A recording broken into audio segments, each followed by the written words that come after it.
Good morning. I'd like to call this meeting to order. This meeting is being streamed live and recorded as a public record. Recording of the meeting will be available at www.ncwildlife.gov. I'd like to call on Margot Menkler for a roll call, please.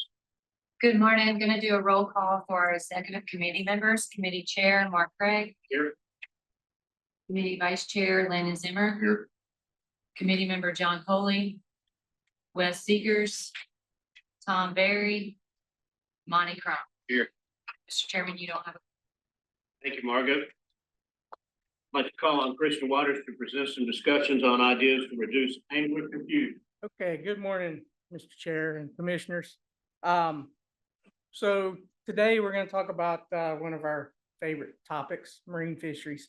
But a little bit different. You know, we've been dealing with proclamations for a long time, and in most cases, you know, we're reacting to a proclamation that they have passed, which is probably not going to change, but we're just trying to figure out how to accommodate that, maybe hopefully a little better. Most of the time when those come up, you know, we have a lot of discussions about the resource and the impact to the resource, which is rightfully so. And we also talk a lot about, you know, what their approach to management as far as the Marine Fisheries Commission and Division of Marine Fisheries, and talk about the data that they've collected and the data that they use for management. You know, but one of the pieces that we talk probably less about is the impacts to actually anglers and our constituents. And that's kind of what I wanted to focus on today, and the concern that would be part of today's discussion. And I do want it to be a discussion, so I'm going to try to move through these slides pretty quickly, but give you some context of exactly what we're talking about here. So as a result of a marine fisheries use of proclamation for fisheries management, there are issues that constituents experience. Obviously, there are inconsistent season size limits and creel limits, and the timing of those changes often do not provide us an opportunity to do any real meaningful outreach as it relates to that. And then that results in confusion, and there's questions constantly about whose regulations apply where, and that's kind of comes in two forms. It's who has management authority, but then we also have the issue of the jurisdictional waters, and it depends on exactly where you are, where you're fishing, as to what applies in that area. And then there is the real jeopardy and risk of a violation depending on where an angler launches and ultimately fishes. Now, when we're talking about this being an issue, it's really a reasonably short list of species here. These are the species that have some level of jurisdictional overlap. And, you know, many of these species, most of these species spend the bulk of their lives in coastal waters in the jurisdiction of marine fisheries, but they do come into our waters for the purpose of sometimes nursery areas, also for feeding. And, you know, when they come into our waters, we have authority over them. But generally speaking, marine fisheries, you know, takes the lead on these species. They have the resources and the abilities to actually collect the population level data that is required to attempt to manage them. So I just want to give you a couple of quick examples of where the lines for inland, joint, and coastal waters, how it ultimately impacts anglers and impacts those anglers as it relates to these proclamations. So I think you can see my pointer. So this boating access area right here is our Smith Creek boating access area. It's on the Pamlico River, which is the big water out here. This is Goose Creek that comes in, and Campbell Creek that comes this way. So somebody can put in here at our boating access area. They're in inland waters. They can fish out, fish down Campbell Creek, and come back and would be legal under our regulations. But if they come out here and they take a right, they've entered coastal waters. So now they're under the jurisdiction of marine fisheries regulations. But oftentimes we'll go to these creeks like over here or up here. This is Upper Spring Creek, or excuse me, Lower Spring Creek, or over here East Ham Creek, and could fish. But then when they come back, they're actually illegal because they're in DMS waters. And the way Division of Marine Fisheries rules are written, in many cases, it really doesn't matter whether you're fishing or not. If you're in those waters and you're in possession, you're illegal. Another quick example, this is on the Neuse River. So this would be Neuse River. This boating access area is Dawson Creek boating access area. It's on Dawson Creek. It's our access area, but you're launching in coastal waters. If you go upstream, you can fish Dawson Creek and Tar Kiln Creek here. But when you come back, again, it's the same issue. You're potentially in violation. And oftentimes folks put in either here or in Oriental or other ramps, and they could fish any of these creeks, Beard Creek or Goose Creek, and have the same issue in the sense that when they're traveling back to the boat ramp, they're in jeopardy because they would potentially be illegal depending on what fish was in their possession. So from a WRC rules perspective, back in late 2022, we actually implemented, or the commission adopted, and we implemented species specific rules for those species that in that list I showed you earlier. And those rules became permanent rules in March of 2023. And then since then, so actually in the last 2 years, from July 2024 to May 2026, there's been 8 proclamations that we have addressed through temporary rule, and that has impacted a total of 6 species.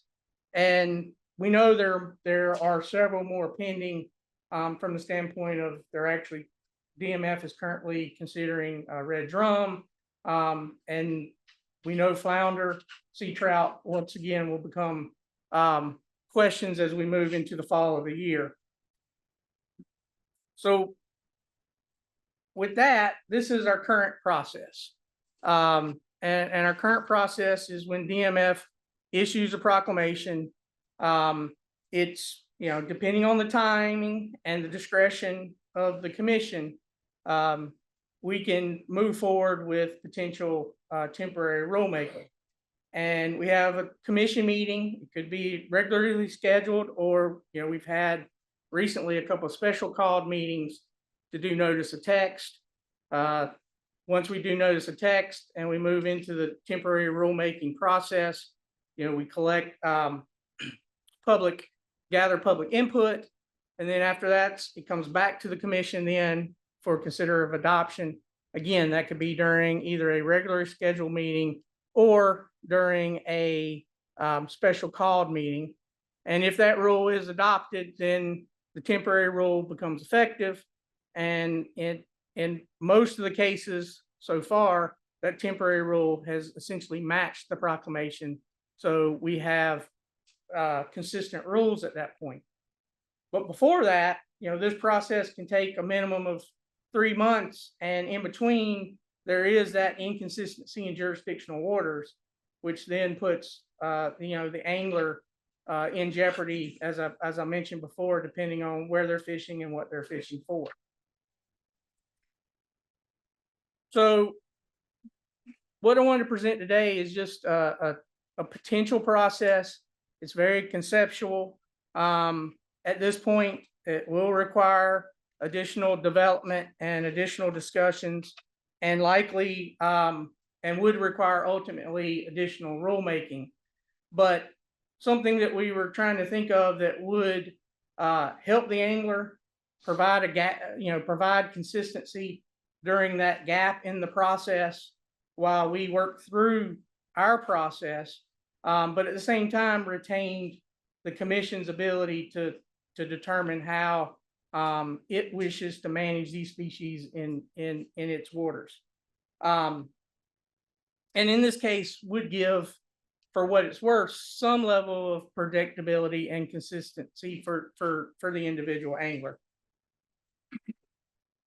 So what the idea all starts with, and this would require rulemaking, would be a scenario where for a time limited period, 30 to 60 days, for example, that the proclamation would initially apply to waters under our jurisdiction. And then that would maintain that consistency and would allow time for us to do outreach to anglers, but also allow you as a board to decide how you want to address that issue, whatever the proclamation is addressing. In that process, if the WRC, and this would be again by rule, if the WRC did not act, the proclamation would expire at that time limit, and within that time limited period. And at that point, the existing rule that was already on the books would apply. If the commission decided to have a meeting, again, regular or special called meeting, they would consider y'all would consider notice of text. If at that point the decision was made to deny the notice of text, once again the proclamation would expire and the previous rule would become relevant again. If you decided to do temporary rule, then it would go into the temporary rulemaking process, which then allows us to gather public input for your consideration. Once that's done, it would come back to the commission, either in a special call meeting or a regular meeting, to consider adoption of the rule. And again, another opportunity for a decision point.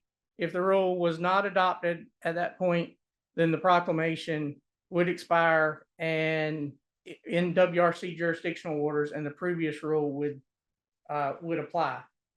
But if the commission did adopt the temporary rule, then the proclamation would expire and that temporary rule would be in place. And in particular, if that temporary rule was consistent with the proclamation, then there would have been consistency throughout the whole process.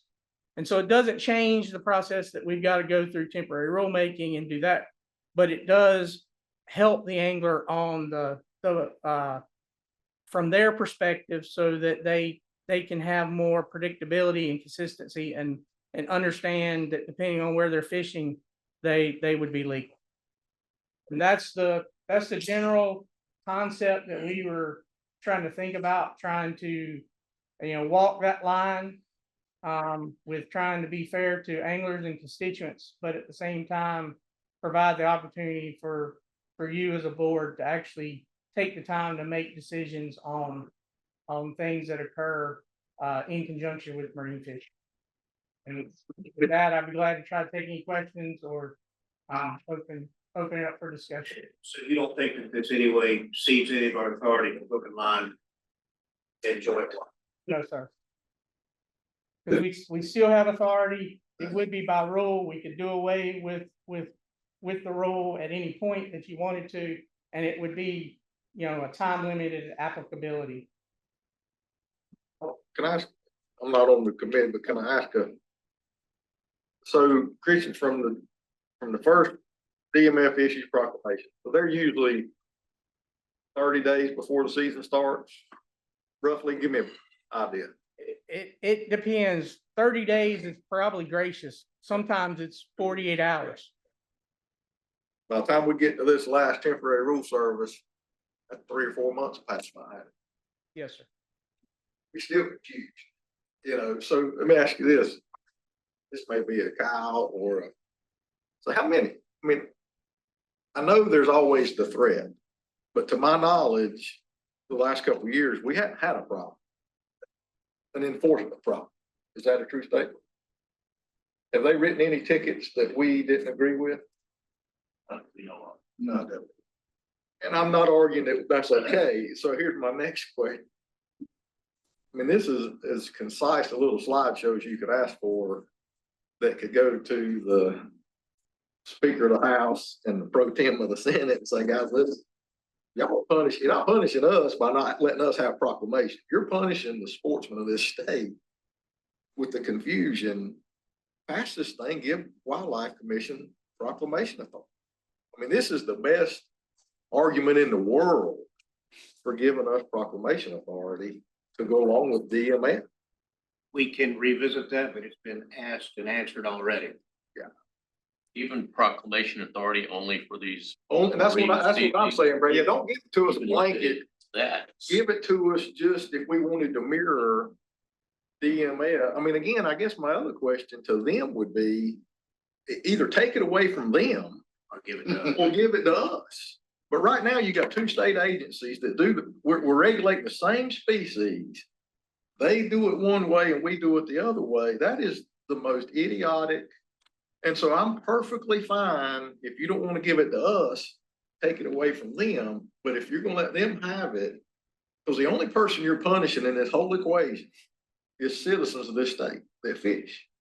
Now, I don't know how we got to get that in front of the Speaker and the Pro Tem, but this should not be that darn hard to lay that case out there with this very simple 10-minute slideshow. And again, guys, we're not asking, if you don't want us to have it, great. Take it away from them. And we'll be good with that. And I agree. I mean, you know, the thing that I like about our process is that middle piece. Absolutely. We get public input. So DMF will tell you they get public input, but they did it in the FMP, which may have happened 3 years ago. And so, or, you know, you're saying that every constituent that was making comments knew 3 years ago that this day may come, and they were giving their input about that. And that's a little hard to swallow as a citizen. Yeah, and Kyle, I'm with you. I mean, I think if we could get 15 minutes, this is the easiest case ever made for either option here. I really don't care which route we go. And if they don't like that, I'd love to hear why. So does the legislature have the ability to take it away from DMF? Is that just a stroke of a pen with the legislature? My guess is that the proclamation is a valuable tool for DMF because of stuff like cold stunts where they have to act quickly. So for the protection of the stock, my assumption is that this is a valuable tool. If it is for them, it should be for us as well. But that's my assumption is we don't really want to take it away if it helps the species. Yeah, and I think most of the time, and Christian, correct me if I'm wrong, most of the time that, you know, their argument has been because of ASMFC, United States Marine Fisheries Commission. And they're saying, I don't know that anything ASMFC has ever said had to happen. Cold stun is a bit unusual. And that's why that list that Christian showed of fish is completely hesitant. And it could be that this whole thing only applies for sea trout during cold stun.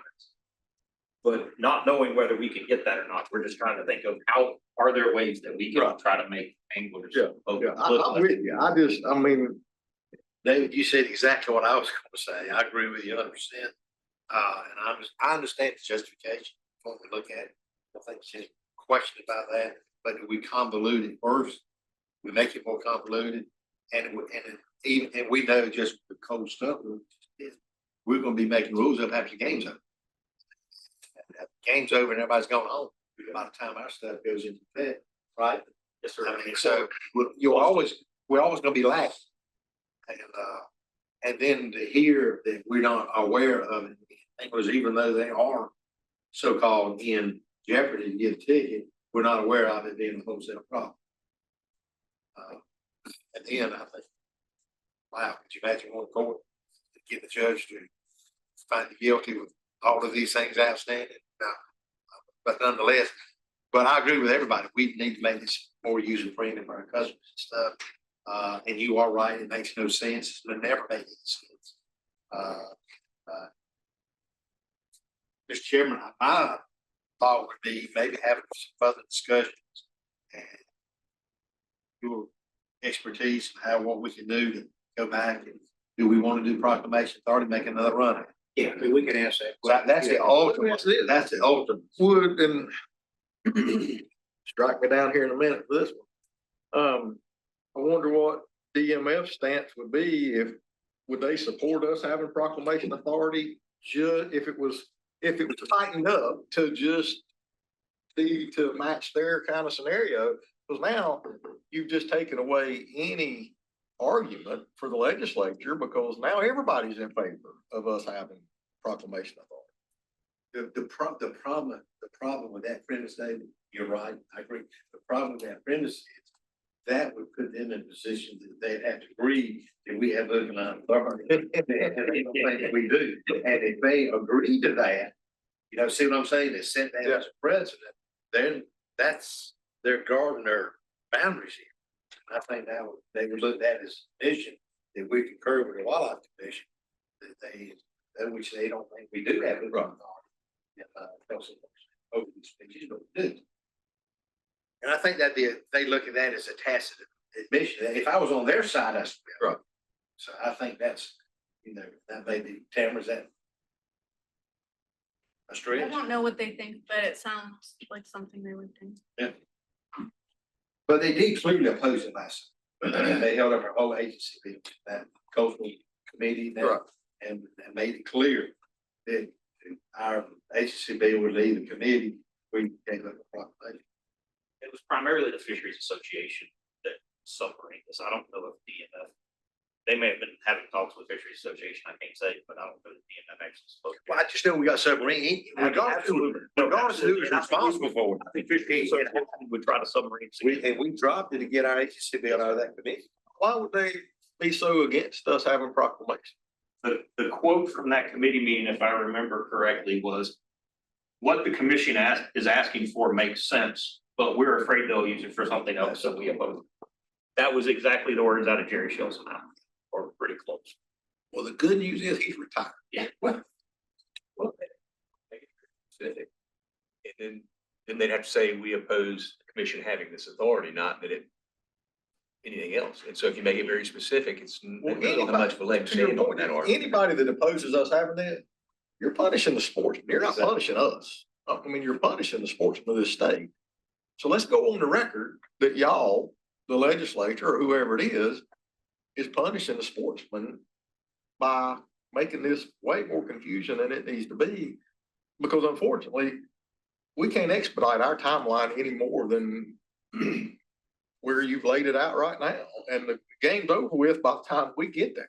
Well, so a couple of things I'll say that's part of the reason why we think that allowing a time limited applicability of the proclamation in our waters, because that does, you know, right now, you're right. By the time we do it, we're way behind. The purpose of this would be that rule would be consistent. And so by the time we do it, from an angler's perspective, it would have been hopefully seamless. I'll also say that last time that we put forth proclamation authority, it was very specific, and it was specific to situations where there was a potential ecological harm or human health consideration. And the actual impetus for us going forward at the time was not to address marine fishery stuff. It was actually came out of COVID, because during COVID, we opened the trout season because our rules required us to open a trout season.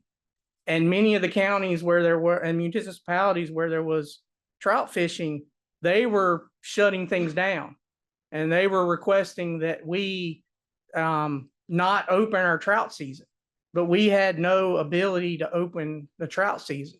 So what we were asking, it was actually about a mountain thing, not even a coastal thing, where we were asking for statewide authority for proclamation to address issues like that so that we could do it in a timely manner.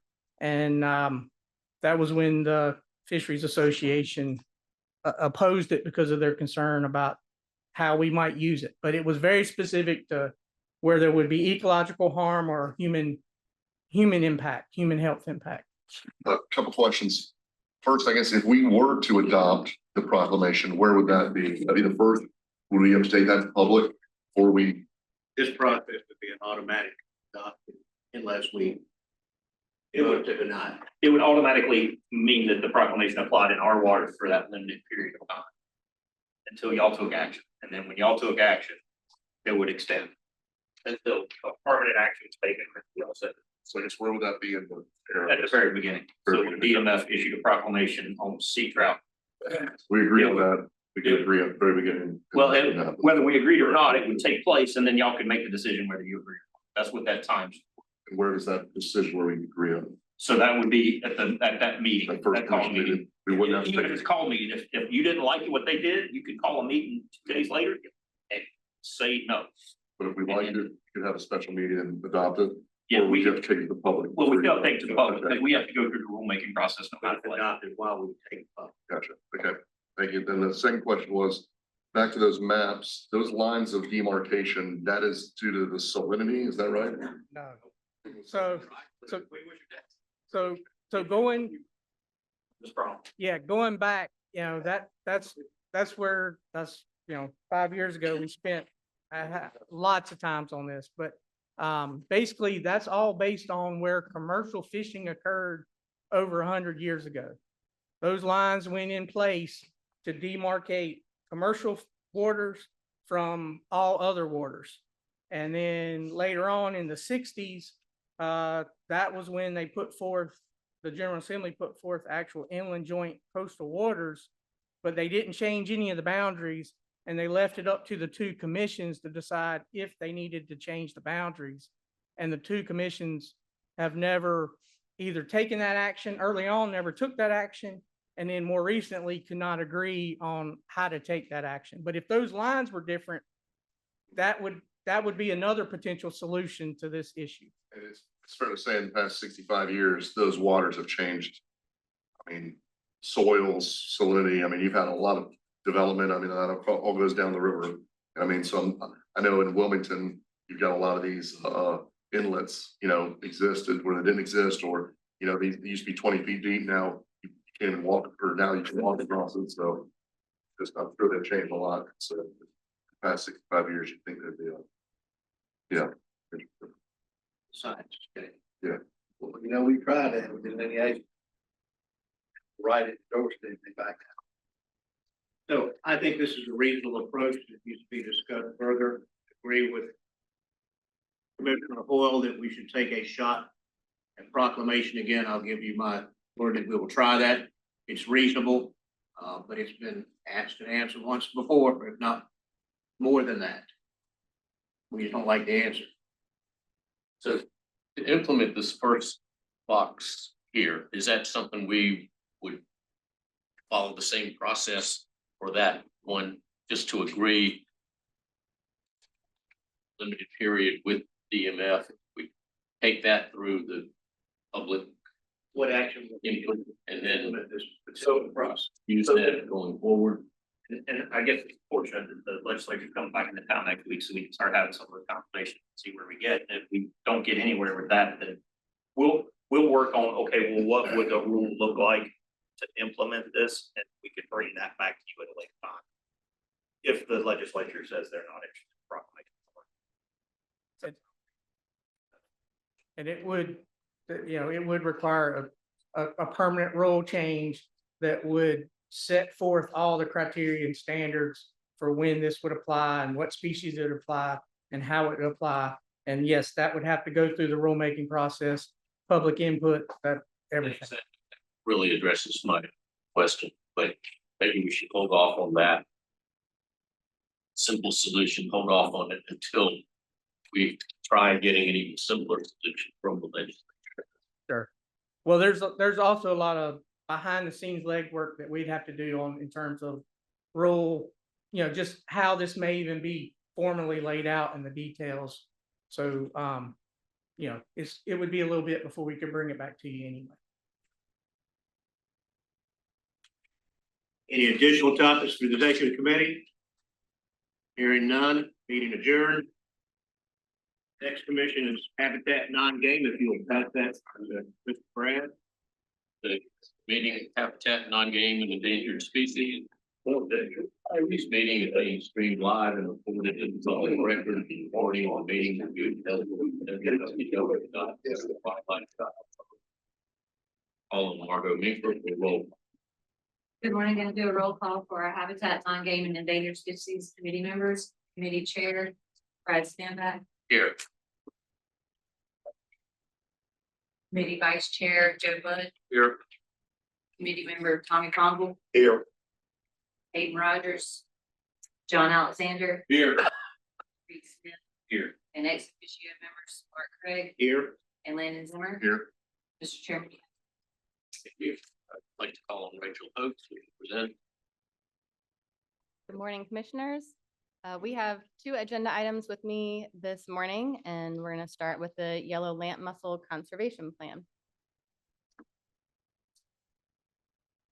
So just as a reminder, we are required by general statute to develop conservation plans for the recovery of protected wild animals.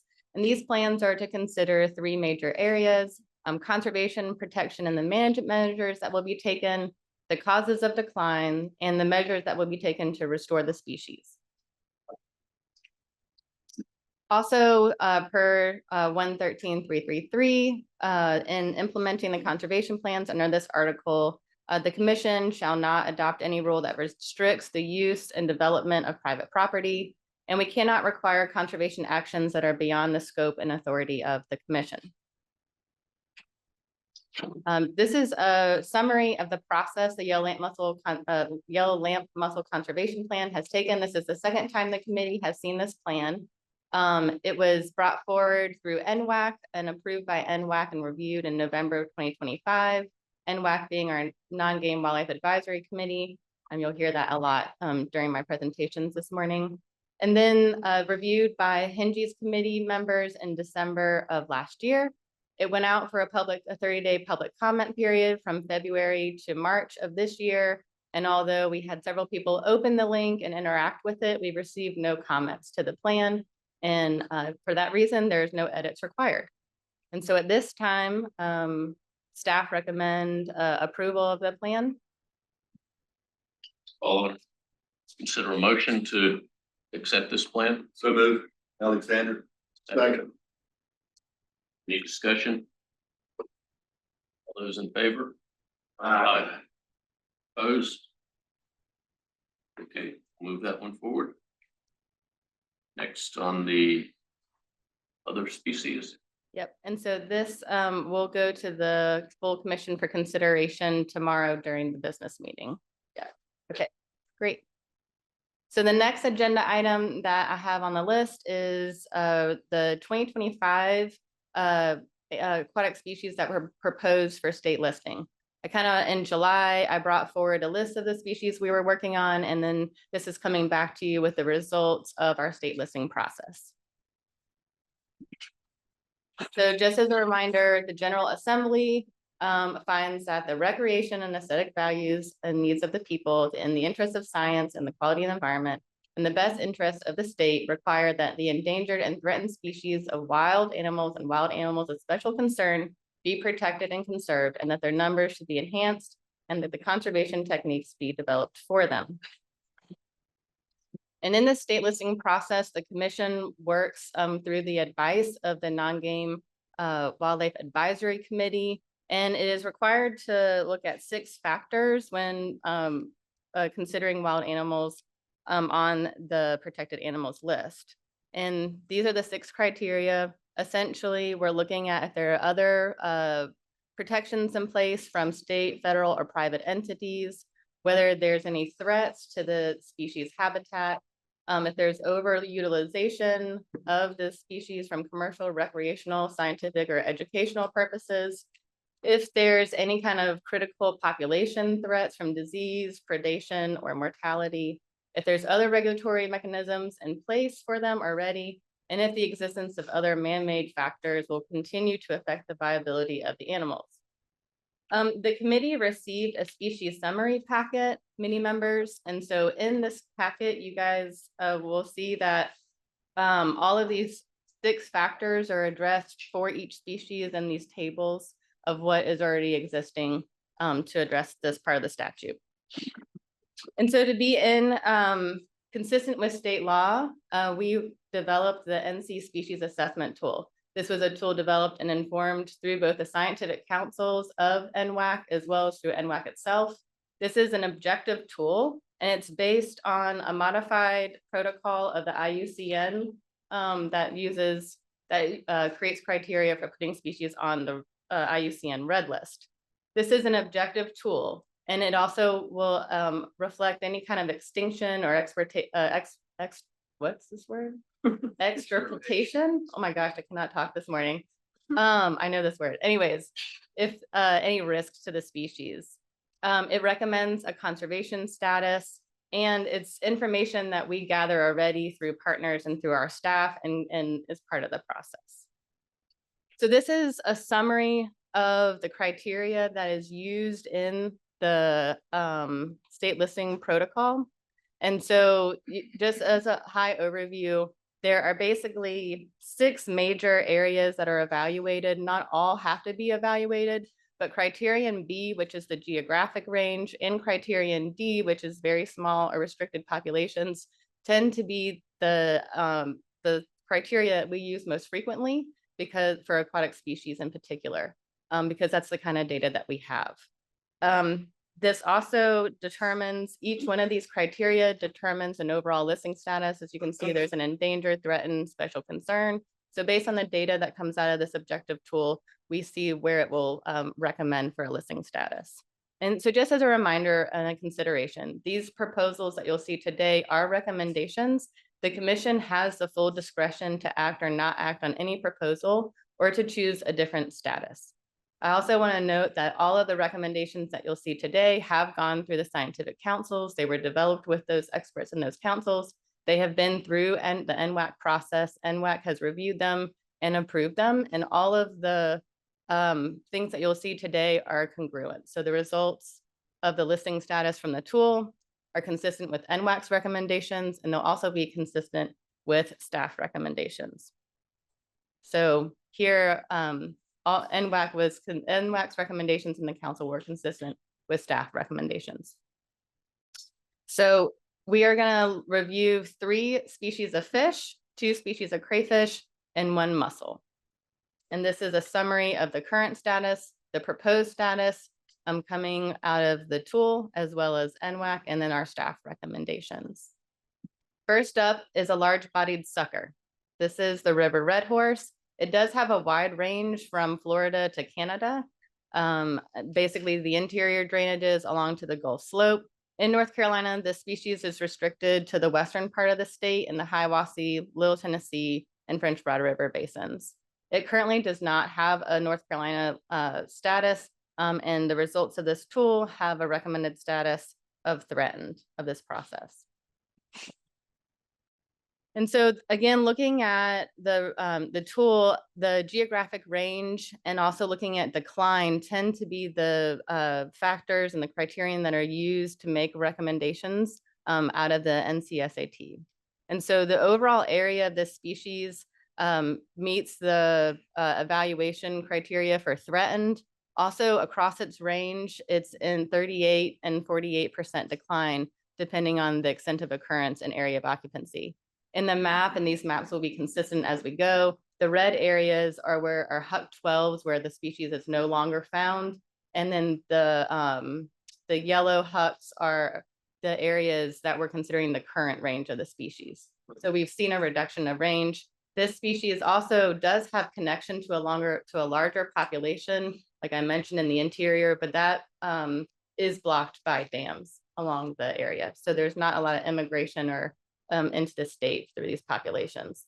And for these reasons, it receives a proposed status of threatened. These are major dams, not major dams. Yeah, these are major dams. And so this also, we're still evaluating the effects of the hurricane, but the hurricane also had major changes to habitat for this species across its range.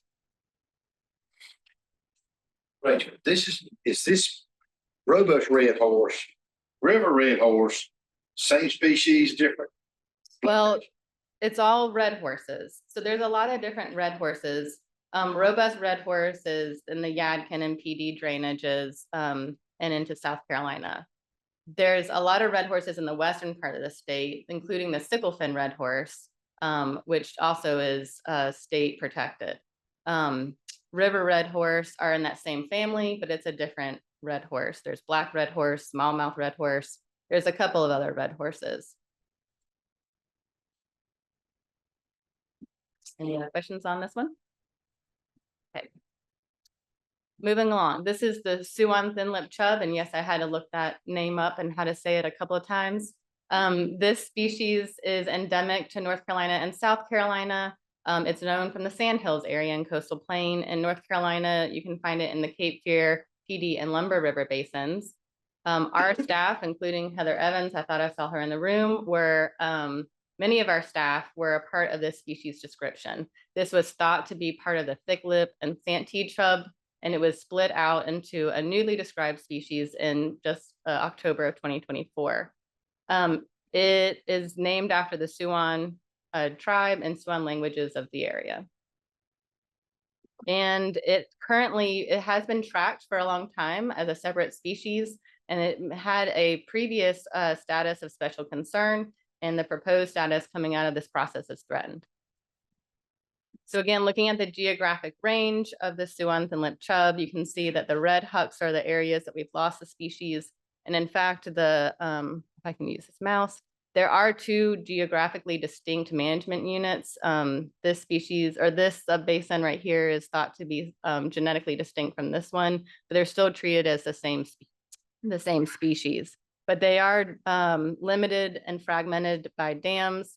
And overall, they have a small geographic area through extent of occurrence and area of occupancy, and we've seen a decline. The most recent surveys for this were actually done in 2010 to 2013. So we used even a larger time frame, over 25 years of surveys, comparing it back to over 45 years of surveys. And so this is a decline, going even 25 years back into our survey records. And for all of this, for all these reasons, it evaluates to a proposed status of threatened. Any questions on this one? Mm-hmm. The surveying goes back that many years. Is the surveying better now with your RNA testing or? So we're still using traditional fishery survey technique where we're seining and electrofishing the rivers to capture this animal. With the new genetic resources that we have, we're able to look at this kind of species complex across the range and see that there were different species. We're not really using eDNA for this species where we're looking at environmental DNA for distribution yet, but we were able to look at the species differentiation using genetics. So you're using the consistent testing tools you have for the past 25 years for the same tests? Well, yes, and so those collections also retain animals and they're put in the museum. So we can also go back and look at the morphometrics, meaning there was a lot of work done on the species of jaw length and, its external appearance, and then using clips of those vouchered specimens from the museum and then looking at it across that long period of time. Does that answer the question? So previously, this was lumped together with another related species. Yeah. It was thought to be a separate species and tracked separately, but genetics and looking at the physical features of this species defined it as a new species. Rachel, are these fish harvested or caught or anything? Or is there season on them, or what's the situation? So these could potentially be collected through the 200 fish daily limit for bait fish. They could be seined up and used they're a shiner or a minnow, so they could be collected in these areas as bait. But other than that, there's no other limit on these through non-game rule. Thank you. Yeah. The practical effect of this being now threatened if we agree to this, someone out collecting minnows for bait isn't gonna know the difference, and enforcement is probably not gonna know. So there's not much practical change for the public, but the science points to it should technically be considered threat. Correct. And it does give us an opportunity to provide comment during our permit reviews. So to say that this is a state listed species in the area, and we would make recommendations to that extent. Okay, moving along. Roanoke log perch. We've heard a lot about Roanoke log perch. This animal, the king of the darters, is known from North Carolina and Virginia, mostly in the Roanoke, Smith, Chowan, Pig, and Nottaways. In North Carolina, it's really in the kind of upper and middle Roanoke and the Dan Smith and Mayo rivers, as well as the tributaries of the lower Smith and Roanoke of Big Beaver Island, Cascade, and Wolf Island creeks. It previously had a North Carolina status of endangered because it was federally listed as endangered. But in July of last year? Yeah, July of last year, this was delisted from the Endangered Species Act. I will say, even though it's been delisted, there is a requirement for a 5-year post-delisting monitoring plan to ensure that the animal is tracked and monitored and that the status doesn't change in a 5-year period. And so this is being brought forward because it is no longer federally endangered and we need to see where its placement is on our state list. And the proposed status for this does come out as North Carolina threatened status.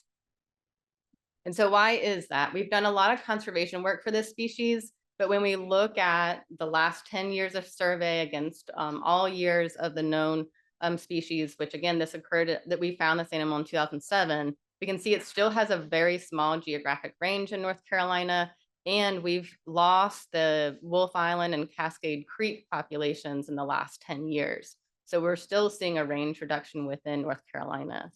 And there are still dams on the landscape that fragment its movement, the Mayo in particular. And I do just want to say that we have done a lot of conservation for this. This was one of the species that was reintroduced under the Safe Harbor Agreement into the Mayo. We've stocked over 1,000 animals into Big Beaver Island through augmentations in the lower dam. And there was the lowering of the Lindsay Bridge Dam that also allowed up to 30 river miles of new habitat. These are all very notable and they're on really great tracks. We're actually seeing animals recaptured in the Mayo.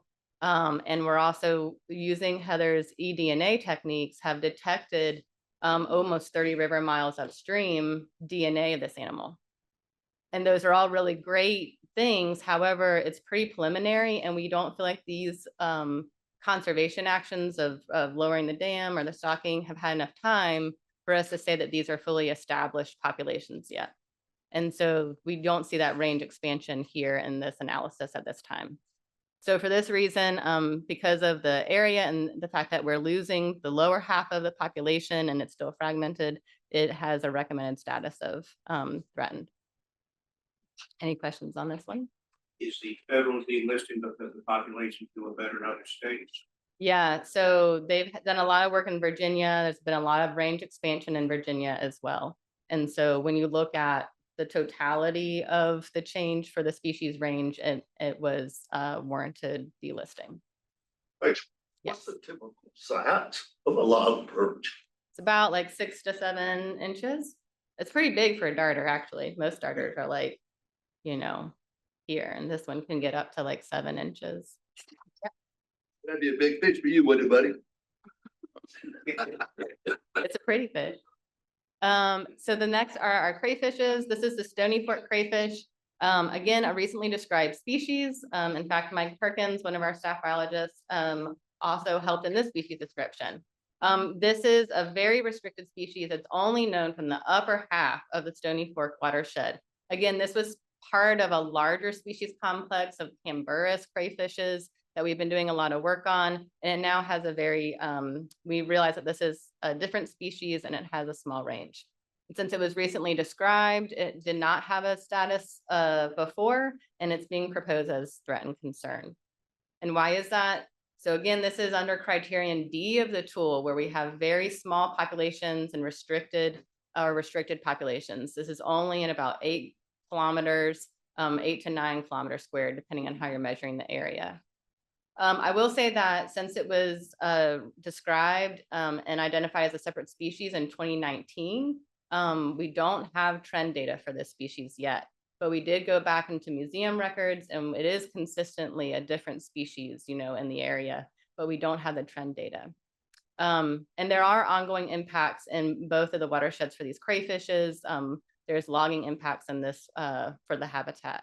I'll also note that in these areas, there is not other state listed species and there's very minimal protected lands in these watersheds.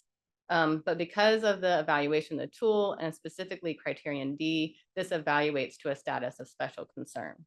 The next crayfish has a similar story. So this is the Falls crayfish and it's just in the watersheds north of the other crayfish.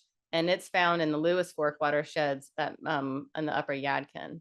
It was also part of this work that was done. It was described in 2023 and did not have a listing status because of not being described. And it also evaluates a special concern because it has a small geographic area as well.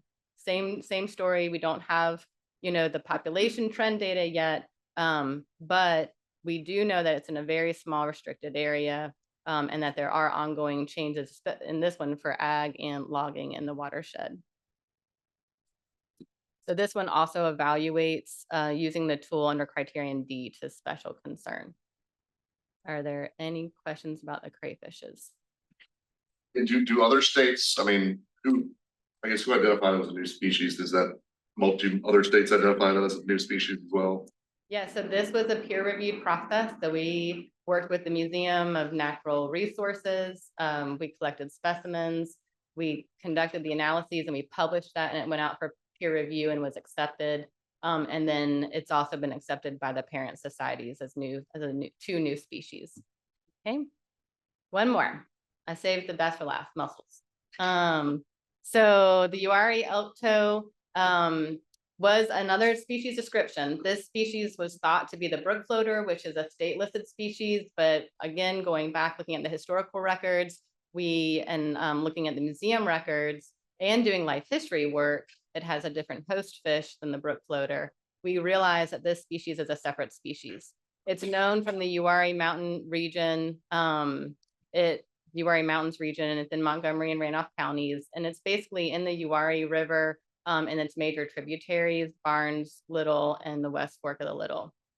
Because it was not listed before or not named, it didn't have a status, but it was thought to be the brook floater that currently does have a North Carolina status and has a much wider range.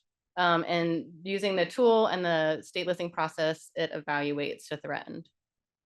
So here's a range map. This is essentially known from the Uwharrie areas, but you can see that, oh, the colors are backwards. Sorry, the colors are backwards. The upper and the lower are the range reductions. In this map, the yellow is actually the areas where we've lost species. Sorry about that. But it has a very small geographic range. It's also thought that brook floater is not known from the Uwharries at all. It's actually been this species all along. And there is still a decline across its range and it's fragmented by dams. And we're seeing a lot of impacts to the watershed in the northern portion of its range, this like upper Huff right here. And it evaluates to threatened. Any questions on Uwharrie elk toe? Okay. And so this is a summary of where we are. So these are the species that were evaluated under the state listing process and the tool, their current status, their proposed status, and then the staff recommendations. I'll entertain a motion that we set staff recommendations to change these species. Second. All those in favor? Aye. Opposed? Passes. Right. Yep. And so where we are now, so you guys just approved the staff recommendations. That's where we are. And the next thing that we'll do is staff will go back and now develop the rule text and the fiscal note that will be brought back to the commission for the rulemaking process in June. Let you know. Thank you for your time. I'll call on Dr. Sarah Schweitzer to present about the non-game wildlife advisory committee. So thank you, Chairman Stanback. I'm going to talk today about the Non-Game Wildlife Advisory Committee. This is a 15-member committee that was established under General Statute 113-335 and it's charged with advising the commission on matters related to conservation of non-game wildlife, including creation of protected animal lists, like Rachel was talking about just a minute ago, and assist with the development of conservation plans for endangered, threatened, and special concern species. Again, that first conservation plan that Rachel was talking about. So this committee does provide input, reviews, and provide suggestion on the listings process and development of conservation plans. Each year, 5 members are considered for reappointment to the committee. A 30-day nomination period was open in March, and it was announced in a press release, social media, and on our webpage. We also reposted the announcement a week before the end date as a reminder to get nominations. So Exhibit O, which was provided to y'all last Friday by Margot, specifically pages 209 to 211, included information on the background of all the nominations that we received. It also includes a request for reappointment to the committee. In total, we received 9 nominations. 1 current member of the committee did not request reappointment. So after a careful review of the materials provided with these nominations and the activities of the current members, staff recommends reappointment of 4 current members to the committee. And this includes David Cooper, who's with Three Oaks Engineering, Todd Ewing with Southeast Aquatic Resources Partnership, or SARP, Sarah McRae with U.S. Fish and Wildlife Service Division of Conservation and Classification, Judith or Judy Radcliffe with North Carolina Natural Heritage Program, Department of Natural and Cultural Resources. And WRC staff recommend 1 new member to the committee. And this is John Ann Shearer, a conservation lands manager with the North Carolina Wildlife Federation. She's also been with Fish and Wildlife Service for several years, working on with private lands, but also with a lot of non-game projects. And we felt she would make a good contribution to the committee. Are there any questions or discussion about the recommendation? Is there a geographic diversity across our state on this committee? There is, yeah. Some members are from the western region, so there is a good diversity across the state. Yeah. Entertain a motion to accept the staff recommendation for these appointments. So moved. Second. Those in favor? Opposed? Motion passes. Okay, thank you. Any additional topics? Even dirt. Hey. Next on the agenda. Clients doesn't meet until 10:15, just we take a 10-minute break. Would that be okay with you? 100% agree with you. Very good. So reconvene at 10 after 10.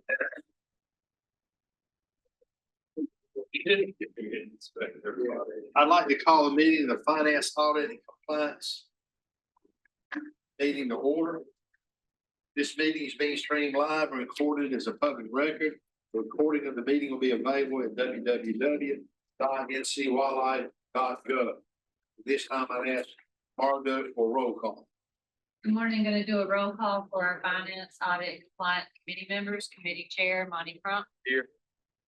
Committee Vice Chair, Brad Standby. Here. Committee members, David Hoyle. John Coley. Here. Jim Ruffin. Mike Alford. I'm gonna recall David Hoyle. Here. Ex officio members, Mark Craig Here. and Landon Zimmer. And I'm gonna recall Jim Ruffin. Mr. Chairman, you have the floor. Margo.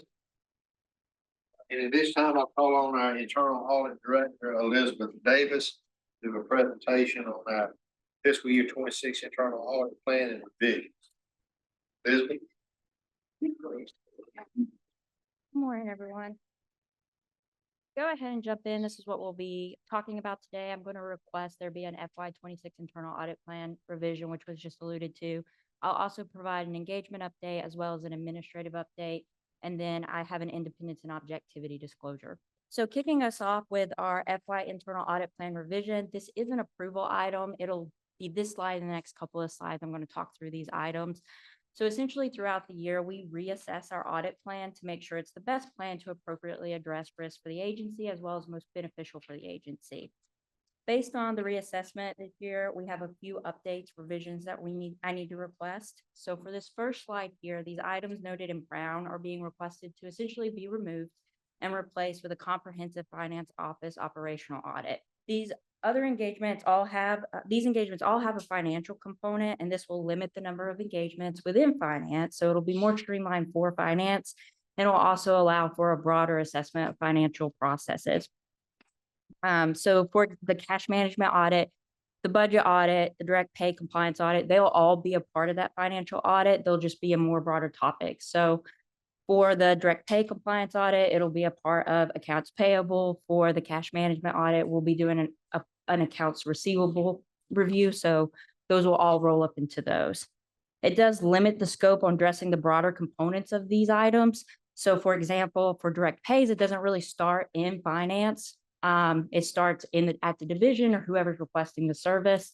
So we won't be reviewing that part. We'll just be looking at the financial part of those processes. So it does change the original flavor of the engagement, but we believe it's necessary based on the reassessment. But the other parts of these processes are always going to be considered in the risk assessment that we do annually. Any questions for this first slide? Moving on to the next one. The other revision we're requesting is the removal of the recruitment operational audit. The recruitment process is kind of highly involves a state required system that was recently implemented this year. The system is still stabilizing. So auditing this process right now would be like auditing a moving target, wouldn't be beneficial for the agency. It wouldn't be very efficient. So we're just requesting it to be removed. Similar to the other engagements, we would reassess this item as part of the risk assessment process for inclusion in next year's audit plan. And then our final revision request is just the title change. I have to perform a quality assurance review on an external agency, so our quality assurance review can be completed. I got removed off the Department of Adult Corrections engagement and was put on a different engagement to avoid conflicts of interest as we were going to be auditing each other. So I'm just requesting a title change for this item to just external quality assurance review. Any questions about the audit plan revisions? With that, I've submitted to this committee for approval. I make a motion to approve. Your second. A motion and a second to approve the recommendation. Issues to internal audit plan, further discussion. Yeah, as I said, this is great. It's a lot further than we were a couple of years ago. So really excited to see you take a lead an initiative here. So very nice. Thank you. I appreciate that. Any other comments or questions? If you're done, all those in favor, signify by saying aye. Aye. Opposed? Carries. Then just this is our engagement update for today, just to kind of show you where we're at project status. Usually I give you a lot of information, but with the revision, the infographics would have just been inaccurate. So this is kind of where we're at. It does include that we've started the budget and the direct pay audit. Those, of course, will roll up into that financial operation audit. You'll see that we have a lot of engagements in planning. That's due to some IA standard requirements that's changed for the topical. They're called topical requirements, where we have to assess specific things for every single audit engagement. We've also shifted our processes where the majority of the engagement is actually done in the planning section. That allows for a more streamlined, quicker field work and reporting process. Any questions about engagements?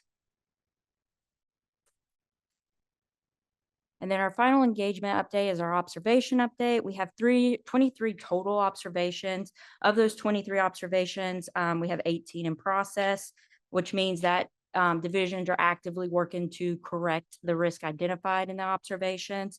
And then we have 5 observations considered open, meaning there's not been any follow-up from the internal audit due to the corrective actions dates being pretty far out.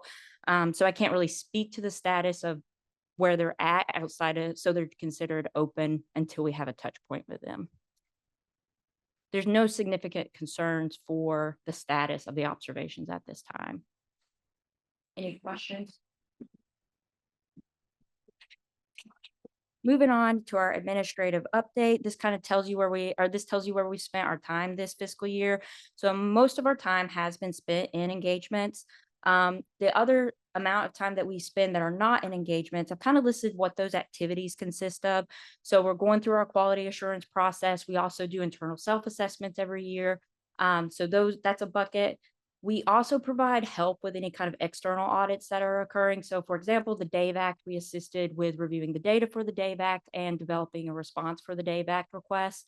We also support divisions who may be going through an external audit with reviewing that information and responding to those kinds of requests.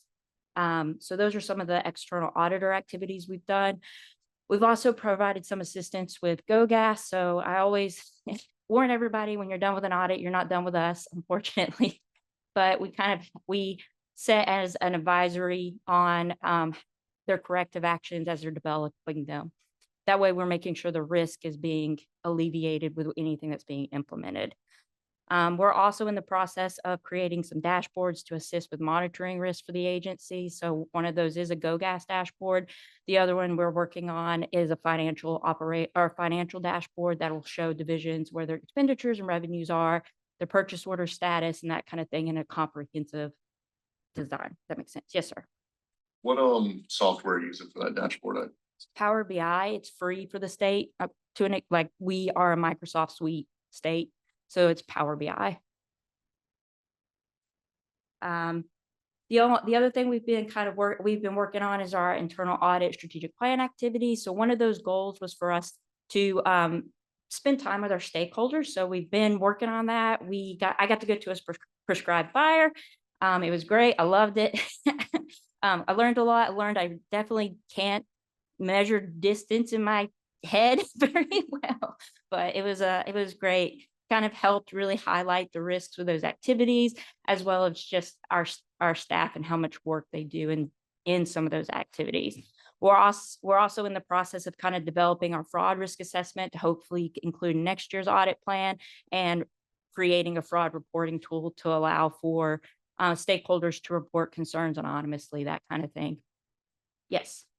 On the just building on the software, are y'all looking to use like AI or anything to help speed things up with any searches through data or? So, well, to some extent. So we are allowed as an agency to use Copilot to some extent. Our IT is testing some of the processes you can use Copilot for. The state is also in the process of getting a approval from the Department of Information Technology for a tool called Data Snipper, which would allow us to kind of search for using AI type things for other things as well. But anything we use AI related has to be approved by DIT, if I'm not mistaken. So currently we do allow Microsoft Copilot. Unfortunate. I wish you guys had access to better ones, but that's at least a good start. So yeah. Any other questions?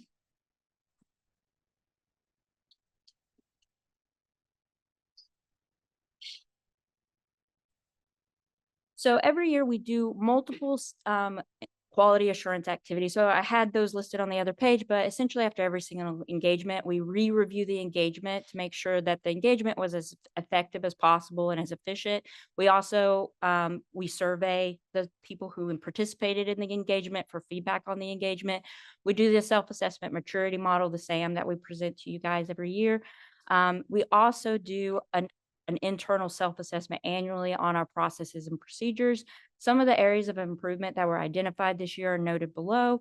Nothing significant, nothing that wouldn't say we aren't meeting standards, the internal audit standards. But these were just some of the items that were identified this year. Most of them have been completed.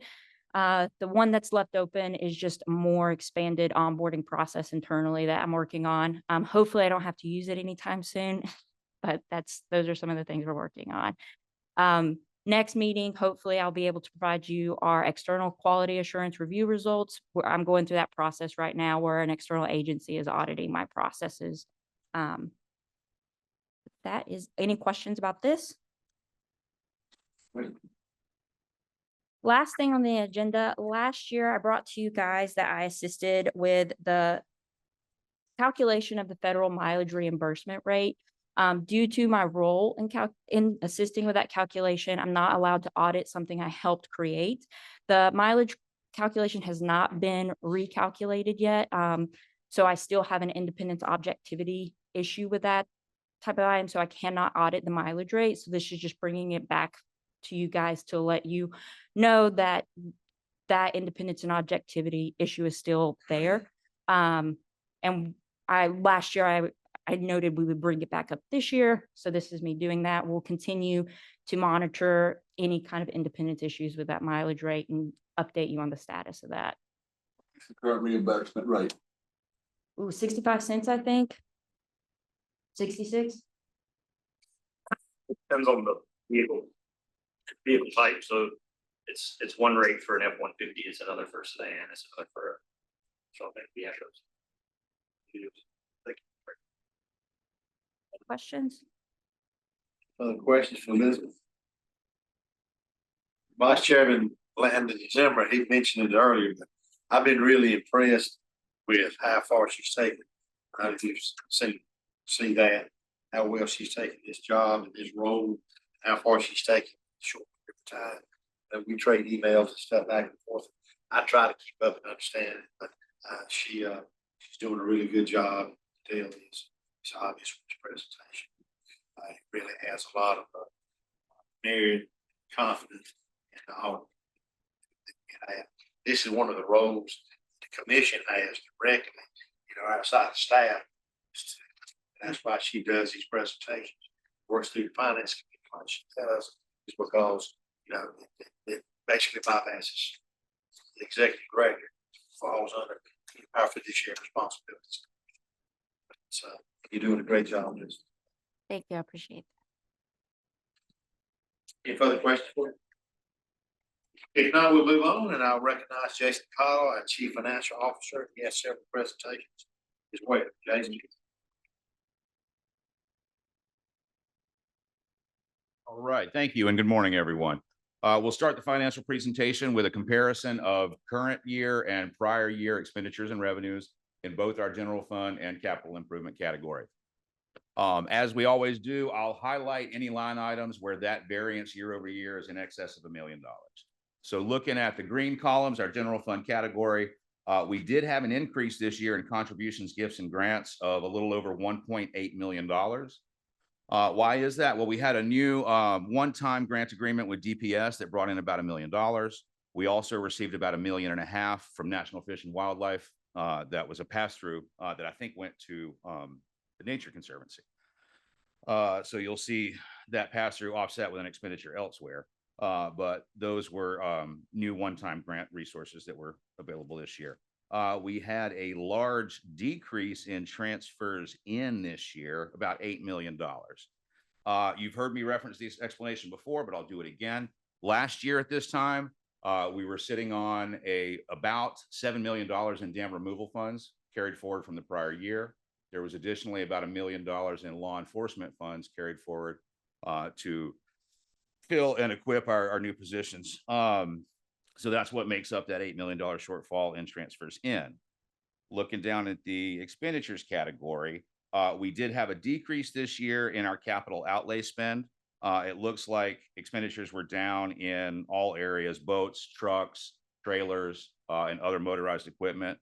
So that's where you see that decline of 1.6. Transfers out, we also see down this year about 4.7 million. It looks like a large chunk of that, we had not yet processed our Q2 dredging transfer to DEQ, which made up about $1.2 million of that.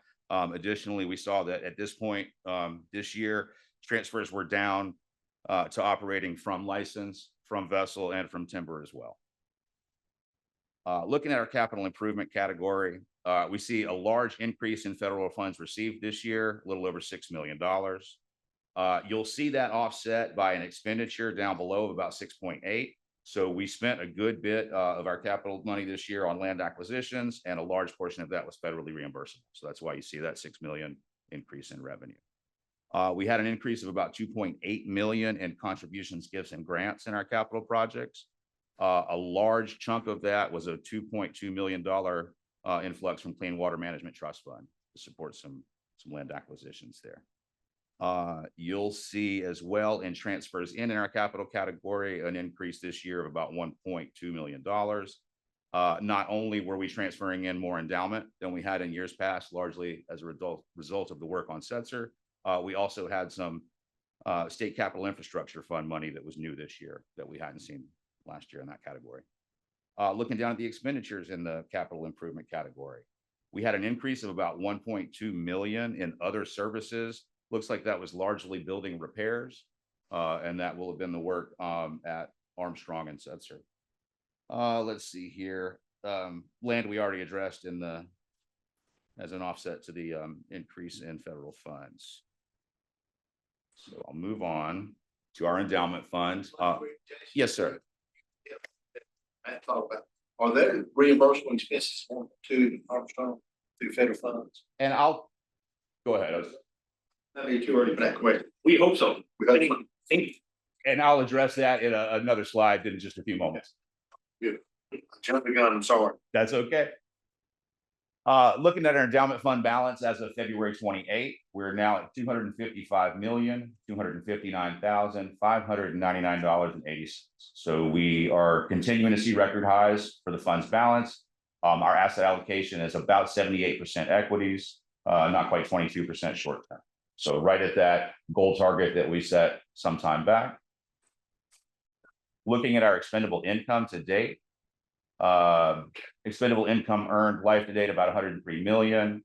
Once we back out our known obligations, we've got about 54 million remaining available over the next couple of years. What we've talked about generally when we speak about our endowment investment income, the land acquisitions get a lot of publicity. Hundreds of acres, thousands of acres purchased in a parcel, but there's a lot of work that this investment income is doing aside from land purchases. So I wanted to be able to highlight some of that. What I've given on this first slide, we've spent almost $8 million this year from our investment income on non-land purchases. We see a breakdown here by division. Law enforcement, almost 477,000. Director's office, about $30,000.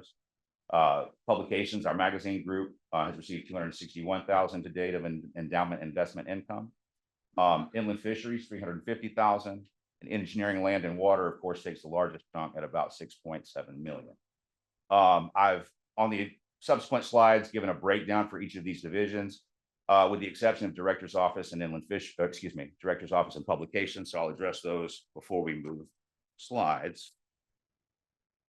So you heard Rachel mention this morning some of the eDNA work that gets done here. Environmental DNA, taking samples from soil, from water, from other than living organisms. We have a qPCR machine that we use to analyze these eDNA samples. That machine is outdated, it's beyond support, and so we need to acquire a new one. And that $30,000 allocation of endowment income has allowed us to get that new machine. And it's going to allow us to study samples impacting Tar River spiny mussels, Atlantic sturgeon, American shad, blueback herring. You heard a lot about the Roanoke log perch and other invasive species like zebra mussels.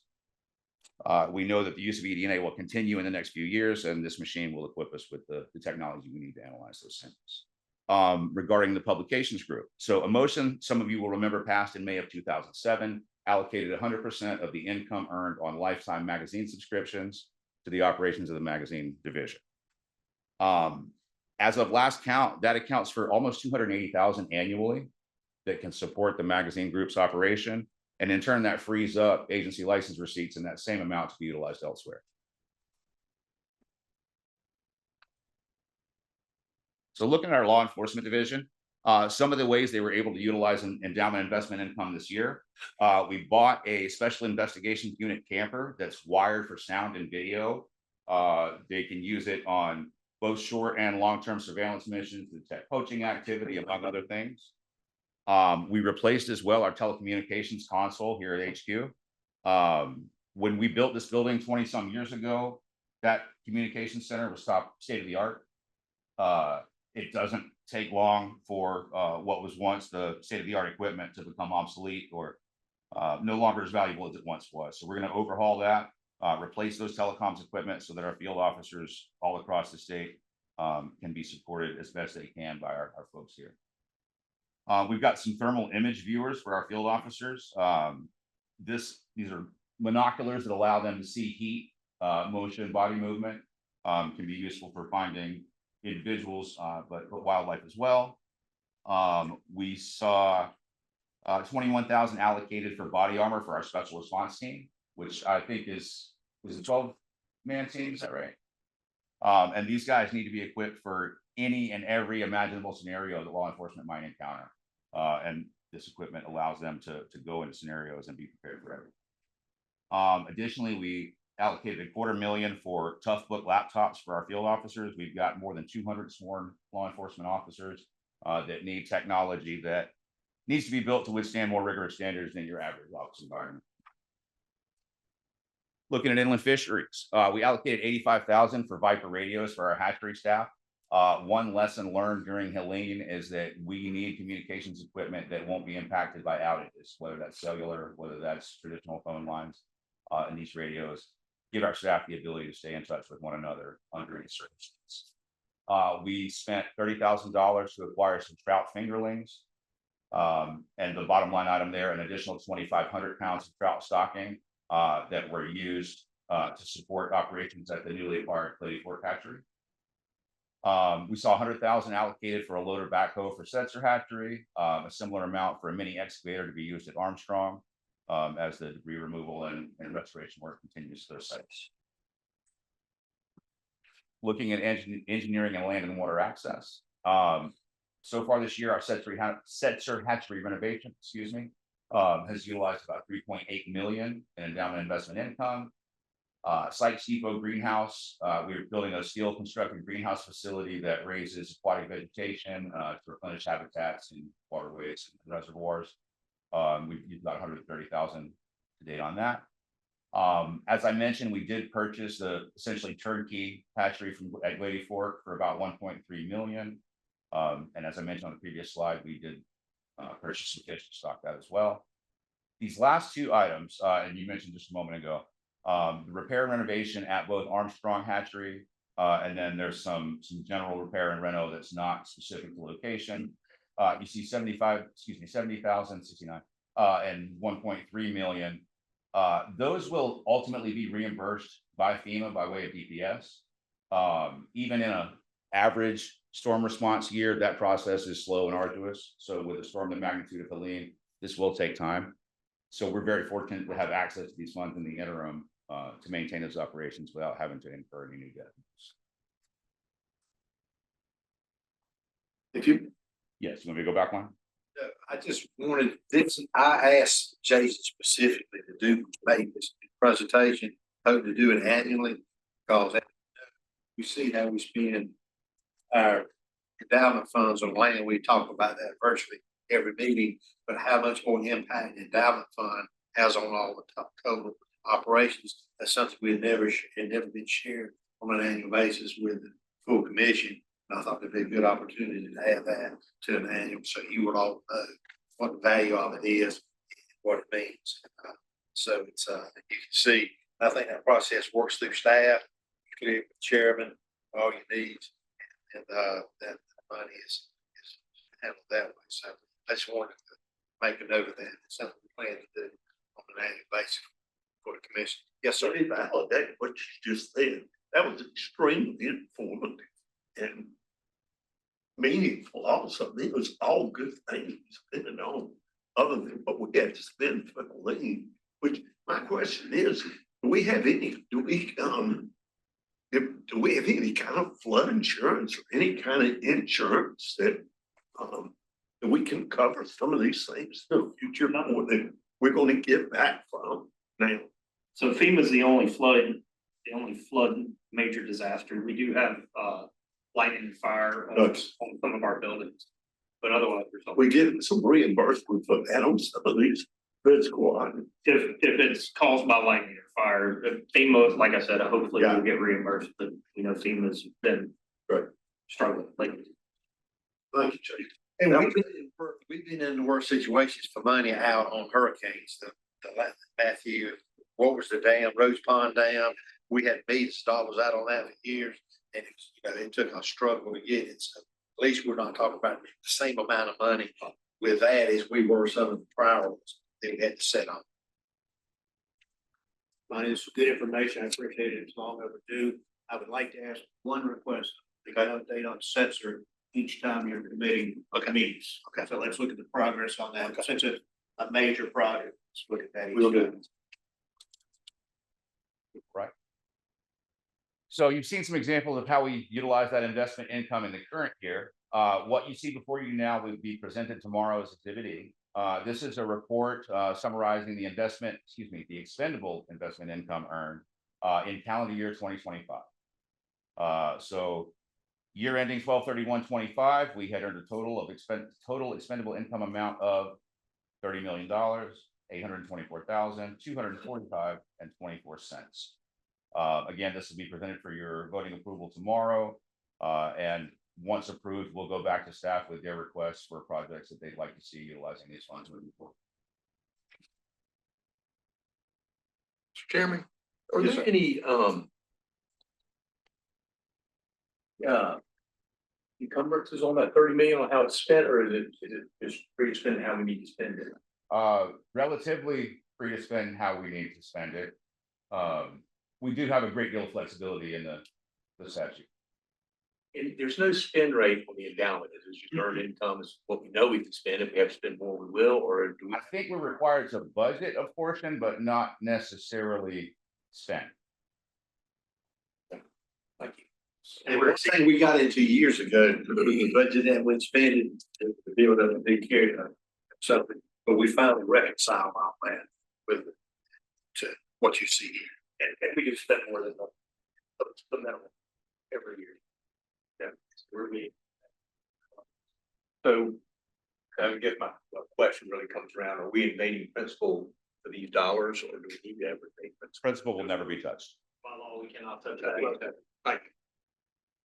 Yes, sir, Mr. Alexander. I heard that there was $7 million in dam replace or dam removal that we did not spend. I know that's it's something like that needs to happen. No, we've since spent it, but Oh, dam removal? yes, sir. But it was on the books last year where it's not this year, so that difference is noticeable. And that was appropriations legislation in Western North Carolina. Yeah, I think that had been carried over for a number of years, 2 or 3 years. I know why we didn't spend it. I know it's come back to legislation a couple of times. You didn't work that, isn't that right? Get him to back on the legislature. Actually, they had to go back over there and make sure they didn't do anything else with the money because we didn't spend it. No, Basically, that's what they it was. would do that. Yeah. Thank you. Any additional questions? All right, well, that concludes my presentation. I hope all y'all found that informative. I certainly did and thought it was a good thing to do and I appreciate everybody's feedback on that. And then we, Mr. Chairman, will do the addition of the sensor future. Or any further business comments or anything? Finance? Here now, adjourn. We're a little bit early. I don't know what you want to do, Mr. Chair. A little bit early. I don't think we have a forum on the migratory birds today. We could let Brad do his little update on turkeys or something right quick. I got migratory bird staff here to do stuff, but they're not up here yet. Text, we don't pick it up. What do you want me to update them? Counting you two, we don't have. Give us an update on the new turkey. Joe and John are.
migratory birds and waterfowl.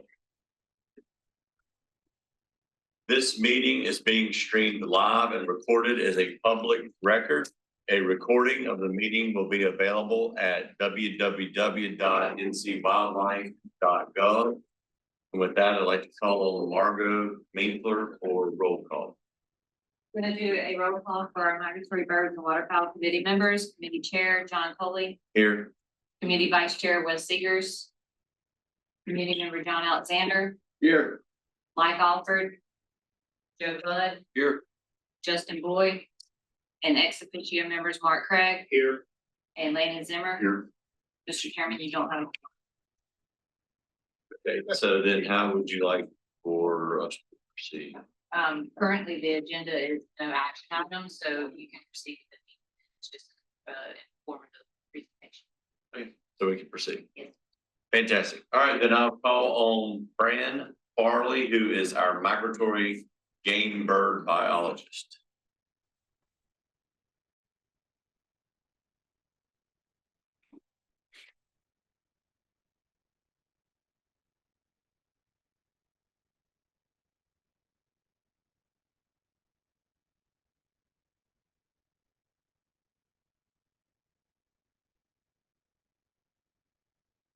Hello, everyone. My name is Fran Farley, and I'm the migratory game bird biologist for the North Carolina Wildlife Resources Commission.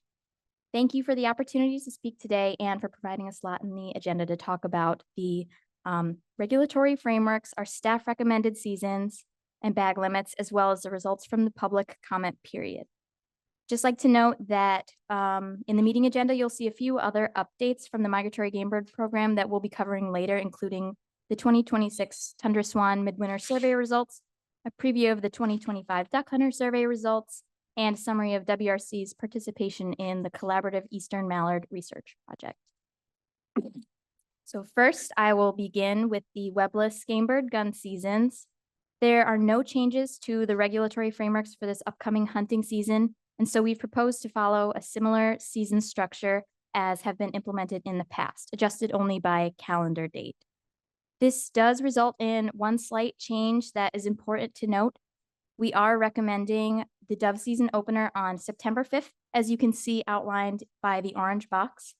September 1st falls on a Tuesday and Labor Day Monday isn't until September 7th. So September 5th is the first Saturday of the month. I also want to highlight that in 2027, January 31st falls on a Sunday. So the latest closing date for North Carolina's dove season would be Saturday, January 30th, which you'll also see outlined by the orange box. We are recommending opening the rail, gallinule, and moorhen seasons on September 5th as well, aligning with the dove season opener, and then running their full 70 days until closing on the Wednesday before Thanksgiving. Woodcock season would run 45 days back from the latest closing date on January 30th, and snipe season would run 107 days back from the latest closing date on February 27th, as February 28th is also a Sunday.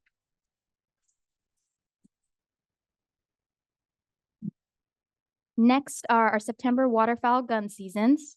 There are no changes to the Canada Goose September season framework, and we are recommending the same full 30-day season running the month of September with expanded methods and a 15-bird bag limit. For teal season, we are recommending the same structure as last year, adjusted by calendar date. Last year was the first year of the season length change from 16 days down to 9 total days. And back when there were 16 available days, we ran the length of the season back from September 30th. But based on last year's public comments, the preferred timing was the earlier portion of the season occurring around the middle of the month. We do recommend the same structure for this upcoming year. And even though we did receive a number of comments suggesting the later portion of the season at the end of the month, we just think it's important to note that the proposed season dates of the 10th through the 19th still received the majority of responses in support. So we'll continue to monitor this and the optimal timing of the 9 available days that we currently have. For our general duck season, there are no federal framework changes, and we are recommending to follow the same bag limits and season structures as in the past, with 3 segments in each of the inland and coastal zones, with dates just adjusted to reflect changes in calendar year. The biggest point I'd like to highlight here in the orange box is that we're recommending our seasons close on Saturday, January 30th, because the 31st falls on a Sunday. Even though the season structure of our coastal and inland zones is essentially the same as it has been in years prior, we did see a change in our total support for the current structure.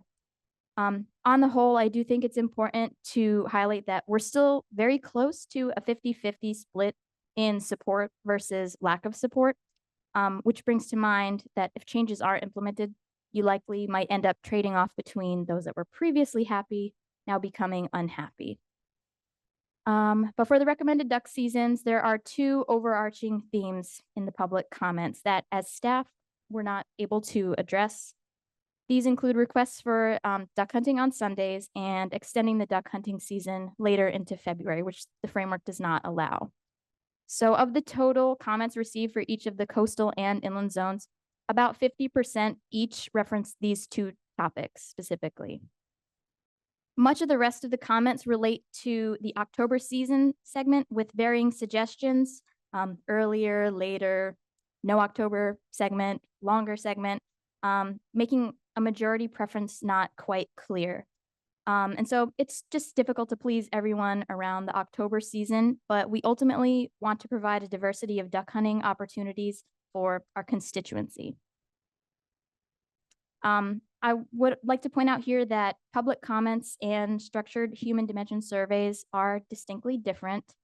Public comments give everyone the opportunity to voice their support or lack thereof and bring attention their individual concerns. But structured human dimension surveys facilitate a deeper dive into the why on public opinions and perceptions and can help us determine best alternatives. So we're fortunate to have just completed a survey like this in partnership with the social science team here at WRC, which we'll be presenting some preliminary results from later in today's presentation.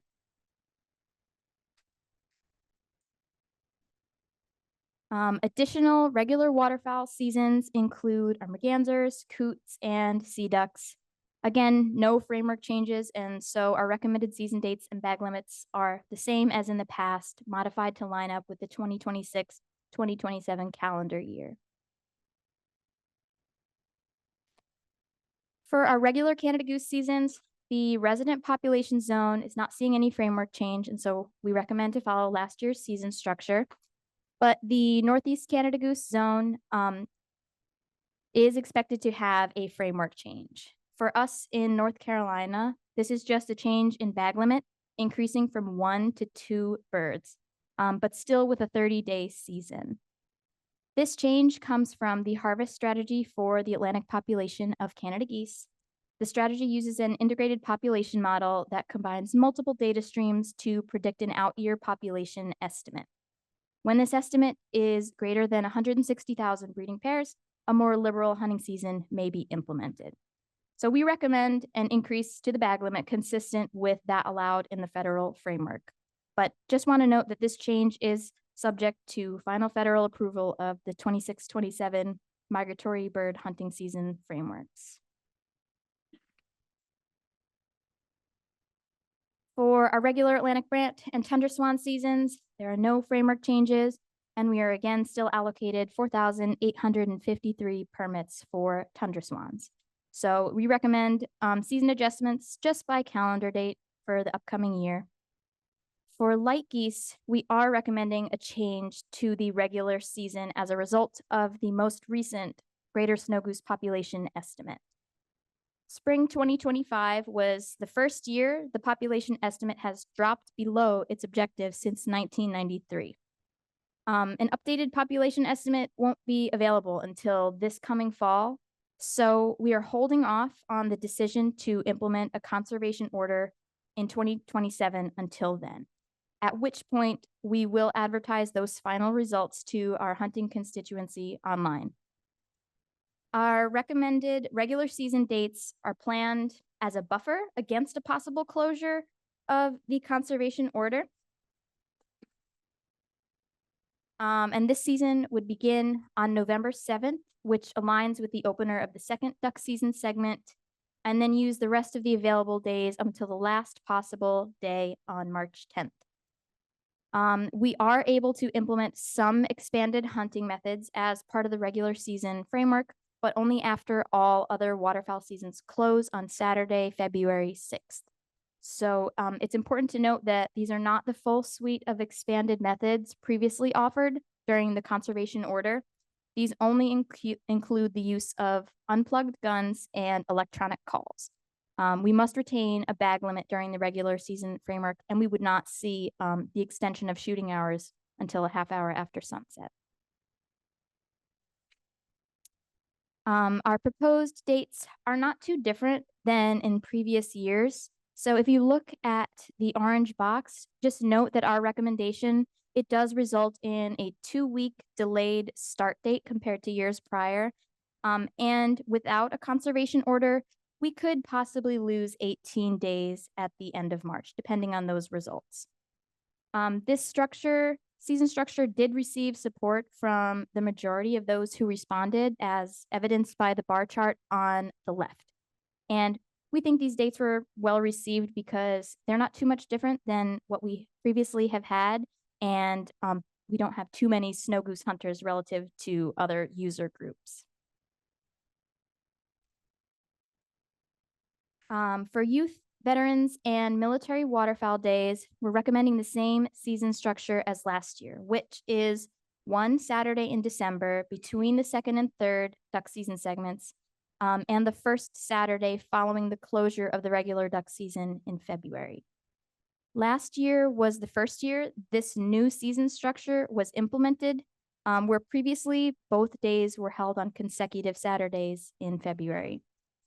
The reason for that change was from a biological standpoint, where we acknowledge the impacts hunting later into February has on birds' pair bond formation and their ability to forage undisturbed and acquire resources that support good body condition that in turn facilitates successful migration and reproduction. Last year, we did receive support from a majority of the respondents during the public comment for this new December and February season structure, but this year things were different and we have shifted in our support. It's still not too terribly far off from a 50-50 split, but we do attribute some of this change to the fact that this was the first experience our hunters had with the new season structure, and they are feeling the effects of the difference when compared to 2 consecutive Saturdays during February. Even with these results, we do continue to recommend 1 day in December and 1 day in February, just from a biological standpoint for the resource. The last suite of frameworks and staff recommendations are for extended falconry. The recommended season dates for each species closely follows those of years prior, with minor adjustments based on calendar date.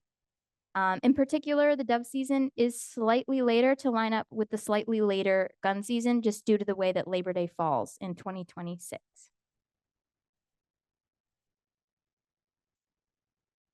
I want to take a moment to recognize and thank all the members of the public who completed the online survey of the proposed hunt season dates during the public comment period in February and March this year. We do read every comment and consider all the responses received when making recommendations, and so truly value the feedback in the process. And thank you again for your consideration of staff recommendations today for the upcoming migratory bird hunting seasons in North Carolina. All right, do we have any questions yet, Commissioner? Fran, great report, appreciate it, concise. On morning doves, last year we had an extended conversation about possible population declines, morning doves, and there was a interstate or a study that was ongoing, and we pushed into the future considering changes based on what that study showed. Are you update on any of that? Yes, I can update you on that. So actually, just recently, the Eastern Management Unit has voted to adopt a new a new harvest strategy for mourning doves, and this included the creation of an integrated population model. And this combines breeding bird survey data, which it's basically just listening for mourning dove calls during the spring and has no ties to anything related to harvest. It combines that abundance data with banding and recovery data from banding, and then also with fecundity data that we get from just the age ratio of birds at banding and harvest.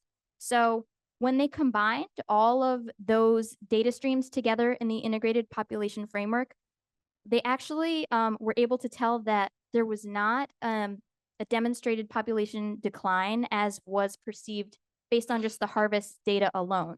So really by the addition of that, the breeding bird survey data that's not tied to hunting, we're able to kind of smooth out that trend. But we do still see declines in dove harvest on the whole and our dove hunters. So that is something that we're continuing to monitor because that trend is going down, but it's, I guess, refreshing to use all the data sources available and confirm that our populations are in a good place right now.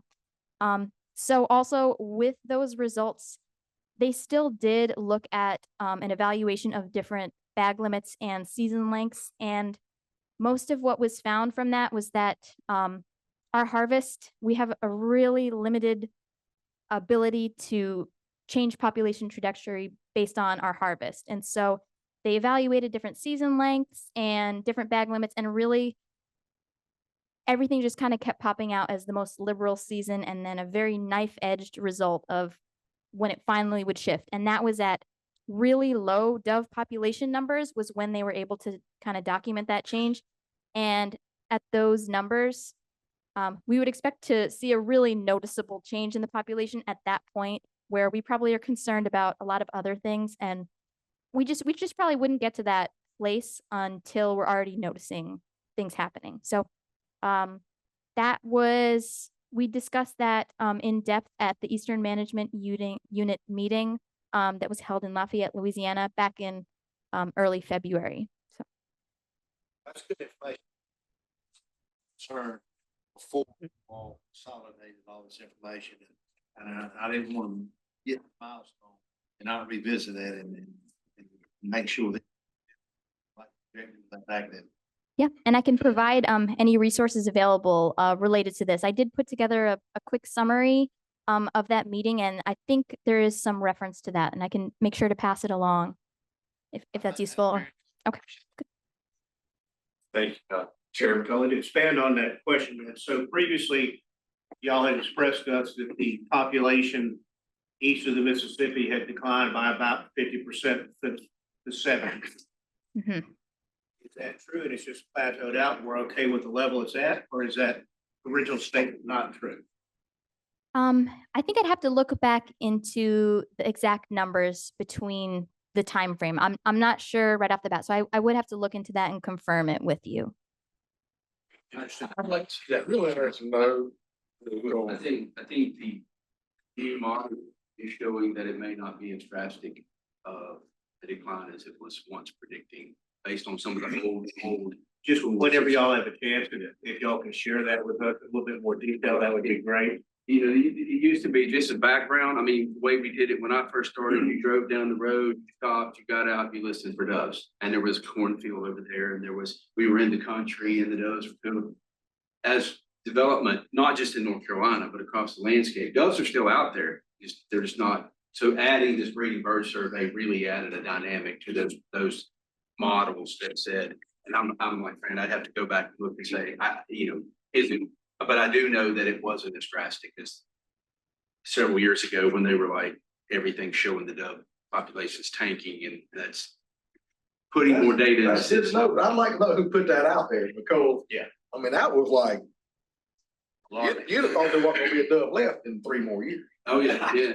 Well, that's what some of the folks in the flyway, in the dove management unit information gets out, because I would say, okay, this doesn't look good, what's wrong?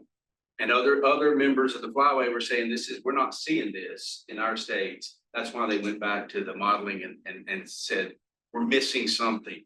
What we were missing was that day dove, that breeding bird survey that showed that, we're not doing dove routes in the middle of Raleigh, but there's a lot of doves here, So, so that's how that worked. And yeah, sometimes things get, but it was concerning. I mean, the data was concerning. Almost getting ready to change bag limits this time. I'm not going, okay, go ahead. I said, real quick, back to the very last slide, please. The falconry.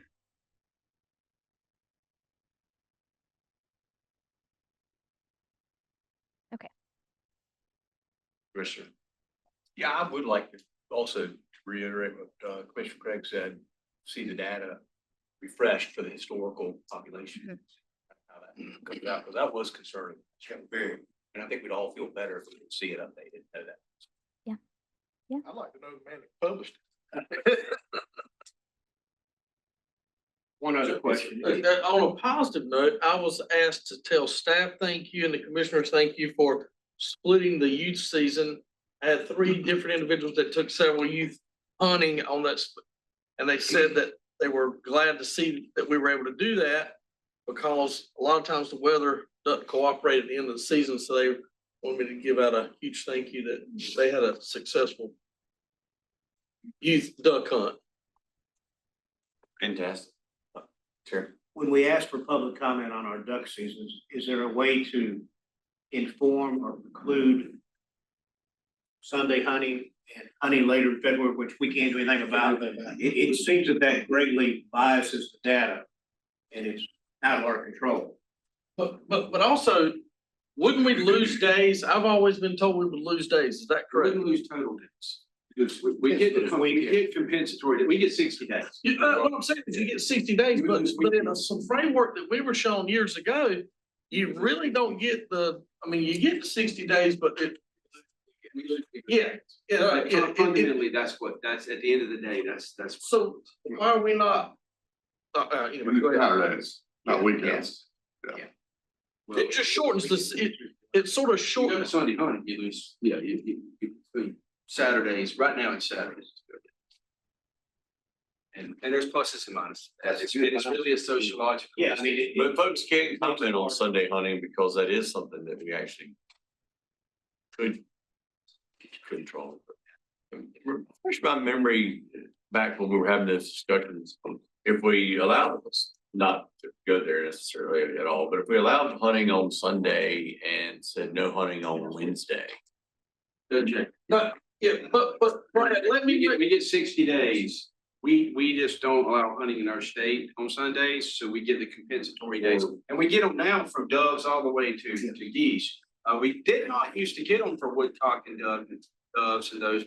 That's been what, 5, 6 years, somewhere in that ballpark that but no, it doesn't. You get 60 days and we get the number of splits that we can have or number of segments. All that's defined in the frameworks. And then we get the compensatory days because we don't hunt on Sundays. So we can typically what we end up doing is adding, we just back those 60 days up and, instead of going 30 days from January 31st back, we get to go 37 days. Compensatory days are because of specifically not hunting on Sunday.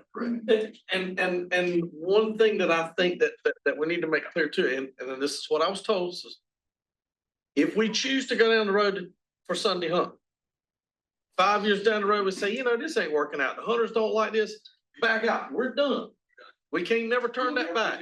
We're not And done. we have been told We can stop. We could go back and prohibit Sunday, but we will not get. We will not get those states back. And I have been told by other states that have chosen that path that they said, we wish we'd have never gone down this road. We would love to be back to where we were. Is that right? I have contacts in other states. Pennsylvania's debating this. It ain't something we can back up 2 years from now and say, oh, we don't like this. The hunters are coming back saying this is not a good idea. They need to understand if they choose this, we never look back. We can, like I said, we can go back and say. That's the heartburn I have with it. But I didn't say you couldn't control it, but you can't, you need to get back. It's on your framework your season, but you want to have it compensatory days be in that. How many days is that? I did have to count how many, it's however many Sundays are in the groupings that we set, so I don't know. 12 to 13 within on the year. Probably, yeah, somewhere in that ballpark. From Dove, like I said, from Doves all the way to, because every, you saw all the different frameworks, and that, all of those can include compensatory days for us. Are there any more questions for Fran? I've got a kind of, based on what you just talked about, a Sunday duck hunting.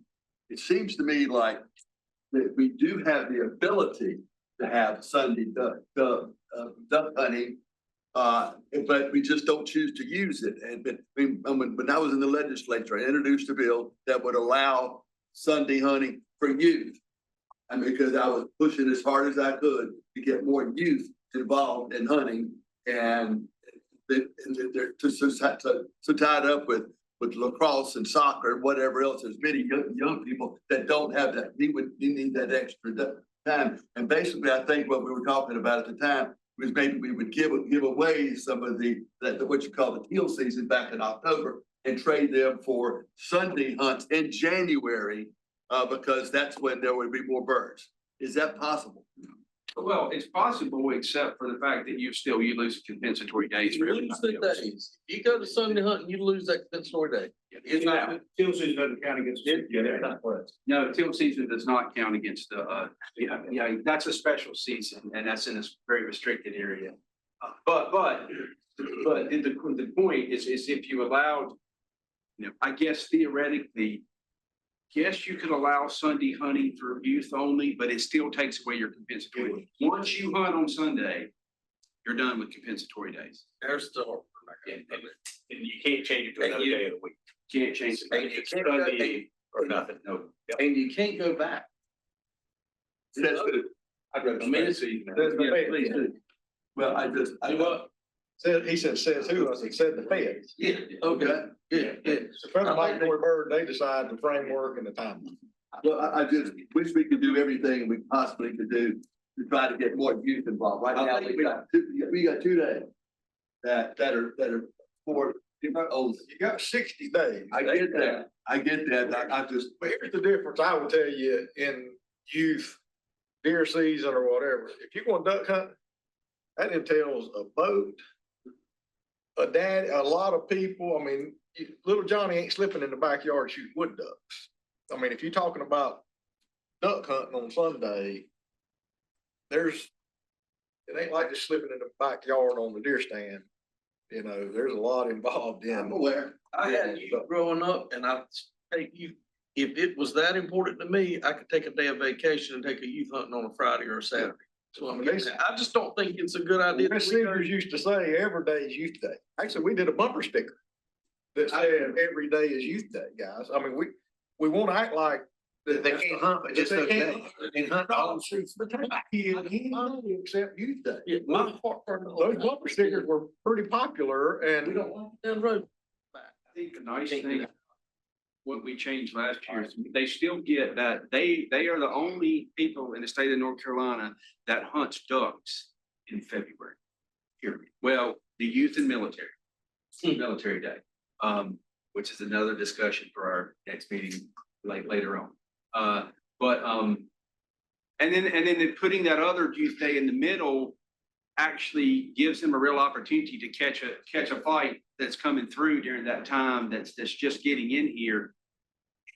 We can't predict to the day when, if that Saturday's going to be great or, but it gives them 2 great opportunities in the middle of our frameworks that is exclusively tailored towards them. And a couple of the phone calls I got were because of that middle season. They said they had huge success. Yeah, that's great. Yeah. And to give Doug credit, Doug worked really hard on figuring out when those 2 segments should be split with based on years of experience and data of our migratory. So, we're still in that window, and we're still in the liberal seasons now, so it gets easy for us. It's like we get 60 days. So it's not you that gets to think, it's Doug that gets to think. Well, Doug, yeah. We just remember Doug, yeah. Chris just took it over and Fran took it over from Doug back in the day after he passed away, but. Okay. Other things about Sunday hunting frameworks or? in story days. Yes, it's Sunday, honey, but I'm just wondering that October 23rd, 24th date, what's the purpose of that versus just adding it on to one of those other 2 dates? So the October wood duck season. That's basically what it's historically been. It's been moved early October to around, and I think it's been late October. There's a segment of waterfowl hunters that love that first October season. And we've shifted that day. That's really one of the primary reasons we zoned in the state.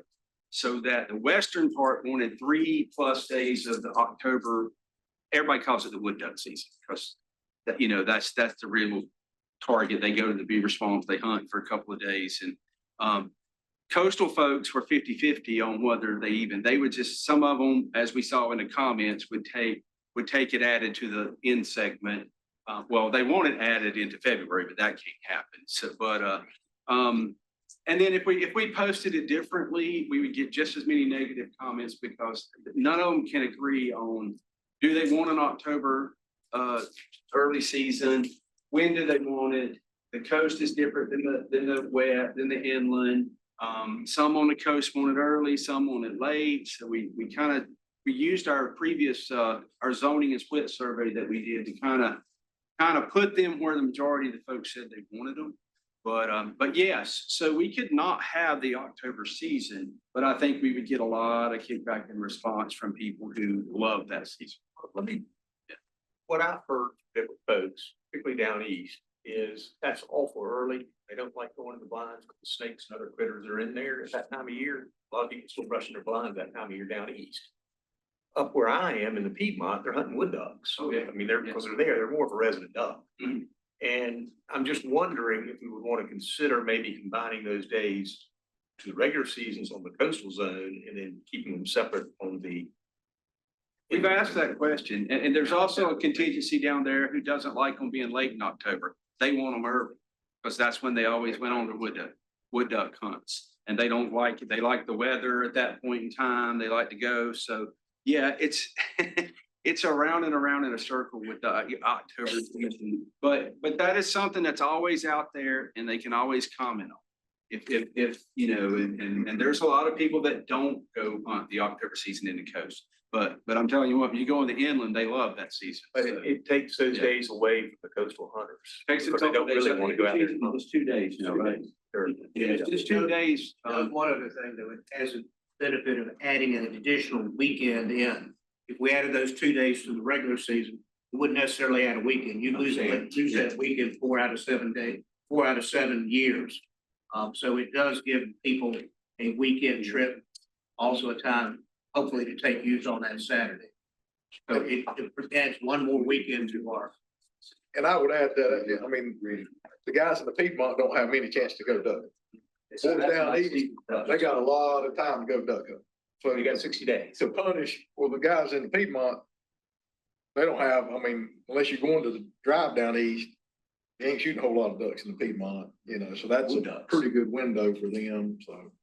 I just checked with Chris to make sure we did ask specifically in our duck hunter survey.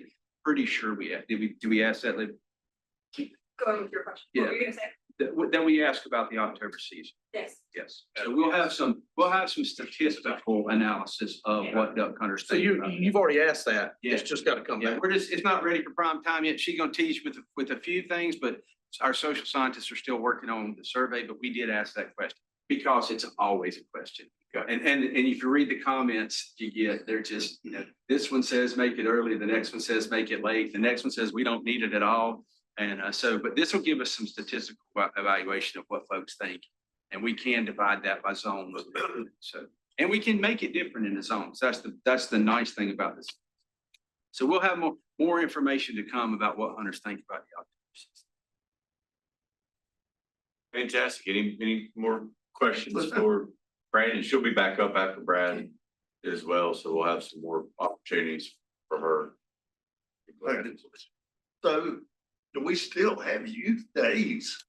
Youth and military days in February? One, the first Saturday in February.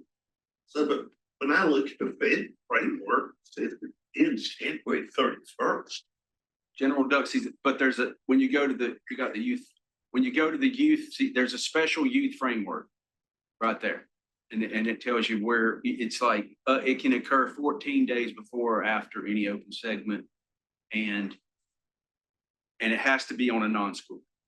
Also, when I look at our framework, it looks like we have 66 days of hunting, permitted hunting, except for Sundays. But if you took 12 out of 66, you're down to 54. What am I missing? Well, each frame, I'm not sure. Some of the frameworks are all independent. Dove's framework is different than Duck's framework is different than Goose. They look a lot alike, but so I don't, it depends on what species you're setting, season lengths for, how many days you get for the different species. It's not a total, we do have a total framework, the September 5th to January 3rd. But then you get extra days after that for light geese and extra days, so they got all these special things go, but You're hunting ducks 60 days, Tom. yeah. Somewhere, 60 days, right? Well, Yeah, 60 days. Duck farm. Right there. So if I go to the coastal zone and the days up, it's 2 days there, it's 21 days, there, it's 23 and 43 in January, that's 66. And that's because of the compensatory days. Yep. 6 days. Less 12 Sundays. No, I don't, During that there's period. only 6 Sundays during that time. It's the 12 would be if you started it during dove season. You just answered my question. Yeah. Like if you look at the December the 18th through January 32nd segment, there's 6 days in there. And if we added Sunday hunting, it would start on December the whatever. Yeah. That's where we see So the 12 days is including doves, morning doves stuff, not, within the whole framework. Yeah. but it's 6 more or less duck hunting. That's it. That would be. It depends on which segment you're in, how many Sundays are there, but yeah. And for every segment, we add days to it to replace the Sundays, but we have to work it back. We can't split them. We can't add 3 Saturdays to it. It has to be concurrent. We can't create more splits. Brad, maybe I'm wrong, but when Doug, I think Doug put a framework up on a calendar that explained it better to us years ago, because I was confused on that too, where it showed how it took this out but it was not like this, it was more on a calendar. Yes, sir. I remember that, and that helped me Dig it up. that helped me Well, understand, have. that helped me understand how it was broken down. And my memory was that, the huge majority of opposition was east of, say, I-95 to add in Sunday hunting, and then there was more support, the Piedmont and mountains. Mhm. They were the ones really wanting to know Mhm. more about Sunday hunting, but Mhm. and we looked at whether or not we could. Definitely, That's what East was opposed. They That's were 90%, I guess, opposed, and then other folks in Piedmont, that do want to go out and go hunt on their, go wood duck hunt on the swamp, whatever. Most of them are avid duck hunters that live in the Piedmont and are driving to the coast. I'm just saying, my memory was that when we went through that, it was skewed. It was heavily very skewed against Sunday hunting in the east versus the rest of the state. It's Sunday. There's lots. You go first. Mine's a little out there. You go first. The 2 different zones, we have different seasons in each zones. One zone gets 60 days, the other zone gets 60 days, or 60 days cumulative. It's the same it's the same framework. The framework is the same. We can adjust it within that. Like the inland season can start earlier as long as it doesn't start before September whatever it is. But yeah, you can have different seasons, but you don't get different numbers. And it's 60 days in the coast, 60 days in. Okay, so if you have 60 days, one period of time to the coast, and then another 60 days, a different period of time at the inland, have you just gotten 120 days duck hunting? That's one of the reasons to zone. technically, but you can't hunt both places at the same time. Well, what if we? But you don't, the dates are are inside the framework. So that's the reason you have the zones are, this is the ducks. A lot of it makes more sense when you got states that are this way, north to south. You got birds coming in early in the north, and so they have an earlier opening in this zone before they get further down. Ours is a bit different because our birds just come down and across. But you don't get any more days, but you can have different seasons in different zones. Okay, but how do you not get more days if you have different seasons? You can't hunt both places at the same time. But you can, so but you go to one Right, you particular can hunt season, 61 hunt one and another. calendar if you want. Yeah. If you wanted to, yeah. So you could hunt 120 days. 64 by Well, I mean, 120 if you had different season dates. I'm just hypothetically. Well, you can't get 120 days. The start of the framework is what it is. It can't open before this date. It has to close on January 31st. When you hunt with it, theoretically, you could say if a person went back and forth, but they're still only going to end up with 60 days of hunting. There's no way for them to hunt more than that. Because they can't be here and there at the same time. I understand, but if the seasons are different, they don't have to be. Yeah, no, I understand what you're saying, Jim, but you have to zone, it had to be a state that zoned 60 early days here and 60 later days here. So North Carolina zone, you could hunt 64 days.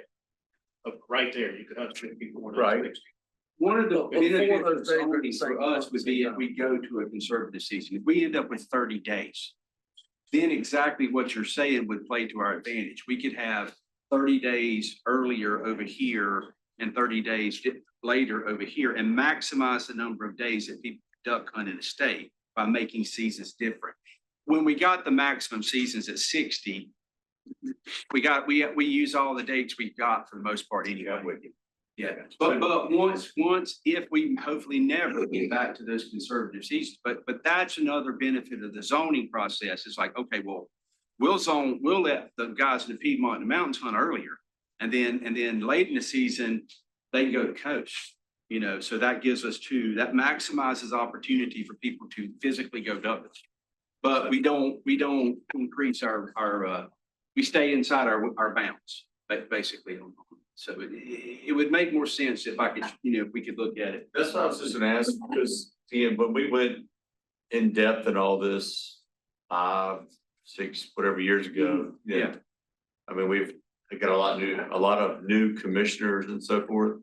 What do you think would be beneficial next time we have a migratory birds and waterfowl show, either that calendar or to be able to better We'll go explain? back and get that calendar and dig a little deeper. I mean, we've tried to explain the zones and the things we can do with the zoning, with the difference. And we could have 4 youth veteran days. We can have 2 in the inland and 2 on the coast if we wanted to. But there's within the 60-day framework, it's hard, to fit those in any other time than when they're there. But, like I said, if we go to a 45-day or a 30-day, then we can get creative with where we structure our seasons in the zones to maximize opportunity for people to go duck. But yeah, we'll put together a zone split calendar thing for the next meeting and just and dive into that. I think that'd be great, just so, because folks could ask questions by their constituents and to be able to educate. It's the waterfowl seasons and the structure and the flyway council structure and the zones and the frameworks and the dual management of the species. It's always good to have a refresher. Or even for me, I have to ask and say, okay, wait a I know minute. you gotta go, but one last thing, was there not, when we looked at this years ago, that on a 60-day calendar, there was some years, the way the calendar fell, that you would only get like 58 of those days or 50, you would lose a day or two? Was I wrong about that? Well, we'll lose. No, we don't lose any days now because we can add them to the front. Okay. Yeah, like this year's a perfect example. The 31st is on a Sunday. So we can't go all the way to the 31st this year. We have to stop on the 30th. But we added the date on the front. So we didn't lose a day with that. But yeah. But if we were to take in the Sunday hunting, Well, then it would have closed on the 31st. Okay. But we wouldn't have had as many days, we wouldn't have started. It would have been shorter in the. It would have been started sooner in the front end. Okay, but you'd have had that extra day when the weather was cold. Good question. or comment. Kind of, so this is, seems like there's not right now the appetite to move to have Sunday hunting for duck hunting, for duck season. And, it seems like there's a lot of, we want youth involved in more hunting. We've seen that across the board. It's been successful. We want that for the future of the resource. And we've also seen here today that, duck hunting disproportionately takes up more time. You gotta travel and it affects students or youths more when they're gonna be out of school. I'm wondering, is there a way, since there's no appetite to move that, is there a way to reach out to the schools and see if there's some kind of synergy where, I don't know, where there'd be, I'm just thinking when we were younger, the ACC tournament was on, they'd bring out the TVs and that wasn't like that wasn't an official. Bring your school gun to school. thing. Is there a way to-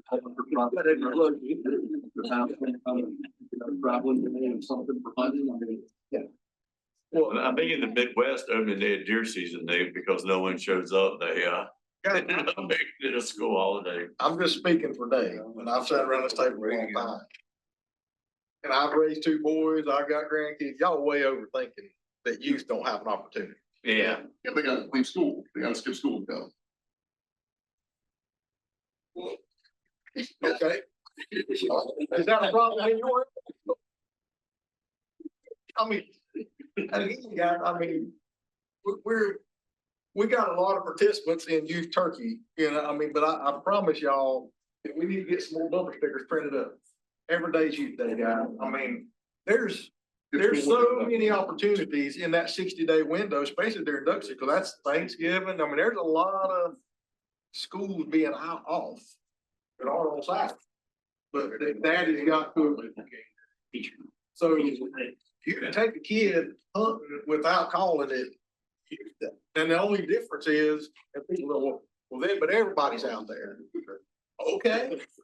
Are you going duck hunting on public land or private land? So we could have this argument, but I promise you, you have every day that anybody else has. And again, it's reduced from 18 to 16, but I would argue with y'all, I got some 14, 15, 16-year-olds out hunt everybody in this room. And they're considered a youth. So I take the know. I don't really want to know the 3-year-olds that killed a turkey up there. Oh, we got some good 3-year. I hadn't looked at it this year, but. That got killed a turkey. So, It's not as drastic as you think it would be. It is kind of funny. But I'm all about their kids. I don't want anybody to think that's against the kid, but I'm probably y'all really way overthinking that we're taking something away from them and they don't have an opportunity to go. There's plenty of days that school's out or whatever. And again, back to John's example, they got to make a decision. Do they want to go play baseball, soccer, lacrosse, or go hunt? So if soccer and baseball's on Saturday, well, I need Sunday to go hunt. No, you could go hunt on Saturday. You just don't get to go play lacrosse Saturday. You just can't change the whole world to satisfy every single person about every single thing. All right. I think we are moving on. So Fran will be back up after Brad, but right now we're going to have Brad update from 2026 Peregrine Falcon. Oh, thanks. So, Mr. Chairman, I do want to make sure that, we know that, so the migratory bird season framework, staff recommendations will be presented tomorrow as an exhibit item for the commission to direct Director Briggs to issue the proclamation to establish our seasons. The Peregrine Falcon take will also be an exhibit item, and I'm not going to spend much time on this, but this is we were allocated once again 5 juvenile Peregrine Falcons that could be taken east of Highway 17. You can see the takes allowed September 20th through October the 20th, and by permitted falconers only through a permitting system that we operate. They apply for opportunities. We do a random draw, and they get it. And then they do have to submit and complete a report for us at the end of the season. Did we maximize? We didn't maximize take last year. Yeah, we didn't maximize take of Falcons last year, but we were working with the Falconers and as you know, there's a falconry rule in place, but that's the framework for take of migrant peregrine falcons. There's other stuff going on with peregrines, maybe normalizing take of peregrines in the near future, which would make them basically like all the other rules with take for falconry. That's still a work in progress in the federal frameworks, but that is coming down the line. But this is where we are right now with take of peregrines, and it'll be a permitted system. Questions about take? So remind me again, I think you just said it, whatever, but North Carolina has allocated 5 juvenile birds. What does that mean? So that means, so the Atlantic Flyway Council, the federals issue a certain number of, and Sarah can comment on this if I get this exactly wrong, because she's involved with it. They issue a number of birds that can be taken in the flyway, and then it's allocated by state. And Only 5 can be taken in the state of North Carolina. 5 can be taken in North Carolina, except if Virginia gets 4 and they have 3 left over because nobody wanted the tags, they can send them to us, or another state in the flyway. It's basically you have a set number in the flyway, and then there's like a formula you guys use that has to do with peregrine migration and falconer numbers, and then you're allocated by each state is allocated. Are we the highest or second highest? Florida, maybe. Yeah, I thought Florida may be the highest, but So we're allowed 5 permits. we're allowed 5 permits, correct. They're trapped, and then the people who get them train these falcons to hunt. Correct, yes. And if one is killed in the process, that's just one of our permits. They have to report that, yeah. What's the difference between a juvenile bird and an adult bird? You want to answer that? Yeah. I mean, We have what we call hatch year, so it's the juvenile birds. And that allows the falconers to train the bird. And so it's more trainable rather than taking an adult.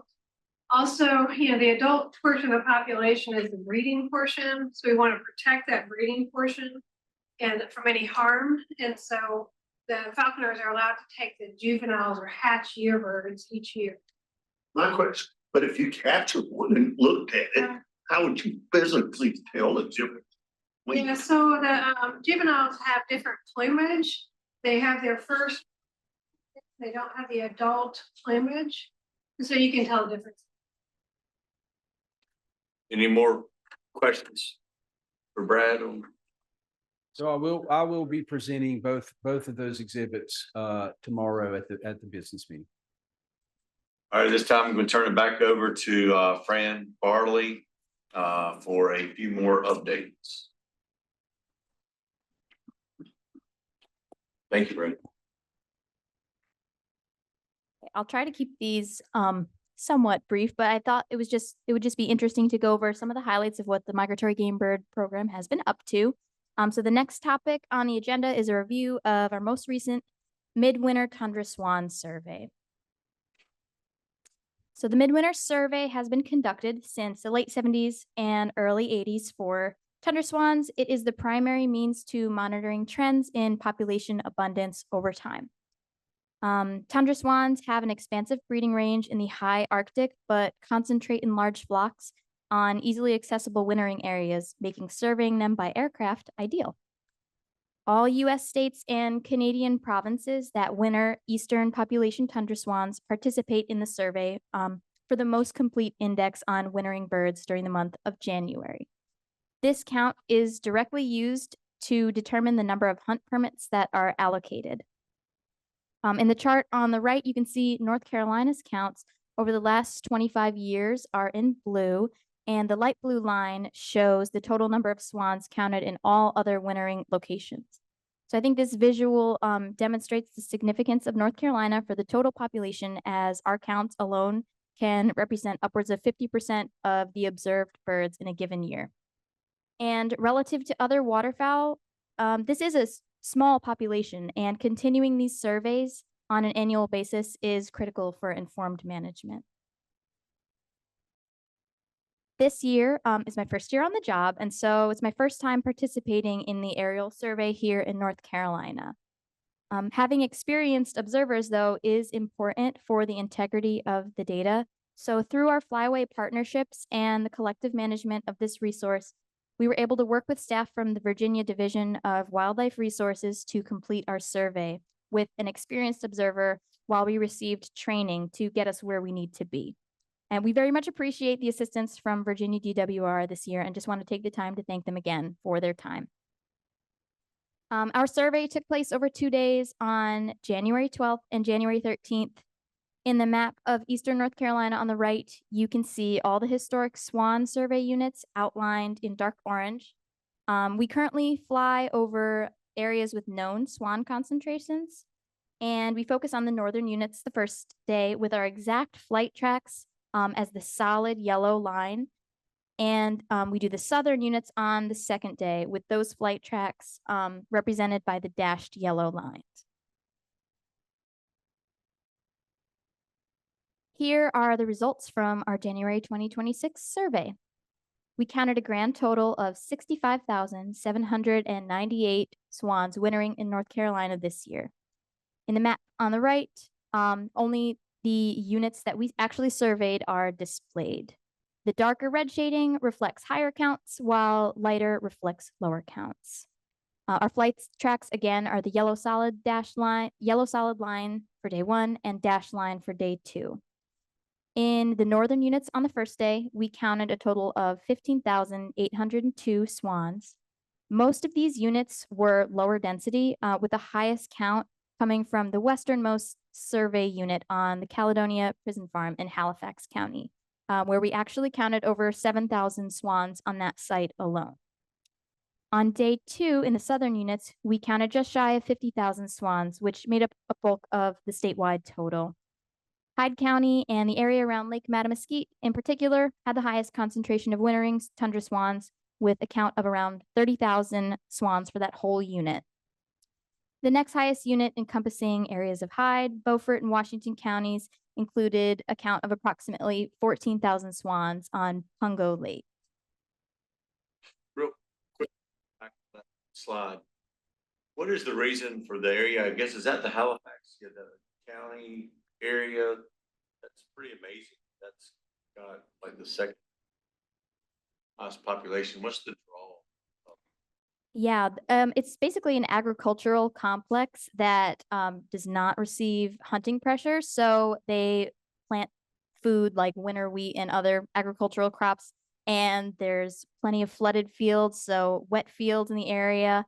And so they are kind of managing, not intentionally for tundra swans, but it becomes a draw for them because there isn't strong hunting pressure and there is suitable habitat there. So we do see, and it's fairly expansive, where the swans typically, you don't really see them on smaller, more isolated fields that have, trees surrounding them. They like kind of larger expanses. And so that complex seems to.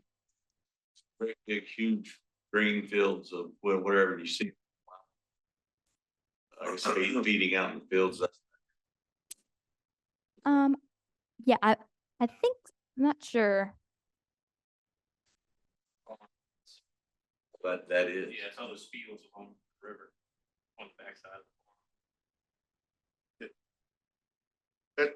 That's where Caledonia Prison's located. That's near where you're right across right the where road. Road up a lot of prop prison, so they have big, expansive farming operation with no hunting whatsoever. So they have perfect habitat for no hunting whatsoever. So we see them all. Okay. Thank you. Yep. Okay. So how do our results from this year compare to the long-term trends in North Carolina? Over the last 25 years, we have averaged just shy of 67,000 swans, so this year's count is about on par. These are imperfect counts and annual fluctuations are expected, so trends are much more valuable than absolutes in a given year. So that just speaks to the length of the data set for monitoring these trends over time. And you can see this demonstrated by the chart on the left of the individual counts, as they can go up and down, but the trend is relatively stable. And our count from 2026 is circled in orange. If we break down the counts into 3-year averages in the table on the left, or I'm sorry, on the right, you'll notice some higher periods and some lower periods, with the most recent 3 years actually being the lowest in the time series. We are still hosting good numbers of swans during winter, but this is something that we'll continue to watch and will remain in communication with our flyway partners moving forward, as we're always trying to stay on top of anything. What would you attribute the low count in 24, 26? I would probably mostly attribute it to there's been some shuffling of observers, actually. So we're trying to kind of get back on a consistent observer annual basis so that we just don't see as many wide swings just as a result of differences in experience. So if the same person is conducting the count every year, it just kind of helps to buffer that you kind of have your own sort of trends that you'll see versus somebody else is estimating, differently. So I would attribute it mostly to that, but some fluctuations are actually, relevant to the number of birds that are here in North Carolina. And there are years when birds could winter further north. So it's just kind of dependent on weather and habitat availability sometimes. So we do see some fluctuation because of that, but I think there's a bit of an expectation that there was just some observer differences that we're getting straightened out as we have a consistent observer moving forward. When you say flights, what are those? Are they helicopters or? We use a fixed wing aircraft. And not trying to push AI everywhere, but this would be something else. You video it, you throw it in the machine, and it could spit out how many. You wouldn't need to count them all, but no. Yep. Yes, I really appreciate you bringing that up because that is something that I'm actively working on in the horizon. And I've been having some conversations with the Fish and Wildlife Service. They do have a specific aircraft that has a window in the belly of the plane, and they have a camera mounted there.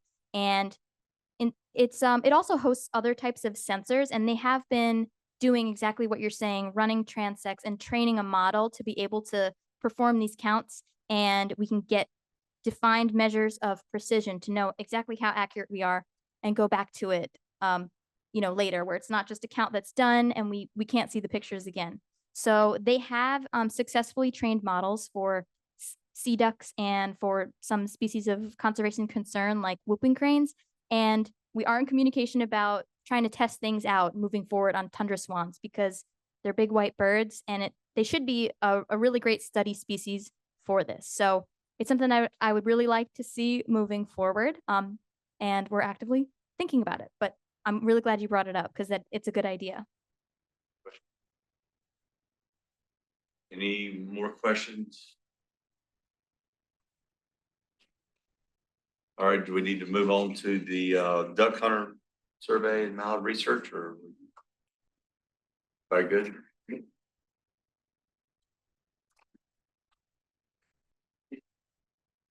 Okay. All right. Next on the agenda is an update on the 2025 Duck Hunter Survey.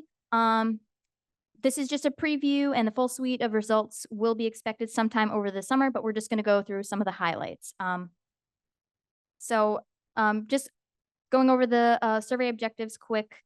The goals to quantify hunter opinions on waterfowl management in North Carolina, characterize waterfowl hunters, estimate economic impact, and describe use and management opinions of WRC impoundments, and assess preferences for season dates.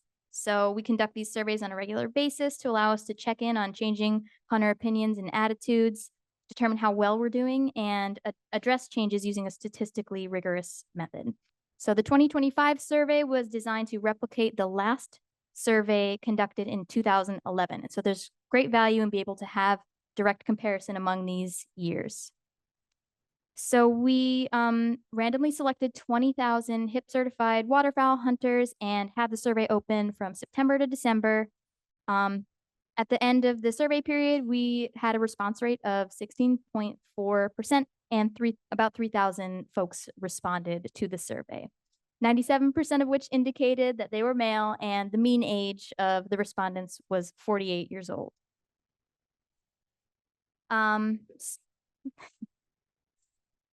So for a first taste of the results we're getting from this survey, we're able to see how the perception of satisfaction with our management, and it's refreshing to see that 45% indicate that they are currently satisfied and only 19% are dissatisfied, where 36% are neutral. Another interesting result is that we're able to tease out from this survey is the number of years our constituency has been hunting for. A large percentage have been hunting more than 20 years, but almost a third are relatively new to the sport, hunting for 5 years or less, which is promising from an R3 perspective. This figure is a bit complex for quick interpretation on the fly, but it just shows perceived barriers to waterfowl hunting. And I highlighted what I thought was kind of the most interesting and pertinent to us. So for the lower orange box, this is just demonstrating that the current regulations are not perceived as a barrier, and that's something that is in our direct control. So it's great for us to be able to assess this and see that currently we're not contributing to this as a barrier, a significant barrier. But the top 3 barriers, they do all relate to hunting access and pressure. As you can see, it's public hunting areas being too crowded, lack of access due to waterfront development, and difficulty finding private land to hunt on. And as our population increases and hunter numbers are increasing, we just might expect to see these barriers continuing to rise. So we'll keep our eye on that. In this figure here, we're just highlighting the importance of waterfowl hunting relative to other recreational activities. And you can see that there's a very high proportion of avid hunters, with 78% of respondents indicating waterfowl hunting is one of or their most important recreational activity. So if you're a duck hunter, you're going to go duck hunting, and there's not many competing interests there. We kind of previewed this where we did specifically ask about the duck hunting zones and some questions about the October season date selection. And our goal of the zones was to provide more opportunities for our duck hunters and for the diversity of our duck hunters. But we see that we've received a relatively neutral response, that most folks are seeing the same opportunities pre and post zoning. We did ask some species-specific questions, and specifically on resident Canada goose management objectives. And I just thought this was interesting. 41% of the respondents indicated they felt the resident Canada goose population should decrease. Decreased populations likely result in decreased hunting opportunities. So it's kind of directly, it's not really typical that a hunter would be advocating for reduced hunting opportunities. So it's just something interesting that we noticed, and this could possibly speak to the broader public perception of the species. And just through the survey, we were able to generate an estimate of the total economic impact of waterfowl hunting in North Carolina. And as you can see, it's estimated at about $150 million. This is my last results from the duck hunter survey, and let's see. It just shows where folks indicated they hunted the most during the waterfowl season, and you can see that almost 70% of the respondents indicated that they hunted mostly in the current coastal zone, with only 30% of respondents indicating that they did most of their hunting in the inland zone. So this wraps up a preview of those results, and I just want to thank the social science team for their hard work on the survey and for the analysis and of the results and creation of all of these figures that I just showed you. So work wouldn't have been possible without them. And stay tuned for the final report in the summer. Fantastic. Any questions for Fran? Wonderful presentation, by the way. 2 slides back, about the 41% that said the resident population should decrease. Isn't there an alternative interpretation for that they think there's so many that you should liberalize bag limits or something for the resident population, and that would create more hunting opportunities, at least in the short run? You know, that's a good way to put it. I think that is another alternative way to interpret that that's important to bring up. So thank you for for mentioning that. The resident actually considered a nuisance and by some people, Mhm. by avid hunters, but, golf courses. Yeah. Sand avid hunters, yeah. Yeah. And pilots. No, thank you for bringing that up. I do think that's an important note to make, so thank you. Commissioner Palmer. Fran, you did that was a great report, very informative. And you also did a great, for those of us who can't hear, you did a great job using that mic.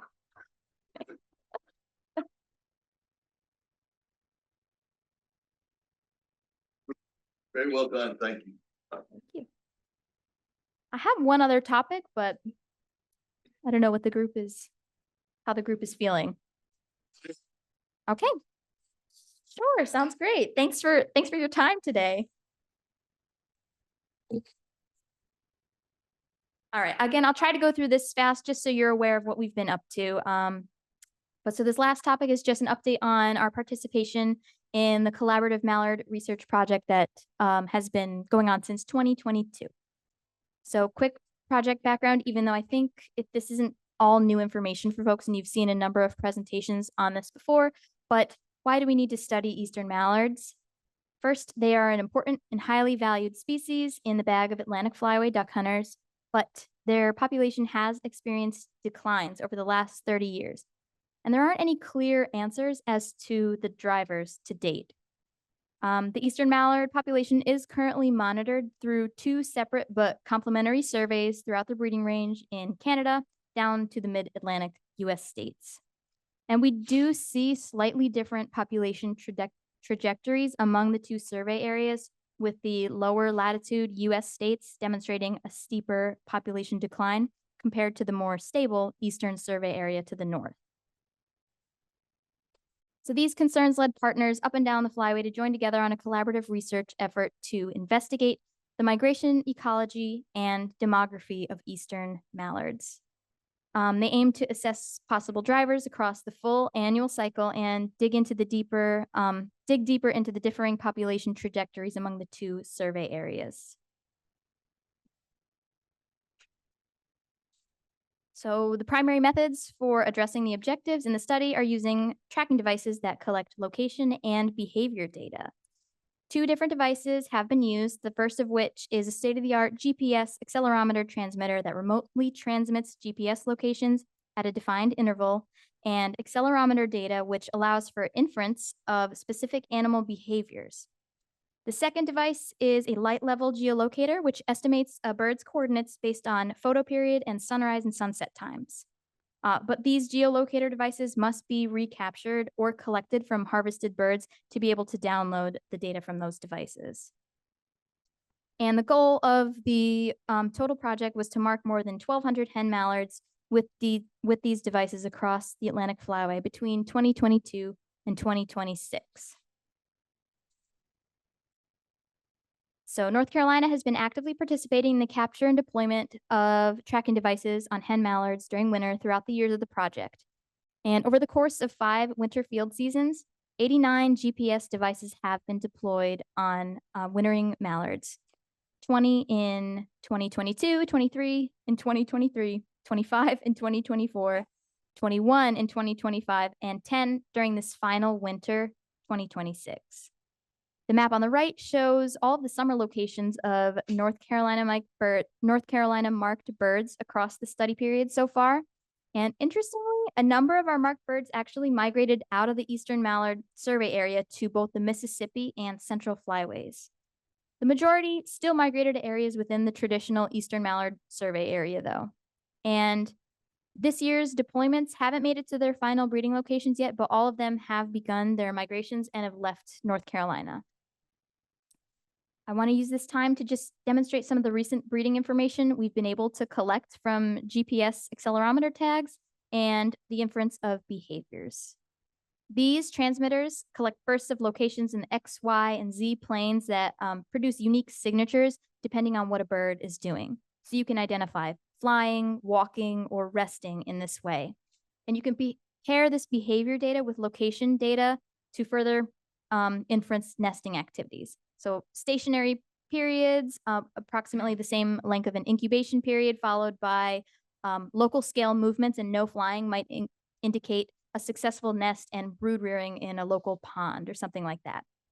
So using the criteria and paired with some infield validation, we determined 7 North Carolina transmitted hens attempted nests in summer 2025 from Eastern Canada to North Dakota, and even one right here in North Carolina. 2 were inferred to have been successful based on this criteria and the transmitter signatures, including the one that nested in North Carolina. So much information is still actively pouring in from the transmitted birds currently on the landscape, and some of the GPS units have actually held up surprisingly well. One hen marked at Mackey Island National Wildlife Refuge in the northeastern corner of the state completed 4 full migrations cycles with her GPS transmitter, returning to the same spot in southern Ontario during the breeding season every year and migrating back down to Currituck, North Carolina for 4 subsequent winters. The transmitters also provide an opportunity to interface with the public as birds may be harvested during the hunting season. And so far, 8 of our transmitted birds and 2 of the geolocator birds have been harvested to date. This past winter was our last field season on the project, and so we've wrapped up our planned transmitter deployments, but data will continue to be collected as birds retain their devices through further migration and breeding attempts. And researchers will continue to run and finalize analyses with the full suite of available data. Some of the expected research projects include analyses of migration timing, winter habitat use, brood habitat use, environmental drivers of movement and habitat use, and a comparison of mallard and black duck movements and behavior, all of which will be used to draw population level inference and inform species management. I do want to take the time to thank Hunter Morris for putting together and managing the field components of this project, as well as Doug when he was here. And he put together a number of these maps and the information. So thank you, Hunter. All right, that's all that I have today. Fantastic. I just have one, just additional topic. Did we notice any swan poisoning at Lake Mattamuskeet this past year? Has that kind of Not since the previous die-off. problems pretty much Seems to be, very small? yeah. Maybe. May not have even been associated with that particular impoundment. Learning about where they might have been exposed. They did some work in the impoundment, hasn't really indicated any significant lead. I mean, there's lead there, they've been hunting the place for 100 years, but yeah, we've not had any other in the reported incidents at all. All right, no more questions. We'll adjourn. There are teams downstairs, but if you want water or soft drink, grab it before you go down.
Welcome, and I would like to invite everyone to the Education and Communication Committee meeting.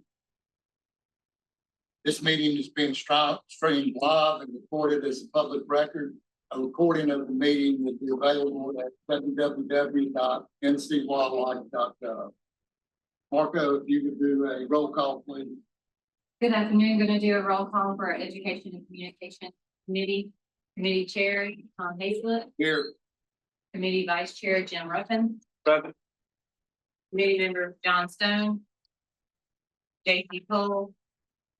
Reed Smith. Here. Justin Boyd. And ex officio members Mark Craig. Here. And Landon Zimmer. Here. Mr. Chairman, you don't have a quorum. Very good, thank you. I don't think we have any action items on the agenda. At first, I'd like to call on Wildlife Education Chief Travis Casper. Travis. All right.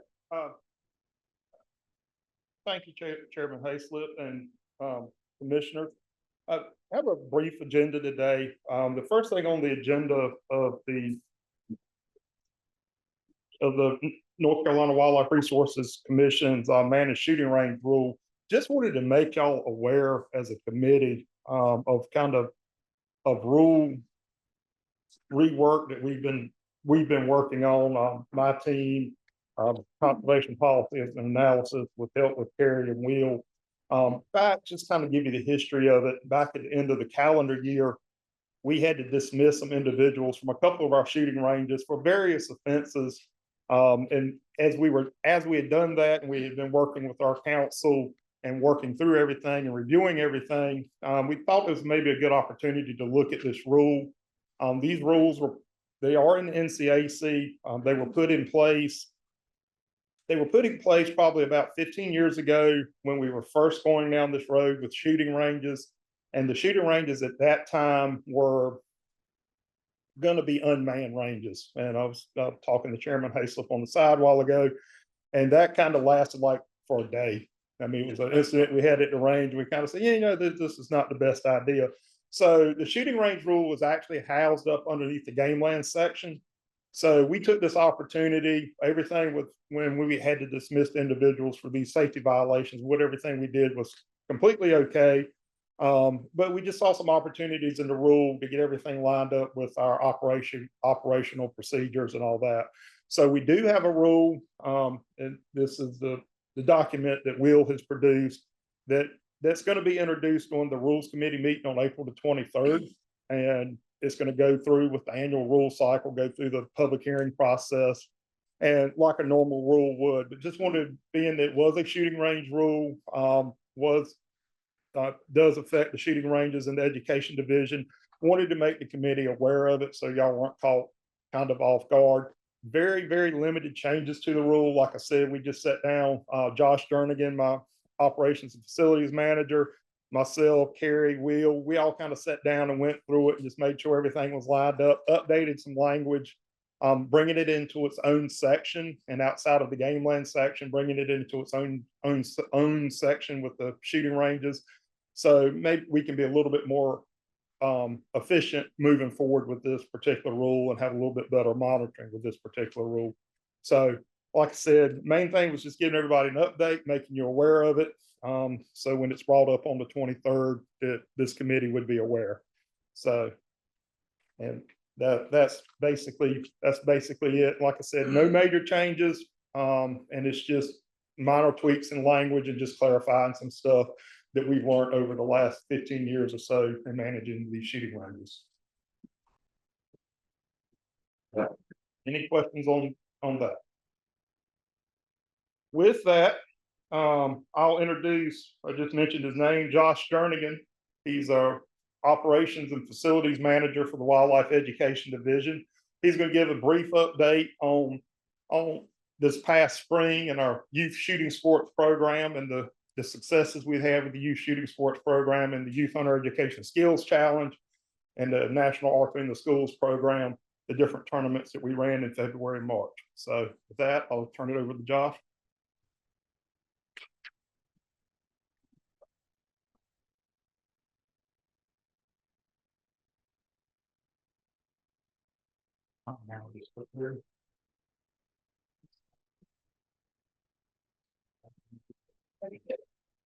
Good afternoon, everybody. I'm Josh Jernigan.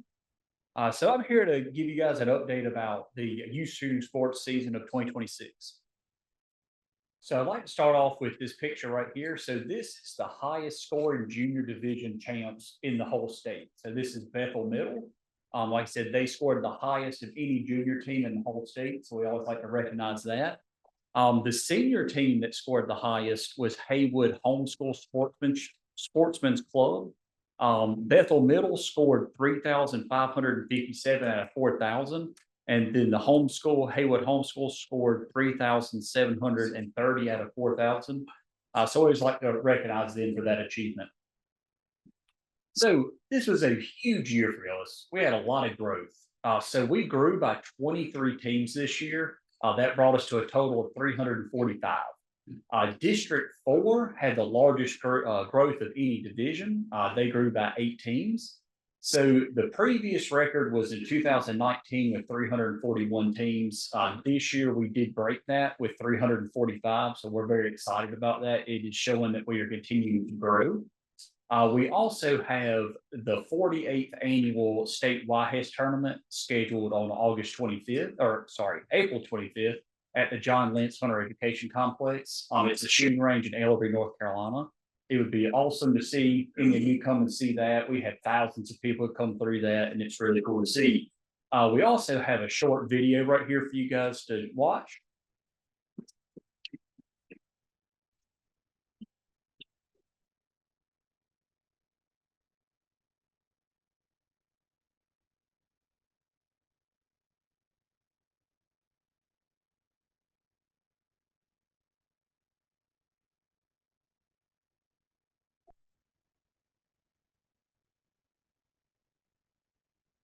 Today is our state youth hunter education skill requirement number. And these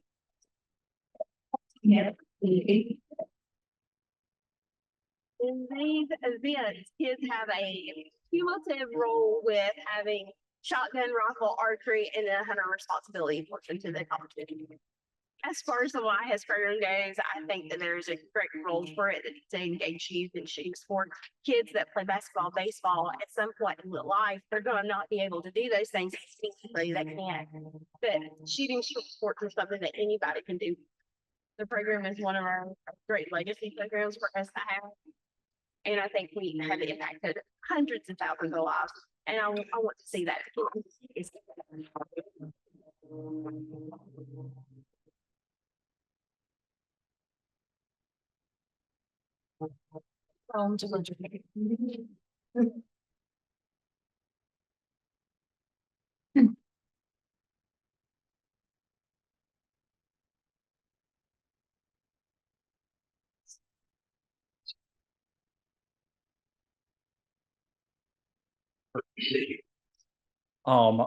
Right here is a list of all the senior teams that have been invited to the state tournament.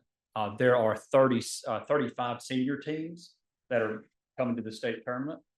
This is a list of all the junior teams that have invited to the state tournament. There are 26 of them for a total of 61 teams.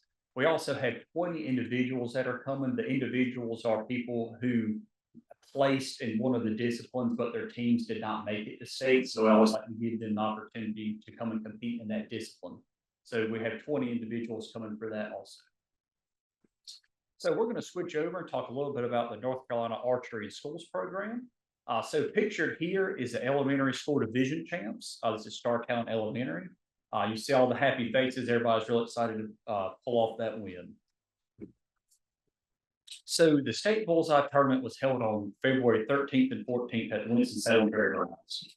We had 50 schools from across the state come and compete with 1,037 archers. We also have a list right here of all the division champions. So the elementary school division champions were Startown Elementary. The middle school divisions were Hudson Middle School, and the high school division was East Burke High School. Shortly after that, on March 28th, we held the 3D state tournament. We had 441 archers attend from 26 different schools from across the state. The division champions for that, the elementary school was Startown Elementary. The middle school division was East Burke Middle School, and the high school was also East Burke High School. Questions? I saw on there where you have some schools are participating one year, maybe, I'm assuming they're not participating. What causes, why would they get out of the participation? Is it for? There's a lot of reasons why schools might not come back to participate. For example, sometimes the coaches move on and the coaches might, or the school might not be able to put up a coach that year to teach the kids. We see that a lot. A lot of people age out. So there's so many factors, but that tends to be one of the bigger factors. That and administration change in school. That's what Yeah. Or they tell it, they don't want to send to school. Is that what you're basically saying? Well, it is truly based at school. It could be administrative change at school. We are working on opening it up, looking at our rules and doing some evaluation stuff to kind of look at what's going on with the tournament. Again, it's another opportunity where we're working with conservation policy and analysis, and we're redesigning a survey to kind of look at our tournaments and what's truly going on out there. So we have started to see a shift of not necessarily it being a true school function. We do have a lot of that FFA where they're still within the school, but we're seeing a shift where it's been more community-based programming. And so we're kind of in an era of change right now with the program. So, and we're just looking at different ways to really understand what's going on out there and make sure our rules are aligning. So we got maximum participation. And I'm assuming that when the school's participating, that they can opt out of, and I guess the reason they can opt out of using the rifle or the shotgun, they can do the R3 only, or is that an option or not? That's not no, sir, that's not an option. We have had them participate in all the events, because the way the scoring's set up, if they don't, there's not. That's if we do run into that situation where they can only do archery, that is an opportunity where we're directing to the National Archery in the Schools program and try to get that program up and going. And the reason I say that is because I would think some of these schools may say, well, no, we're not going to have anybody, we don't want to be affiliated with the gun side of it, but we wouldn't be opposed to the archery side. Right. I know I got some swag from the high school I graduated from that's got if you've been around the old Hunter Ed logo, that's got the guns around it. And I found out from the guidance counselor from that high school that the kids can't even wear their stuff to school right now because they still use that old logo with the firearms on it. But you're seeing a lot of these moving into kind of community-based teams, or whether it's through their 4-H or through other conservation organizations out there in the field.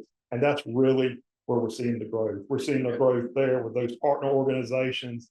And also we're seeing a lot of growth with private and charter schools and ways to get those kids involved too.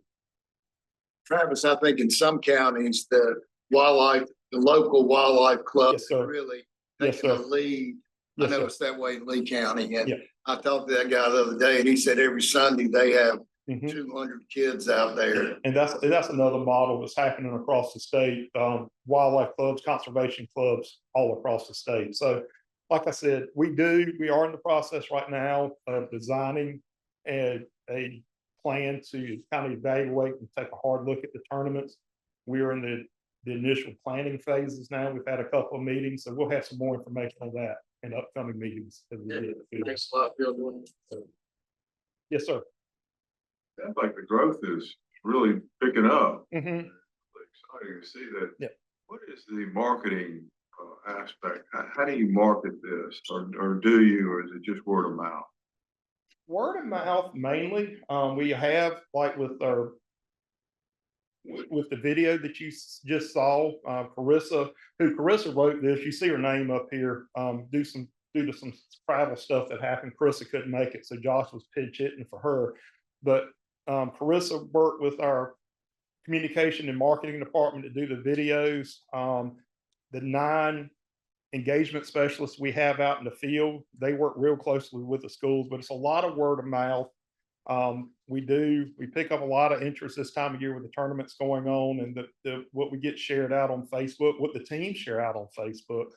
I shared a couple of posts, and I'm no social media expert, but the algorithm has got me. And if if a school or team out there from anywhere from Pennsylvania down to Louisiana says something about a hunter safety team, it pops up on my Facebook feed now for some reason, which I like, because a lot of them are North Carolina schools. And I think more of that stuff kind of gets out there, kind of more organic. I know my past in the field, it's the wildlife officers working, telling schools about it, telling organizations about it, just kind of word of mouth. Last question. So, the venues, are they all our shooting ranges or on the shooting side? It's a true partnership to get this to happen. We do have, we only one is happening on our range, the District 6 event, and the state tournament happens at Lentz.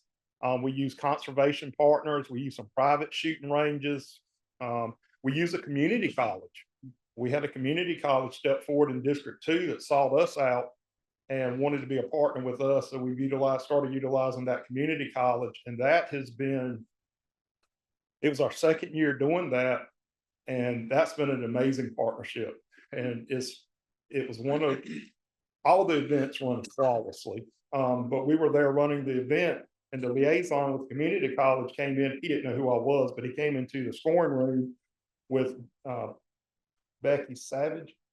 He got Becky Savage, our District 2 engagement specialist, and he said there was an individual there from East Carolina that taught event management and said that this was one of the best run events that she'd ever attended.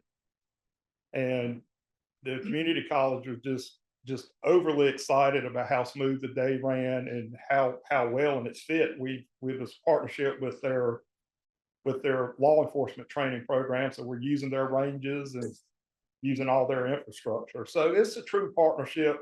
Like I said, I think we use a sporting clays and a preserve farm. So we've got it's all over the place to be able to make this happen. Thanks, Charlie. Yes. Roughly, how many youth or probably represented in each 345 teams? Roughly 2,500. 2,500. Yeah, It's really that really speaks to exactly what we've been talking about get you involved. Yes, sir. I mean, it's this. Are there any teams represented from Wake County? Not to my knowledge at this time. There was at one point a charter school, but I'm not sure if that was Wake County, if that was up there on the line with Franklin County. But off the top of my head, I'm not 100% sure. But we should be able to stir that pot. Yes, sir. I was gonna say, I think with the growth of charter schools in North Carolina, and you can see, I think with homeschool, you said was one of the top. What a great opportunity. I mean, it's, a lot of those schools can't have sports teams. Exactly. This would be, you've got a big growing group of youth that you can really, I don't want to say market to, but that you can really introduce hunting and outdoorsmanship to. And this, what a great, access or accessibility or gateway for them to go to something with wildlife. I think you should really focus more marketing and put as many dollars as you can towards this. I think it's a great program. And a lot of those schools are very much in the STEM programs of science, technology, engineering, and mathematics. And this fits into a lot of the conservation and science curriculum, so that it's a real sale, easy sale with them. So they're becoming a bigger partner with us with that. Travis, is Forbush still putting up good teams? Yes, sir. Forbush still puts up good teams. They're very competitive out in District 6. So they're seven. Yeah, I'm sorry, seven. The record reflects Seven. I'm sorry, 7. And Blue Ray Dobbs is listening to this. I'm sorry. All right. Thank you, Josh.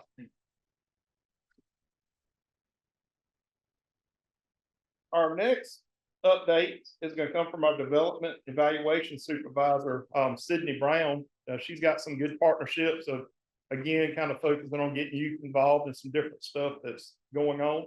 If Sydney looks a little bit more happy today than normal, her positions are now getting ready to be fully filled. So she's got a team under her starting on May the 4th. Our hunting and traffic engagement specialist will be up ready to go, and our conservation engagement specialist will be ready to go on May the 4th and complete her team. It includes angler engagement. So Sydney's the supervisor of that team, and she's going to give us some conservation engagement updates.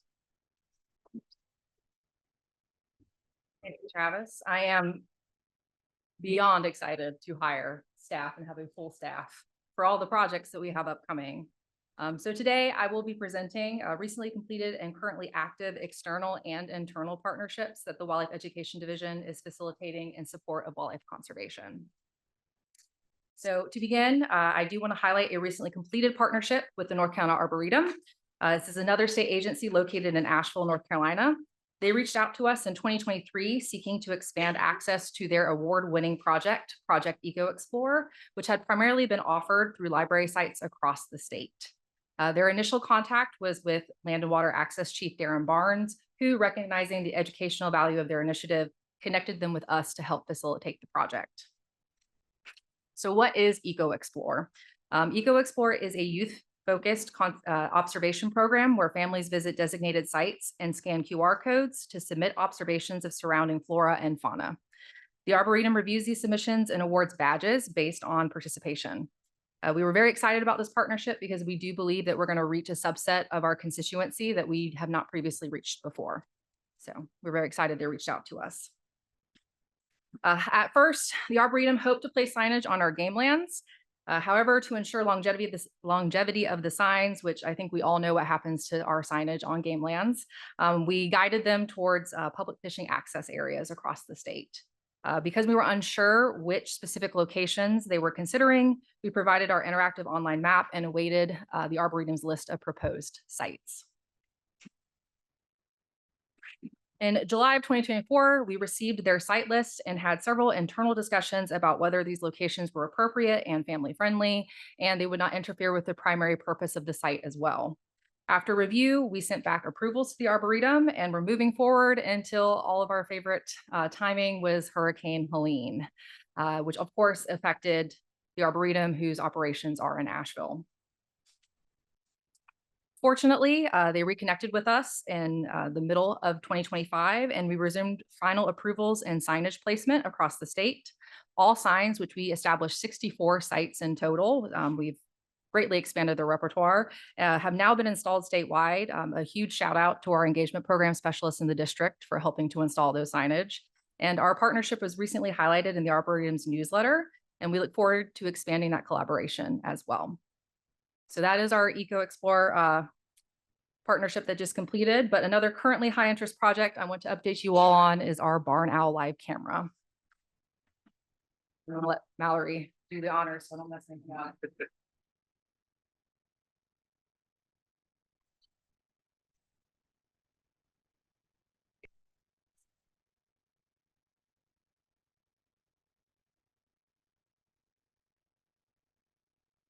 Do we want audio? Do we? Okay, we'll listen to her in the background. So I do have some statistics for you, which we can pull from our cameras. I also want to give a shout out to CMDE, who also provided us some statistics from our website. We currently have 6 eggs, 2 have hatched. I feel like a new mother now. Our first owlet arrived April 12th, this past Sunday, and the second on April 13th. We believe we see 2 pips, which are the beginnings of hatching on 2 of the eggs. So we are expecting more incoming very quickly. I am tired. In March, we had 3,247 unique viewers with an average watch time of 27 minutes on this particular camera. Peak viewing times occur Monday, Tuesday, and Friday between 11 a.m. to 2 p.m. and 6 to 9 p.m. The Barn Owl page is now the second most visited page on our website after the homepage with 61,580 views in March. We are very excited to see what April statistics bring us after the excellent April 1st press release from CMDE, which was not an April Fool's joke, just for the general public, it was real. We do have barn owls. So we'll switch back over from her Yeah, rat. Yes, it's several. There's several. What's about that? Do they like stockpile the? Yes. I think that's what she was saying. Sorry, we're gonna turn her off so we don't have to listen to her in the background. She's been a consistent background noise for me since January. All right. I do want to give a couple shout outs to the North Carolina Arboretum staff for their willingness to cooperate with us. And thank you to current CMDE and Land and Water staff for their efforts on the Barn Owl project. And I will take questions. So the stockpile in the corner is from the male. The male is currently not nesting inside the box. Female kicks him out of the nest. We were actually surprised that he stuck around as long as he did. She'll kick him out of the nest so she has more room for brooding and feeding the young. He currently roosts inside the tobacco barn itself in the high up rafters. And during the night, we'll go out and hunt until she can be done brooding the babies. And then, you know, they fledge and everything, and she can go out and hunt and assist with that because they require a lot of feeding to grow. Any other questions? Yes. Are you saying the male goes out and hunts and brings in the rats? Yes, while she's brooding. Once the babies are not quite so vulnerable, because right now there's not a lot of feathers on them, their eyes are closed. Once they get to a certain size, female owl will go out and also assist with hunting as well, because it takes a lot of energy and food to get these guys to full size. So both mom and daddy will put food in there, but I guess the daddy just goes up there and gets his rats and sticks it through the holes. Yeah, he comes in, he does a nice little drop by, a little bit of love grooming, says hi and leaves, which I think is what she prefers, like most females of our population. Yes. Incubate as they lay their eggs, so that they don't all hatch at the same Yeah, time. they hatch asynchronously. So she started laying eggs March 11th, and they typically will lay about every other day or every 2 to 3 days. This just helps with the energy load and having to provide food for each for mom. Like I said, it's a lot to feed them. So they'll start hatching. So if you happen to see mom move around, which she'll get up off of them to look around. A lot of people were commenting yesterday, there was a fly inside of the barn owl box. Happy to know that owls are just as disturbed by flies as we are. She did not like the fly and continued to try to kill it. Which gave us a lot of views of the babies. One is definitely bigger than the other. So you'll see different sizes. What happens during fledging? Do they fledge at different times? They will typically fledge around about the same time. Once they hit a certain milestone, they'll all typically grow about the same size, which anybody can correct me if I'm wrong. I know there's biologists in here. I'm an educator, so I always say I have approximate knowledge of many things. But once they get to about the same size, they'll typically fledge around the same, and we will ban them at that point. So we're looking at an early June banding for the owlets, which we're hoping to possibly live stream. Any other questions? Yes. How are you going to ban these things? You get the box and take it down? So before the owlets officially fledge, they cannot take flight. So they're kind of stuck in the box. We will try and catch mom if we can, just to check her band. She is currently banded. We believe this is the same bonding pair that has been in the box, but we cannot confirm until we see the band itself and read the number off of it. But what we do is we go up, we open the box up, we take them down. We use PVC pipes to stick the owls' heads in so we don't get bit the entire time that we're trying to band them. We will take measurements, sexes, see overall health, and then we will stick them back in the box where they have been thoroughly harassed and will not like us for quite a while. How many is normally? So last year, like I said, we're not sure if this is the same pair, but last year they laid 5 and 4 hatched. So we are hoping that all 6 will hatch this year, but there is a possibility that 1 or 2 may be a dud. Any other questions? Well, it streams 24/7 if anyone would like to look at it, and or email us about it. I think I'm up 24/7 now. Got anything else? Have the name of these little birds? But I know the answer. No, they currently do not have names. There has been lots of ideas of batting around them and having maybe the public be involved in some naming, but we'll see how Brad's already shaking his head. We'll see, we'll see how the wildlife management feels about that particular aspect. That's a big problem. That's a big problem. Thank you very much for that presentation. Before we close, I'd like to make just a note to the youth tournaments. I don't know if you've had a chance to go, but they are fantastic events. I'm real proud of District 5. I think this year we had 69 teams, almost 500 participants, and the coolest thing was 57 coaches. And ours is held at the Chatham County Wildlife Club, and it's probably a 30-acre field, and it is covered with people. I'm not kidding. It's just amazing the interest and the attitude that people have. And Travis didn't mention, I don't know much about this. They have to take tests, right? And so John talked about youth, helping youth and all that stuff. If there's a better way, we're taking a kid hunting, obviously, but if there's a better way to acclimate them, I don't know what it is. It's a great program, and the state tournament is Saturday. Next Saturday, the 25th, down at John Lent Center in Hellevue. Yeah, if you happen to be in the area, you ought to check it out because it's a cool event. Any other topics or questions anyone has? Thank you, folks. Great presentation. We appreciate it. Meeting adjourned. I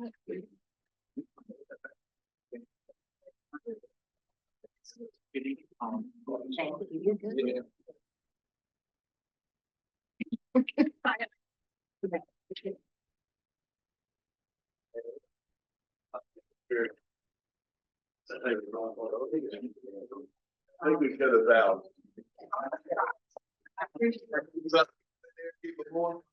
You know, as much as I would. Big question. No. What? No, just tell me we'll take a 5-minute break. Yeah, we're gonna 5-minute break. I didn't mean to. Okay.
We're gonna.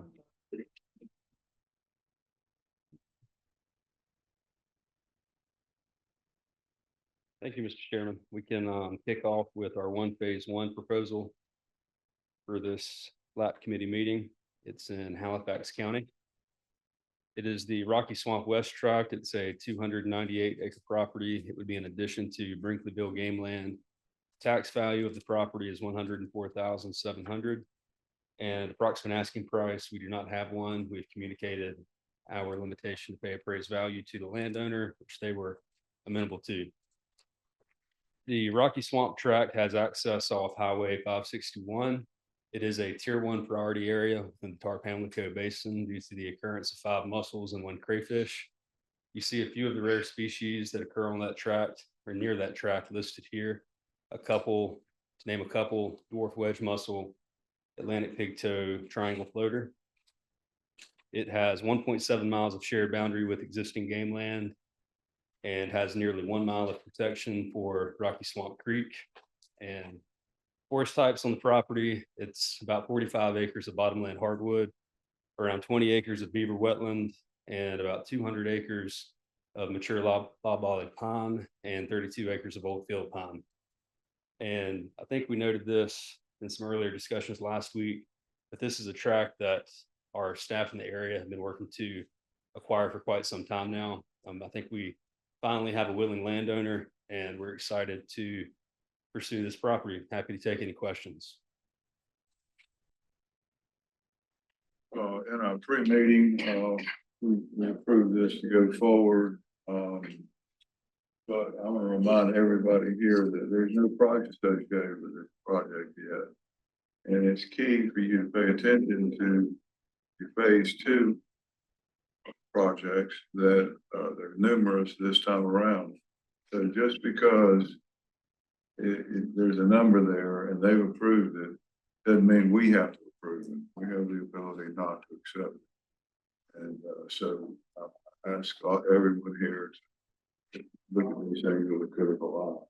But anyway, this is a good one, and we're gonna, hopefully it'll go forward. So, are we gonna take this one and take a vote on it now? I think that we can, since this is the only phase one for today. I want to make a motion. Make a motion. Second. Any discussion? Vote. All in favor? We're good. Then so it's tax value. Tax value is very low, 104,000. Yeah. Yeah. Tax value is rarely a good indicator of appraised value. That's correct. What's it done? $300 an acre. Yeah. And it's fine. The Guilford County tax value is not good, but I'm happy. I didn't see, huh? Right. Anyway, okay, so with that said, we're gonna move and, into phase two approvals. So Ben, if you'll describe these properties, and everyone pay attention. Yes, sir. We have 9 phase 2 proposals to look at today. The vast majority of these are reallocations. Some reallocations from DOT, one from the Department of Public Safety. We'll start off in Cherokee and Graham County. This is the Little Snowbird tracts, plural. It's a 2,050 acre assemblage of properties. It would be in addition to Nantahala, Game Land, and Cherokee and Graham County. Property is accessible from multiple state roads and has a really good internal road network throughout the tract. The tract does contain prominent ridge tops and miles of headwater trout stream, quite a few different water features and waterfalls on the property. And the tract, you can see in the overview map pretty clearly, it's a key acquisition in connecting these two ridge tops and areas in Nantahala, U.S. Forest Service owned game land. It connects the Snowbird and Unicoi Mountains. And the tract does contain 8 named streams, and 5 of these streams were sampled in a 2015 study that determined water quality to be excellent. The finances behind the property did appraise at $12,169,320. Forgot to note this in the prior slide. This is a partnership project with the Open Space Institute. We've worked with them on quite a few projects in North Carolina over the last couple of years. They are fairly new to working with us on conservation in North Carolina. The finances behind the project, there is a Land and Water Fund grant that the Open Space Institute was awarded at $2.5 million. There is a Forest Legacy grant at $8,780,000. And we're proposing to spend endowment money at $570,000 for a total acquisition price of $11,850,000. And you note there is a slight bargain sale component in this acquisition. We are purchasing it slightly lower than where it appraised. The 5-year stewardship and revenue estimates were $65,000 for boundary, gates, road improvements, and parking area establishment, as well as kiosk. And no estimated revenue within the 5-year window. The staff would like to recommend phase 2 approval of the Little Snowbird tract, and happy to take any questions. It's hard not to approve something like this that staff has worked so hard for.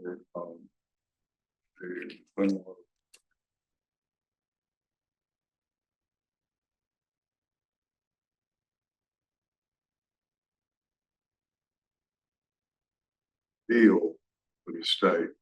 So, that would be recommend that we, approve it. Any question? Mr. Chairman, do we want to go through the whole list and then do the one motion or do we want to do one at a time? Okay. What you're referring to. Yeah. Just ask any of the consensus if there's any question. Prove probably more. Okay. So anyway, with that said, let's go to the next project. All right, we'll get into the DOT reallocations. The first one is the Franklin Bog property in Henderson County. It's a 9-acre bog that would be in addition to an adjacent wildlife conservation area. There is sufficient access to the property, which would likely be just administrative access for staff managing the bog turtle population there. Property does contain a southern Appalachian bog that's home to one of the most important bog turtle populations in North Carolina. Probably hard to see in the overview map, but we're a little bit south of Asheville with this property, and it's one of the last remaining populations of bog turtle in this area south of Asheville. The habitat has a reliable wetland hydrology, so good habitat for bog turtles nearly year round. And important to note, there are additional SGCN species documented on the property to include the rare four-toed salamander, which is also only known in a few remaining areas in this section of Henderson County.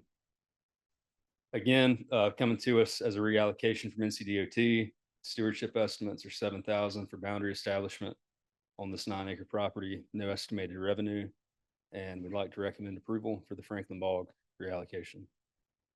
Once again, in our pre-meeting, we didn't see anything that would cause us to concern. It's a great project, bog turtle or something that the commission has continued to try to look favorably upon over the years. So anyway, does anybody have any questions or thoughts? I don't believe if you mentioned it is contiguous with another bog we also manage. Correct. Yes, sir. Okay, that's good. Let's roll. Next up is the Sparta Bog, a little larger reallocation from DOT. It's a 310-acre property in Allegheny County. This will also be in addition to an existing wildlife conservation area. Again, we have good administrative access to the property. Another southern Appalachian bog with a significant bog turtle population. Tract has extensive wetlands with a significant natural community.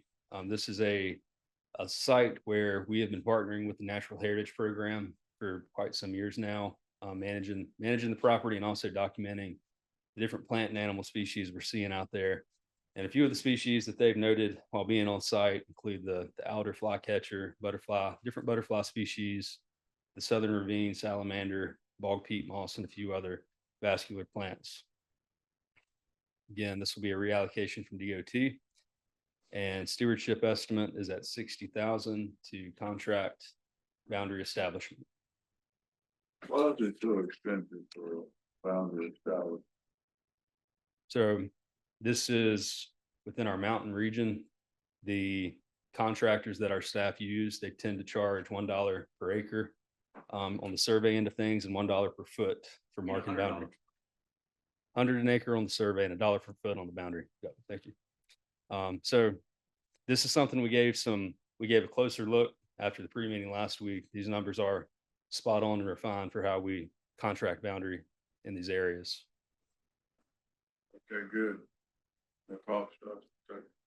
Special species. Let's move to the next. This is a bog turtle project.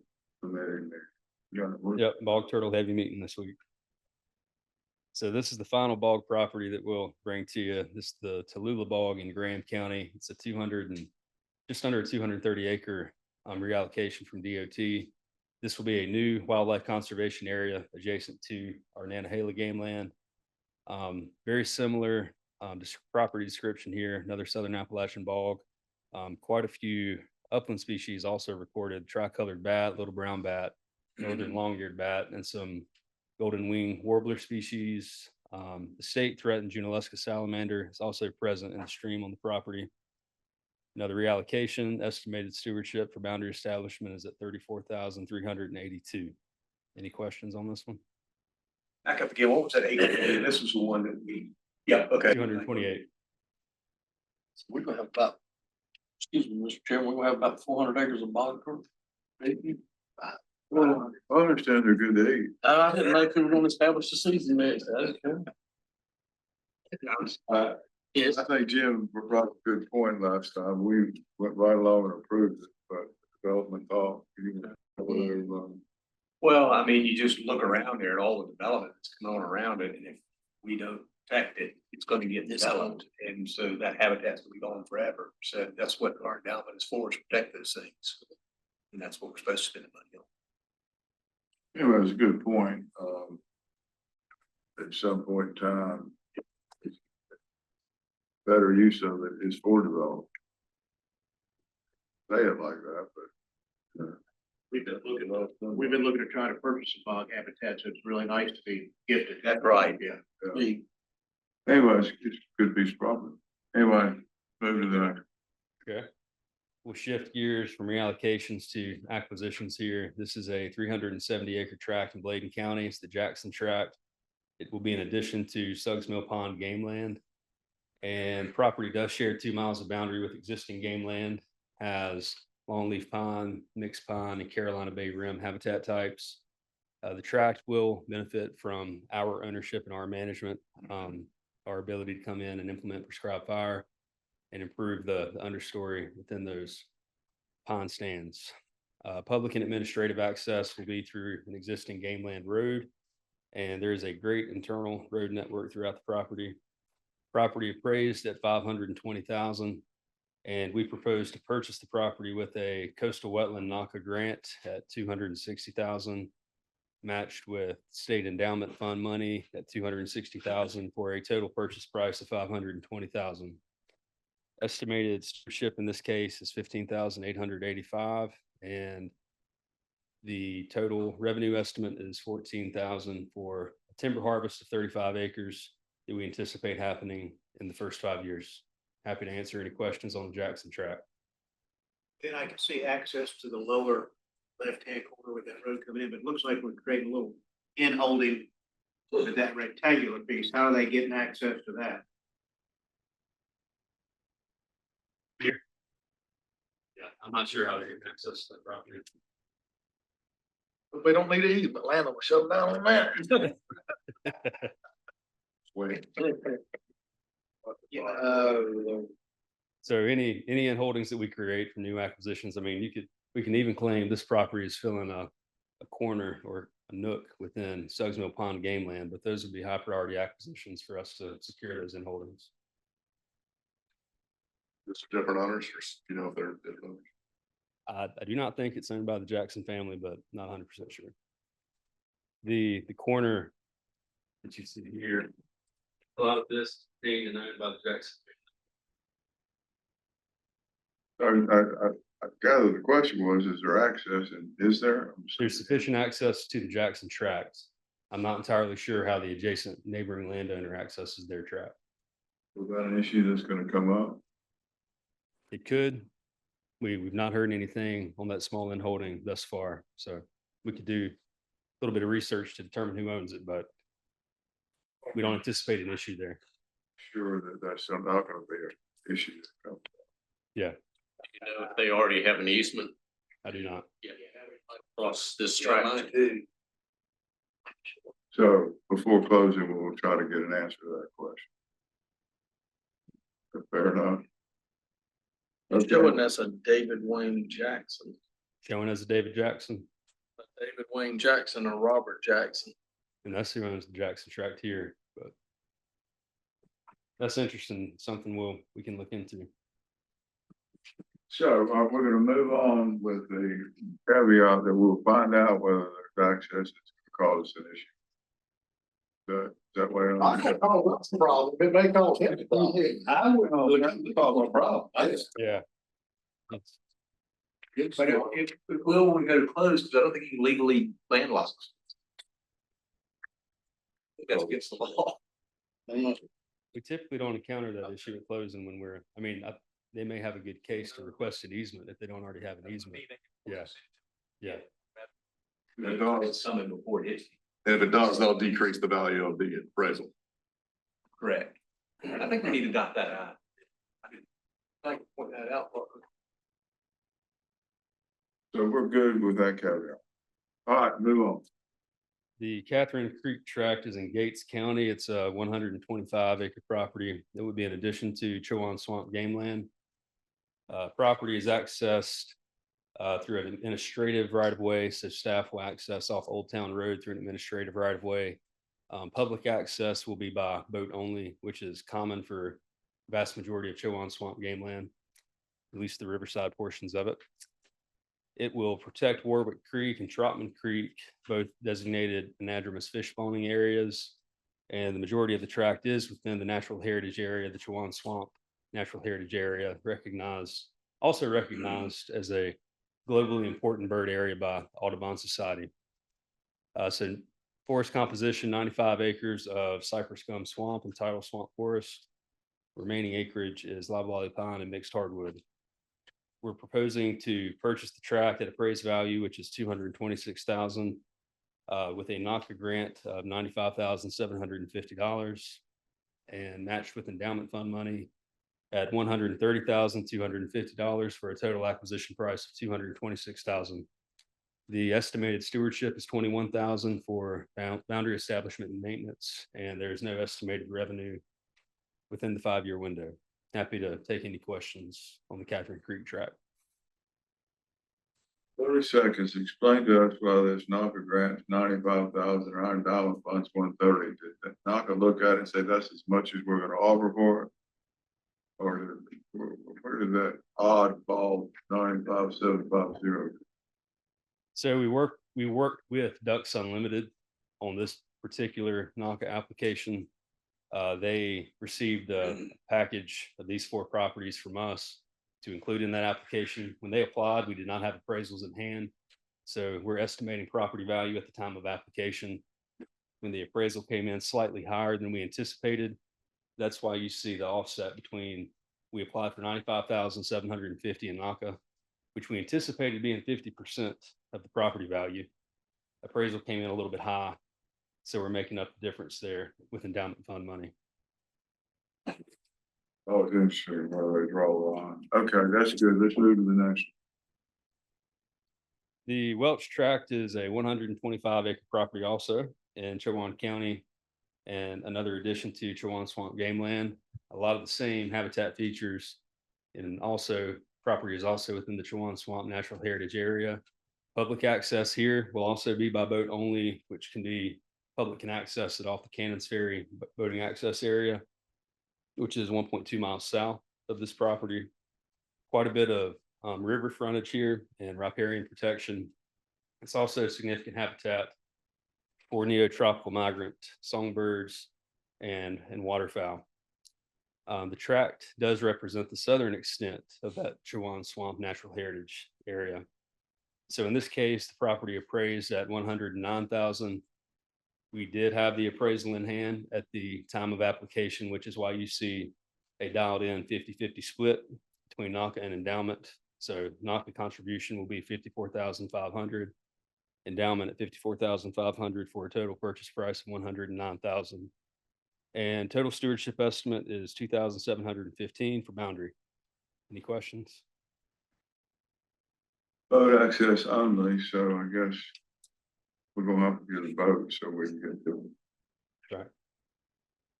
All right, price is not too bad. It's technically some good areas, so we just involved with that. What's next? So next up, we'll switch over. We'll head south. We'll be in Brunswick County. This is a 115 acre property. It will be in addition to Juniper Creek Game Land. A significant common boundary shared here with existing game land. Property has good access along Egypt Road here. The forest composition on the tract is loblolly pine plantation, and the current owners have been burning the property. So it was surprisingly really good understory for private property adjacent to game land. The property appraised at $400,000, and we propose to purchase with a NACA grant at $180,000, matched with endowment fund at $220,000 for a total purchase price of $400,000. And the estimated stewardship cost will be $12,000 for boundary gates and prescribed fire costs in the 5-year window. a total revenue estimate of 22,400 for a timber harvest we anticipate happening in the first 5 years, about a 56-acre timber harvest. Happy to answer any questions on the Egypt Road tract. Thank God for the endowment on this property fits well, so we need to get it. Glad we got the money to do it. Okay, move on. And this is our final phase 2 for today. And it is a reallocation from the Department of Public Safety. We will be receiving 17 acres in Northampton County from the Department of Public Safety. Wildlife Commission currently owns and operates, well, I will say operates a shooting range on the southernmost yellow parcel that you see here in the map. And the Odom boating access area is in that top left corner of your map. Reallocation of both these properties was the long-term plan between the Wildlife Commission and the Department of Public Safety. We have previously been operating through an agreement, so owning the property and solidifying this reallocation will just set us up to do long-term business in these areas without an agreement. There's also some planned work at Odom Shooting Range that will require a septic field, so that was another thing that has prompted this particular reallocation. Any questions? Are they closing those correctional facilities? I believe it has already closed. I think it closed down quite a few years ago, but don't quote me. Yeah. I don't plan on visiting. Voluntarily already bought. Yeah, me either. Any other questions? So, Mr. Chairman, that's our final. Couldn't find any problem with it. Moving on, okay, what's next? So that's our final phase 2 for today. So we need to decide how we'd like to proceed with motion and a vote to move these to the meeting tomorrow.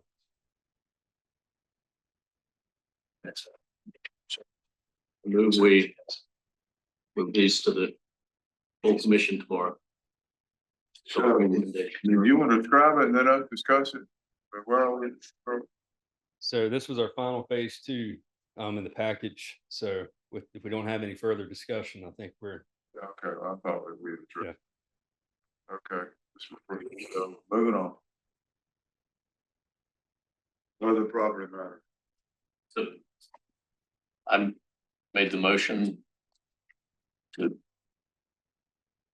Motion to approve by Brad Standback. You got a motion to take them forward for tomorrow, Tom. Do we have a second? Second.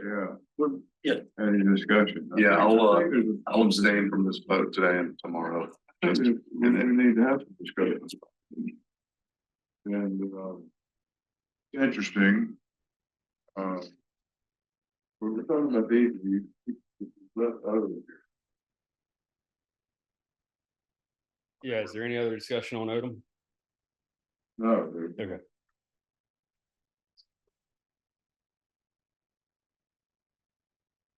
Barry, I think we're gonna vote on this now. No, I don't want, no, this structure reallocation, and we're gonna take them all together tomorrow. Yeah. You know, The motion that Brad's made is to take every phase 2 to tomorrow. Oh, okay. I didn't realize that. I thought you were moving on to the, No, he's not into the other property matters yet. He's still on the Odom correctional facility. It's the last one. your motion is that we put them all together and vote on. That is the Approve motion. that, second it, the discussion, and there's no other discussion of, all in favor? Vice Chairman Zimmer, did I hear you say you're gonna abstain from that? Yes, sir. Yes, sir. I'll abstain and I'll abstain tomorrow. There's 3 DOT properties in there, so he. Out of abundance of caution.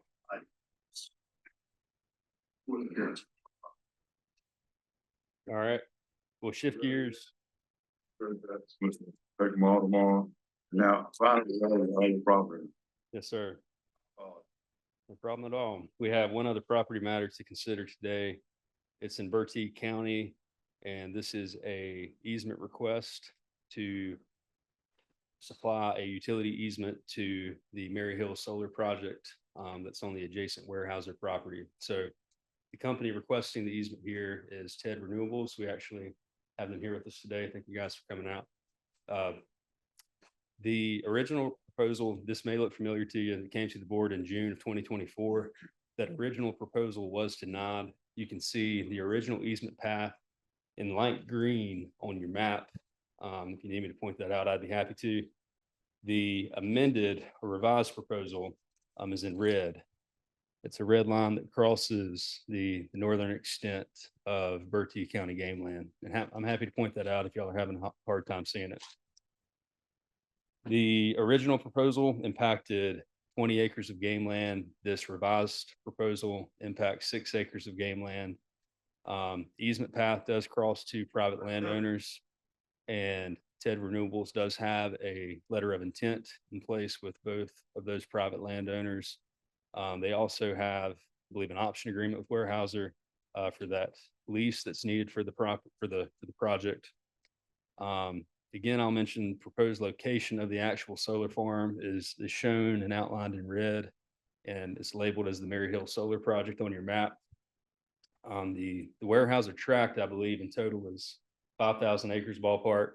The project area for the solar farm itself will be 1,000 acres. A couple things to note based on some feedback from the last time this proposal was presented in 2024. The company did consider alternative routes. All those alternative routes were found to be prohibitive by multiple factors, such as participation from over 15 different landowners heading north and having an easement route. That way, there's a higher density of homes and farms, and that route or alternative routes would cross multiple public and residential roads, and it would create additional stream crossings. So that was one of the responses that TED Renewables provided to us in terms of alternate routes considered. Another concern was the project due diligence, and if project due diligence was complete at the time of the last proposal, and it was not. However, TED Renewables has been working to complete all of their due diligence, and all due diligence and permitting is complete, with the exception of the interconnection agreement. And TED Renewables must show secured real estate and site control before they can apply for that final interconnection agreement. If approval was received, I think TED Renewables would proceed with that final due diligence step. A few things that have come up in the recent week were other options that we could consider, other instruments that we could consider for this utility need. The request as presented in this exhibit is a perpetual easement, utility easement. Other options that the State Property Office leasing section has provided for us to consider are a term limited easement as well as a lease, which would be a term limited lease. Those are 3 different instruments that we can consider for this utility easement request. One important thing to note, if we were to pursue a lease situation here, the lease would be valued differently than an easement. Well, I don't want to say it would be valued differently. The payment schedule would be different. The payment schedule would be an annual set payment and plus a percentage of gross revenue is how the lease would be valued. And if we do want to go the lease route, because this is a recent development, we don't have all the details from the State Property Office leasing section. We would have to work closely with them to figure out the easement terms and conditions and figure out the valuation process, how they come to a value for that annual payment and the percentage that would be pulled off gross revenue. So happy to answer any questions about that. I know this differs from what you're seeing in your exhibit package, but happy to answer any questions. Well, these easements to the property, any other kind of easements to it now? I'm going to try to let me know if I don't answer your question here, but the solar farm is attempting to get to a transmission facility. That's their end destination. And the route, the prior proposal that you see in green, there is a Dominion easement that runs through, I believe, the vast majority of that easement path that's shown in green. However, TED Renewables was not going to be able to use that existing infrastructure. They were going to be required to install their own new transmission lines, separate infrastructure, which would have fairly significant impact to game land acreage, forested game land acreage. So the red line is gonna be ingress and utility and. The request is just for utilities, but TED Renewables would have the right to come in and maintain their infrastructure within that utility easement. So I think their right to access that utility easement would be included. Yeah. And they have access, I believe, to the Weyerhaeuser property. We're not, the easement or the lease that we're granting here will have no impact on their ability to access the Mary Hill Solar Project. They have ingress and egress handled separately, but it doesn't involve our properties. This is like an above ground power line, right? Correct, correct. That's what I was. Correct. Above ground transmission line. Yep. What's the width of the easement where they're asking for? Dylan, you mind covering that on the width? Yeah, we're asking for 100-foot wide for that length, and there is an existing Dominion high voltage above ground transmission line. You can see it from where that red line ends in the northwest corner of the picture. It runs south, across the road, all the way down to that river, across the river. So you're asking for 100-foot wide, how long, what's the length? Do we know the length? For just on the game land portions. Yes. Colored in green there. Yes. 2,500 foot. 2,500 foot. 6 acres is in fact. 6 acres. So Landon, what do you value 6 acres? How would y'all value 6 acres of a lease on? Usually 90% discount for the easement, but I did like the really creativity of looking at land lease. I mean, that sounds like a good. Yeah. So does anybody, do we know what type of revenue or do we have any idea? For the lease option, we do not have anything to present to you today, not even a ballpark. It would just be an annual payment plus a percentage of gross revenue.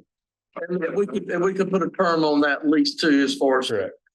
Yeah. I like that. And their lease term for the Weyerhaeuser land, Dylan confirmed this morning, was a 35-year lease with 3 5-year windows, extension windows. 35-year term is the base term, but they can extend 3 different times, 5 years each time. So a total of 50 years, a max of 50 years. And I assume there'll be escalations in the rates and all that, That's. I'm not sure how they negotiated that with Weyerhaeuser. Yeah. Financial weeds, but Yeah. Are you here representing? Yes, sir. Who? Dyer? Yeah, Tier Energy Development, TED Renewables. Okay, I got several questions. Yes, sir. Do you, the lease amount that you're paying Weyerhaeuser, by the way, Weyerhaeuser is a great friend of ours. And I'm glad you worked out something with them, et cetera. Did you have a number that you would like to propose? Similar to consistent with our lease with them? Yeah, I would think that would be the proper formula to use. So I'm happy to share that. I don't think they have a problem with that either. There's a nice letter I shared with Ben too, and I hope you distribute as well. But we signed a lease with them, full lease and easement agreement with them for the 1,000 acres in red that you're looking at. Our project would, as designed today, would occupy about 700 of those acres, be 700 acres of fenced project area. And our agreement with them is at $750 per acre in the first year. Goes up by, I think it's a 1.5% every year. Well, I want to argue with the state property office that we ought to be able to negotiate a much higher than appraised value because you're in this for a profit and so are we.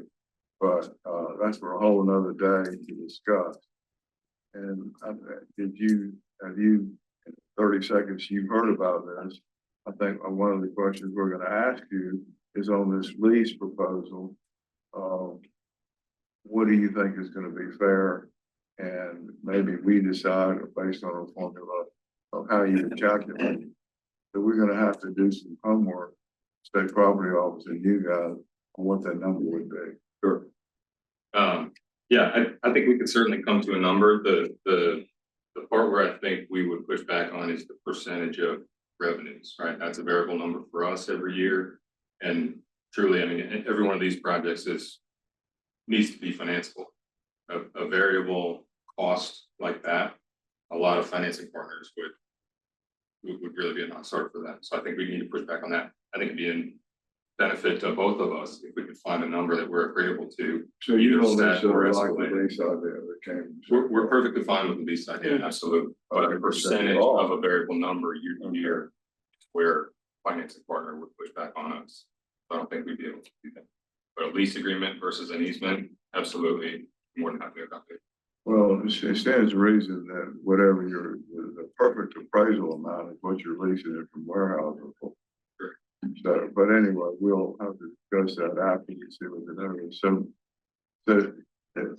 it's almost worth taking this thing and really arguing the point that you're making a lot of money, you're in this to make a deal. Why are we privy to that? But anyway, there's a thought for it. Here's another thought is when you're gonna go above ground power transmission lines, they're gonna be way up there.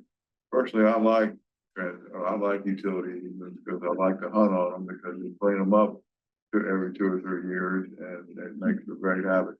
Sure. So, well, personally, I'd much rather have it underground than above ground. So is there any concession to doing it underground? Unfortunately, for the nature of this line that we need, it would need to be above ground. It'd be a high voltage line, would need to be. Yes, sir. Mr. Chairman. I think everybody probably likes the idea of a lease better than an easement. We've been this route before. I think we ought to let the state property continue to evaluate that and get back to us with their recommendation. Correct. In the next move, would it be all? Chairman, So you guys, Hold on. would it be all right to sign an LOI? It's not, I mean, sounds like you guys need an LOI to continue moving forward, is that right? For us to sign that interconnection agreement, which again, we've already applied for, that started years ago. Coming up on the end of that, we need proof of 100% rights to use all the real estate we need for the project to deliver its power. So I would say we can go forward. I think what he's saying is probably what we need to do is make a form of a motion about LOI with contingencies of state property telling us what we can do with a lease. That's not how we would do the lease. But that would keep this project moving forward. But yeah, they would get back with us. That's the next move, and why don't you make that? I'll make that motion. Further discussion. Okay, I'm sorry. About we don't want to do the lease at all. Have we determined that? I mean, because when I read this, I run 2 utility companies and that next to the bottom alternative routes are considered by the company to be found prohibited. I mean, when you run water and sewer lines and stuff like we do, we deal with that every day and get easements. I don't understand how that's an impediment that we automatically assume you can't go an alternative route. I don't see any evidence that you can't. An alternative route for Yeah, this. so then it's easy. You need to go around our game Yeah, plan. he's just saying it's difficult. That's all I've heard is difficult to go a different way. That's what that right there says. Utility companies deal with this all the time, every day. They're difficult. But just because they're difficult is not justification to come give it because it's easy. If I may, I just offer the notion that utility companies, public utility companies like Dominion Energy that owns those transmission lines has the ability to enforce eminent domain. Eminent business. So this would require us, if we were gonna go north around all the game land, we would need discretionary yes agreement from 15 more landowners. Would require 2 more street crossings. I don't think it's, beneficial to anyone. I think we need to take this thing in faith, and I think your motion should be coming in a second. But first of all, we decide whether we want to do it or not. And I'm just saying, I don't buy into that. Quite frankly. But the other thing is, how is, like, last sentence, the interconnection agreement, chicken and egg, which one's gonna come first? You have to have secured real estate before completing this step. We do a deal and you don't get interconnection. You're prepared to deal with that. And That's why I was saying that an LOI is not binding, it's a letter of intent. well, that's what I want to clarify Yeah, with that. That's what you I need. wouldn't say a binding lease, I would say a letter of intent, which is what they currently have with 2 other landowners, so let them lets them keep moving, let's do that, so we don't slow them down. And then in the meantime, we can talk, negotiate the numbers later, but at least it gives them something in writing that allows them to. Continue to move forward. You can see the third is the fourth right there. They have the easement path across the 2 private landowners. Ted has renewables, has an LOI in place with both the other landowners. What they're doing is waiting on us to see what we're gonna do, and then according to state properties, if we can secure some sort of a lease to allow them, and I see what they're wanting. They're wanting to come 2,500 feet versus 3 miles around all of their game land. I mean, depends on what type of lease they're willing to pay and what type of stipulations we put in place would be. I mean, we just have to get there. All I want to do is state my objection. I'm dubious about another route. Which one comes first, chicken or egg? So does Weyerhaeuser, who owns the Mary Hill Solar Project right now? That's Weyerhaeuser land. Owns four more thousand acres right there? Correct. I mean, my only argument, again, I could care less.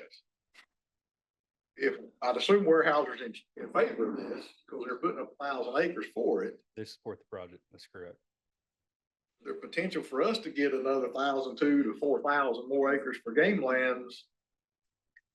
Or the potential you wind up with 2,000-3,000 more acres of solar farms next to your game land.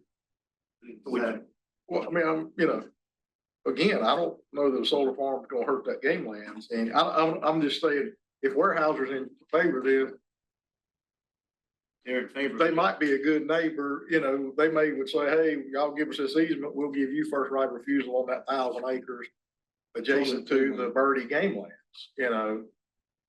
I mean. Dylan. I do too. I don't care less. This ain't in the Gaston County, so y'all do what you want to do.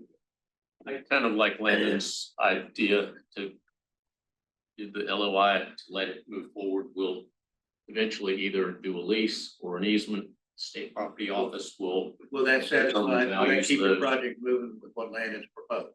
So we proposed the LOI, we've executed that LOI with those 2 landowners to show progress to you all. That we took your feedback from a year and a half ago. We went and approached those landowners, we're making progress. We have already delivered binding easement agreements to both of them, which they are now reviewing with their own attorneys. We hope to have those secured in the next 60 days, 90 days tops. That full binding lease agreement is what we need to show the utility and interconnecting entities in order to advance this project. We need that by the end of this year. So I guess with our next meeting, we could have more information on what we can do is with either lease easement or whether we don't tell them that we don't like it at all. If I may, if an LOI or whatever action today gets us to talking with the state property office to determine what the numbers are, to bring that back to the next meeting before you all, that's what I would love to get to. It sounds like it's a numbers deal of how much value is there in this for the commission. Well, I think you're correct in that. We really have to decide whether we want to do this project or not. We're gonna have to have the data in front of us for that. So I don't, you assume, like you made the statement, you assume that we're in favor of doing that. And we can't say that right. Okay. Landon. Oh, go ahead. Is a letter of intent evidence of secured real estate? That's what you're saying. So. I don't see that help you at all. Why don't you put your legal pen on this and make this motion, this LOI addresses it. Motion to proceed with an LOI on which we'll go back to state for more numbers and bring this back. What's our next meeting? June? Look at it further. If maybe this they can turn around that quickly. We'd like to see it again in June. And that would be my motion. Just that. Put us on a path that has to approve these. No. So I knew, that's the answer. We're gonna read this motion. Go ahead, David. So, and I don't want to drag this out. So I'm assuming you're with Ted. So if we're gonna have further discussion, you may not be here, so I want to ask a couple of questions so we can be educated on this. So did y'all approach Weyerhaeuser and said this is a great site for this, and this is where, or did Weyerhaeuser approach y'all? First How did Weyerhaeuser or y'all decide to put it right there versus over here to the left, closer to our game lands? I mean, is there a reason why it went in the middle of their 5,000 acres instead of on the corner of their 5,000 acres? We were looking for a certain size, generating capacity of the entire facility requires so much land with diligence, more than just what's outlined in red. Full environmental suite of studies, correspondence with multiple different state and federal agencies confirm that the 700 acres that we're designed on today can feasibly go forward without any hurdles, impacts, needs for additional permits. Okay, we're getting ready to address this, motion. We've got some questions during the discussion, so hang on. You want to roll out the motion? So I understood that he was recommending that the exhibit I is, be modified to, have a LOI option for the board to vote on tomorrow, which will initiate talks with the state property office.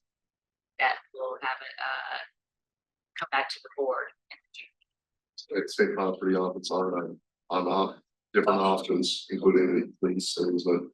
And also, let me add in, I like Commissioner Boyle's recommendation where simultaneously you can reach out, have your staff reach out to Weyerhaeuser and see if they would be interested in right of first refusal on any property nearby. And that would conclude my motion. And to have it back in by the June meeting. That was the motion.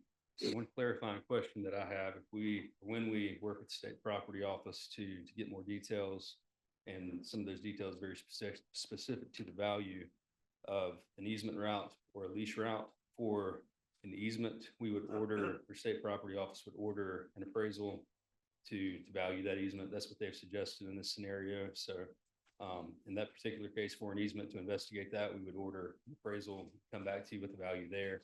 In terms of how they'll place a value on the lease, that will require further consultation with the leasing section. So don't have much to give you there, but just wanted to let you know if we look into both routes, we will be spending a little bit of money ordering an appraisal for the easement. But Dan, do you think that can be done by our next meeting? by June, when is the June meeting? Is it beginning? Correct. I think we could have an appraisal by then. Could you point out more on that alternate route that we denied before? Yeah. Is the lighter green an existing Dominion easement? It follows the. And the brighter green is what would be added? That's what I. Yeah. This is what we came to you with in 2024, coming from this corner of Weyerhaeuser down to the road, along the road, and then this is where it joins up with the existing easement. This corridor here, you can think of see. Okay, so the other horizontal is the road. This is an existing road, public road right here.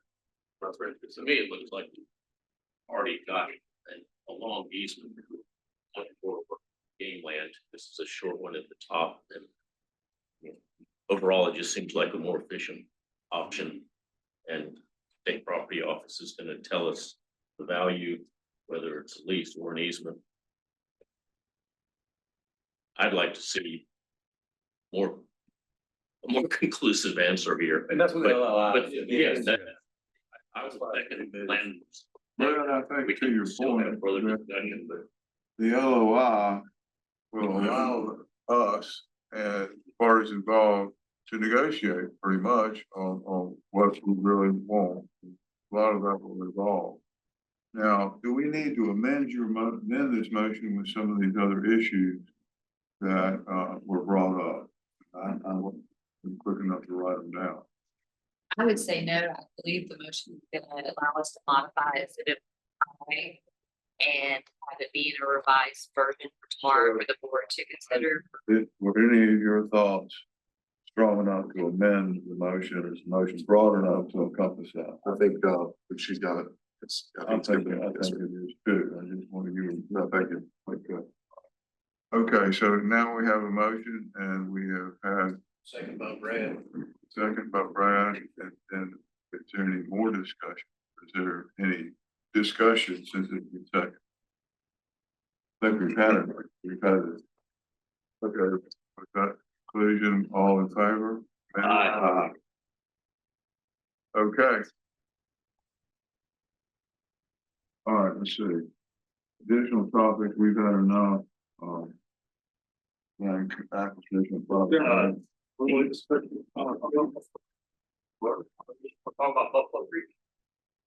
Oh, I thought that was coming. Okay, and additional thought. Okay, great. Yeah, thank you for bringing that. So do you want to start on Buffalo Creek? Yes, sir. I'd be happy to. It's been an ongoing saga for several months. And, it's getting close, but it's a great acquisition, 1,200 acres, Ogden County. And before it gets developed, we might get a chance at it. It's gonna cost us very little in the retrospect of what the big picture is. So with that thought, just go through. Sir, so this is the Buffalo Creek Headwaters project. You see it on your screen now as Exhibit D2. That exhibit was approved in the July 2025 meeting. When the property was presented in July, we had an appraisal in hand at $18.1 million. That appraisal was conducted by Rich Kirkland. We brought it to the LAP committee and the board for consideration. The project would be fully funded at $13.5 million of Forest Legacy funds. And you can see the stewardship estimates below. So in our discussion today, there's quite a bit to unpack.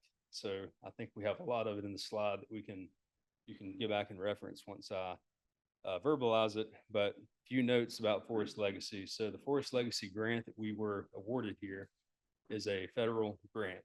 That federal grant runs through November 27th of 2027.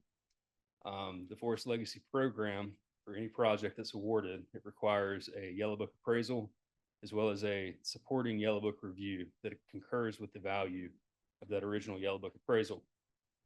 The situation as presented in July with the Rich Kirkland appraisal at 18.1 million. Following the approval, we received a review from a Yellow Book review appraiser, last name Phillips. The Phillips review came in and did not concur with the Kirkland valuation, at which time we pulled back, assessed the situation. We decided to order a new Yellow Book appraisal. And one important thing to note, I'll pause right here. There were a couple of issues with this initial Kirkland appraisal, one being the Yellow Book review did not concur with the value. The second being the Yellow Book appraisal and the Yellow Book review were not ordered in accordance with Forest Legacy program requirements. That was another issue with the Kirkland appraisal and the Phillips review. So we got together with the state property office, decided on a path forward. See if I can get this PDF to work. Path forward was to order a new appraisal, at which time we contracted Tim Talent to do a Yellow Book appraisal. We have since received that Yellow Book appraisal and the value was at $16,786,000. We then received the Yellow Book review of the Talent appraisal completed by Roger Condry. And that Yellow Book review concurred with Tim Talent's value. Both that appraisal and review were ordered in accordance with the Forest Legacy program requirements. They were considered a valid and viable appraisal package for our federal grant award with Forest Legacy. So to get into some more details of the Forest Legacy program, their grants will fund 75% of appraised value. So what you approved, I'll go back up. What you approved last July was a purchase price of $13.5 million. With the $18.1 million appraisal, 75% of that is 13.5. So the commitment that we made last July was only utilizing federal funds in the acquisition. No state funds were involved in the acquisition. So fast forward, we have the Tim Talent appraisal at 16.7, 75% of that. The federal share is $12,589,500. The state property office recently extended an offer to the landowner based on the FLP contribution, the 75% amount, which is $12,589,500. The landowner did not accept the offer and counter offered with two options. We're going to present those two options to you here in a second, and we would like to receive guidance and feedback from the LAP committee on how to proceed in this land transaction. Option one, this was at the request of the landowner, was to revisit the original Rich Kirkland appraisal, which set the property value at the 18.1 million. This route, if we decided to go this route, our staff would have to consult with Forest Legacy program staff.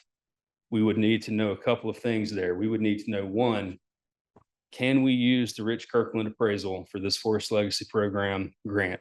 That's the first question that we've got to ask, because when it was originally ordered, it was not done in accordance with FLP program guidelines. Option two would be, well, let me back up a second. We would need to know if it can be used. And if it can be used, what steps do we take to follow FLP program guidelines for the Kirkland appraisal and review? Couple of things to unpack there. If we're able to use that Rich Kirkland appraisal at 18.1 million, we would have to find a supporting Yellow Book review that concurs with that value.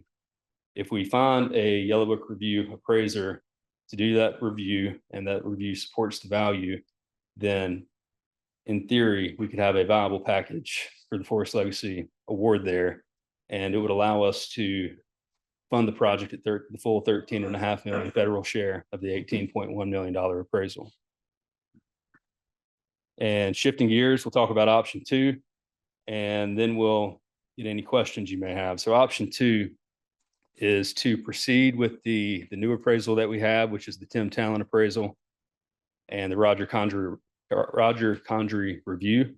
That package is a viable product and viable package for the Forest Legacy Program. It was done in accordance with their guidelines. In this case, the grant will cover 75%. This is where SPO extended their offer at $12,589,500. Again, landowner declined the offer, and they inquired on the potential for the Wildlife Commission to bring an additional $910,500 in state funds that would bring their total payday to the $13.5 million. Now, one contingency that was supposed to be on the slide, which isn't on the slide right now, is that in both options, the landowner requested to retain a timber deed on the property. When you reviewed the property last July, timber deed was not in the equation. This is a recent proposition from the landowner in an attempt to regain some of their holding costs for the delays in this project. And I will tell you that staff do not support the landowner retaining a timber deed in this particular situation. The sole reason and the main reason that we have pursued this property is for the aquatic protection. There are brook trout on the property, headwater protection of the Yadkin watershed is our main interest in this project. Any retention of timber rights would be severing one of the main things that made this a valuable project to us. So again, one thing that we're hoping to get from the Land Acquisition and Property Committee today was some guidance on option one and option two, and would like your opinion and guidance on how to proceed in this situation. That was a handful. Yep. Quite a bit there. I got a question, Ben. So the group that owns it now, did they buy it to hold it for a period of time? I mean, help me understand why they're wanting to recover some holding costs. So this private landowner has owned this property for quite some time. They have an interest in seeing the property go into conservation, but we're not working with a land trust here. It's a private landowner that's owned the property. I forget his acquisition date. I don't want to say, I'm not confident in that date, but they've owned it for some time. They've had an interest in selling it to the Wildlife Commission for putting it in conservation. 75% of the appraised value is covered by the Forest Legacy grant. The other 25% is from the landowner. As bargain sale. As bargain sale. So Correct. that gets the 100% includes 25% bargain sale. Correct. He's already, that was in the original offer. Correct. July. Correct. So he, okay. And that bargain sale serves as match, non-federal match to that Forest And that Legacy. means we bring no money to the table with the Forest grant and his 25%. Correct. So that we get in there and zero, was what the deal was last year. Correct. And then the appraisals. That original appraisal. Got it all to pieces. The Correct. only appraisal that meets the requirement for Yellow Book acquisition federal lands is the Tim Talent. in town 16,700,000. Correct.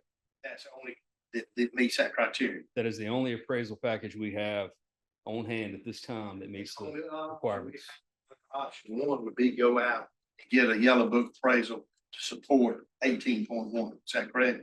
So option one would be revisiting that original Rich Kirkland appraisal. We would have to consult Forest Legacy Program staff and see if there's any way for that appraisal to be a viable appraisal for this project. That doesn't sound like a likely route, but it's an option. And can you Correct. back up one slide? Yes, sir. So, maybe two slides. Let's see, right there. So under the original option, I'm just in the discussion here. If we covered the difference between 12,589, and I mean, let's say that the seller agreed to 14 million or 13.5, 14 million, whatever it is. Would staff deem that that's worth us spending $2 million of our money? So Well, that's under option, whatever, that they want to hold the timber rights. Well, so, well, let me back up there. So at 16,786, they're not getting any timber rights, or they want timber rights no matter what. Both options. correct. We're out of that. Yeah, We're not gonna do that. I mean, that defeats the whole purpose. I agree. If we're paying $7,000 an acre up there, so they're not cutting any timber. Then I hear some formation of consensus here. Before we go back to appraisal route and numbers. My instinct is the commission does not want to give timber rights, and if that's a non-starter, there's no point in That's pursuing not, the deal. that's not a non-starter. It's not what Ben told me. Correct. Staff do not support. The owner said he needs timber rights no matter what. He has requested that in his counter offer. Well, he's requested that just to get a certain amount of money. Yeah. And that's my question to staff. Fair enough. Where's an amount of money y'all feel comfortable with us spending that we get the timber rights? You know, so if we're using Forest Legacy money and the commission, hold on, Kyle, I might forget this if we spent, you know, and I'm just throwing out numbers here, but if we spent $4 million of our money to get 1,243 acres of headwater and blah, blah, blah, blah. If y'all said, Dave, I think that's a good spend of $4 million, then you might could convince me of that. But if you tell me it's not worth us spending 4 million of our money to get 1,200 acres, then so be that. But I mean, I can't see where anybody in this room is gonna agree to let them cut the timber off of this piece of land. So one way to think about it, and this is how we've been discussing the counter offers, the timber retention of the timber deed. We separate that from option one. It's included in both options, but that's its own discussion point. I think there is a route forward where we could negotiate and counter with this landowner where we disagree to sever timber rights and we consider either option one or option two. I think Executive Director Briggs has a point. Yes, sir. So, Commissioner, well, what I would recommend if either option one, if Forest Legacy says somehow there is a way, which I don't expect. But if they said somehow there is a way, we would pursue that option with no timber rights. If there's not a way, then my recommendation would be we could look at option two with the 910,500 with no timber rights. And that would be where I think the best that I would feel comfortable with at this point. That would get to 13.5. That would get the seller to what he is trying to get out of the property. And it would protect the headwaters. How much timber does he think's there? Well, the actual initial thing that he sent was a 60-month timber deed that would allow him to cut anything that he deemed targeted. Now, he has said he doesn't intend to cut anything without consulting with us, but that's not in any documentation. So what does that mean? And that's why staff is where we are. Who brought this property to us? How do we contact? He did. So we worked with him previously, and We used to work with Tim Swing. This is Tim Swing's man. I just thought the guy, maybe did appraise for 18 or 16 million dollars. I'll just be honest with you. Mountain land is high price, but this is not the high mountains. This is more of the foothills. Yeah, but it's right there with Otter County. right there. Well, it's the bottom of Watauga It's a and. lot, yeah. And there've been other projects, one I think on the north of this, that I've heard the argument, if for development, you might get that kind of price, but nobody driving from the Piedmont wants to come that far into the mountains and be at such a low elevation, it's still not gonna be that much cooler in the summertime. If you wanna get up another 1,000 feet higher. Property and it's blowing rock and there's developers probably chomping at the bit. This is below. No, that's what I'm saying. He brought it to us. My question, I guess Brad just answered it. I mean, who else is, who's gonna take this property? I mean, I don't think he's got a lot of looks at $18 million on the property myself, according to what you just said. Yeah.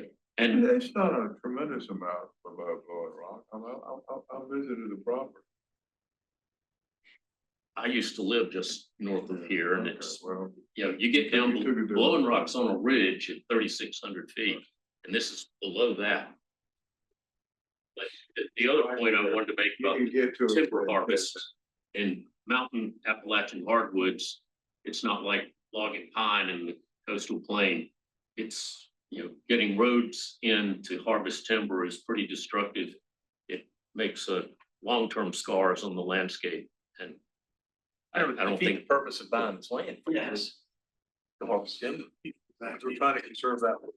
Can I just make one more observation? There's one more option to consider. To stick to our offer of 12.5 with no timber rights.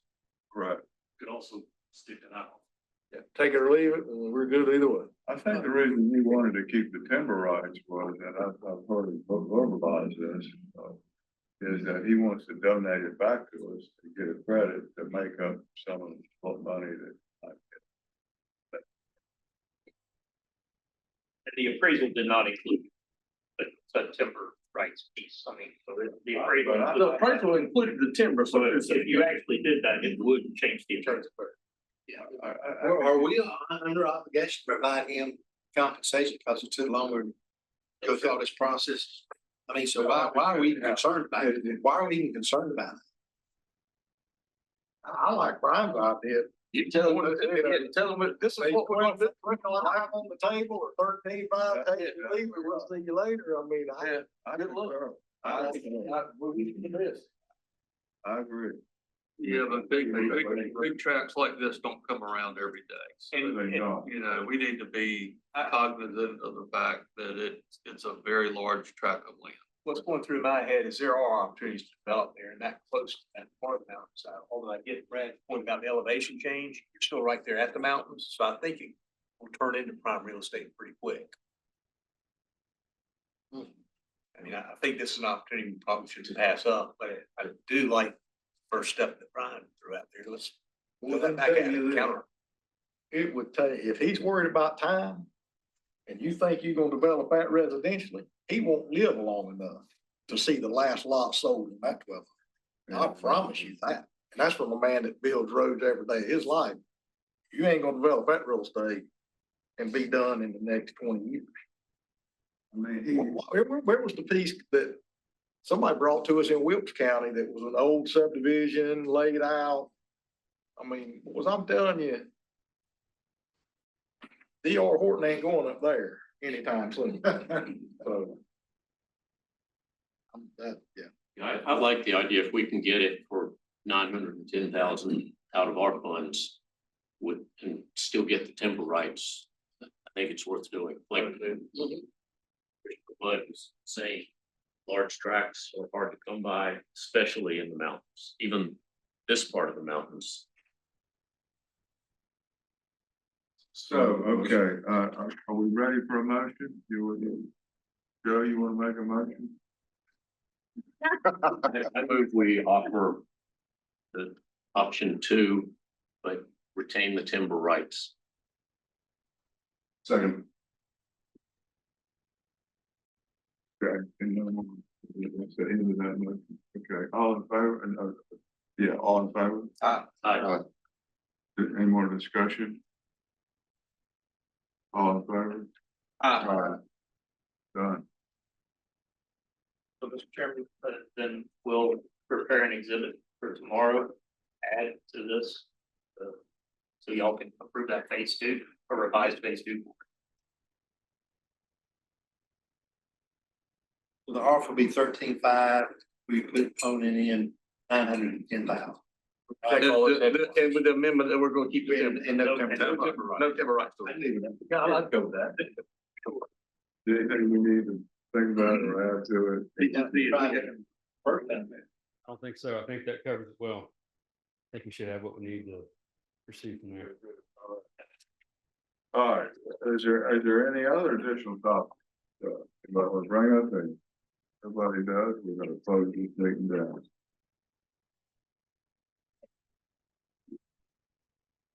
Pass that gavel, I'll get that.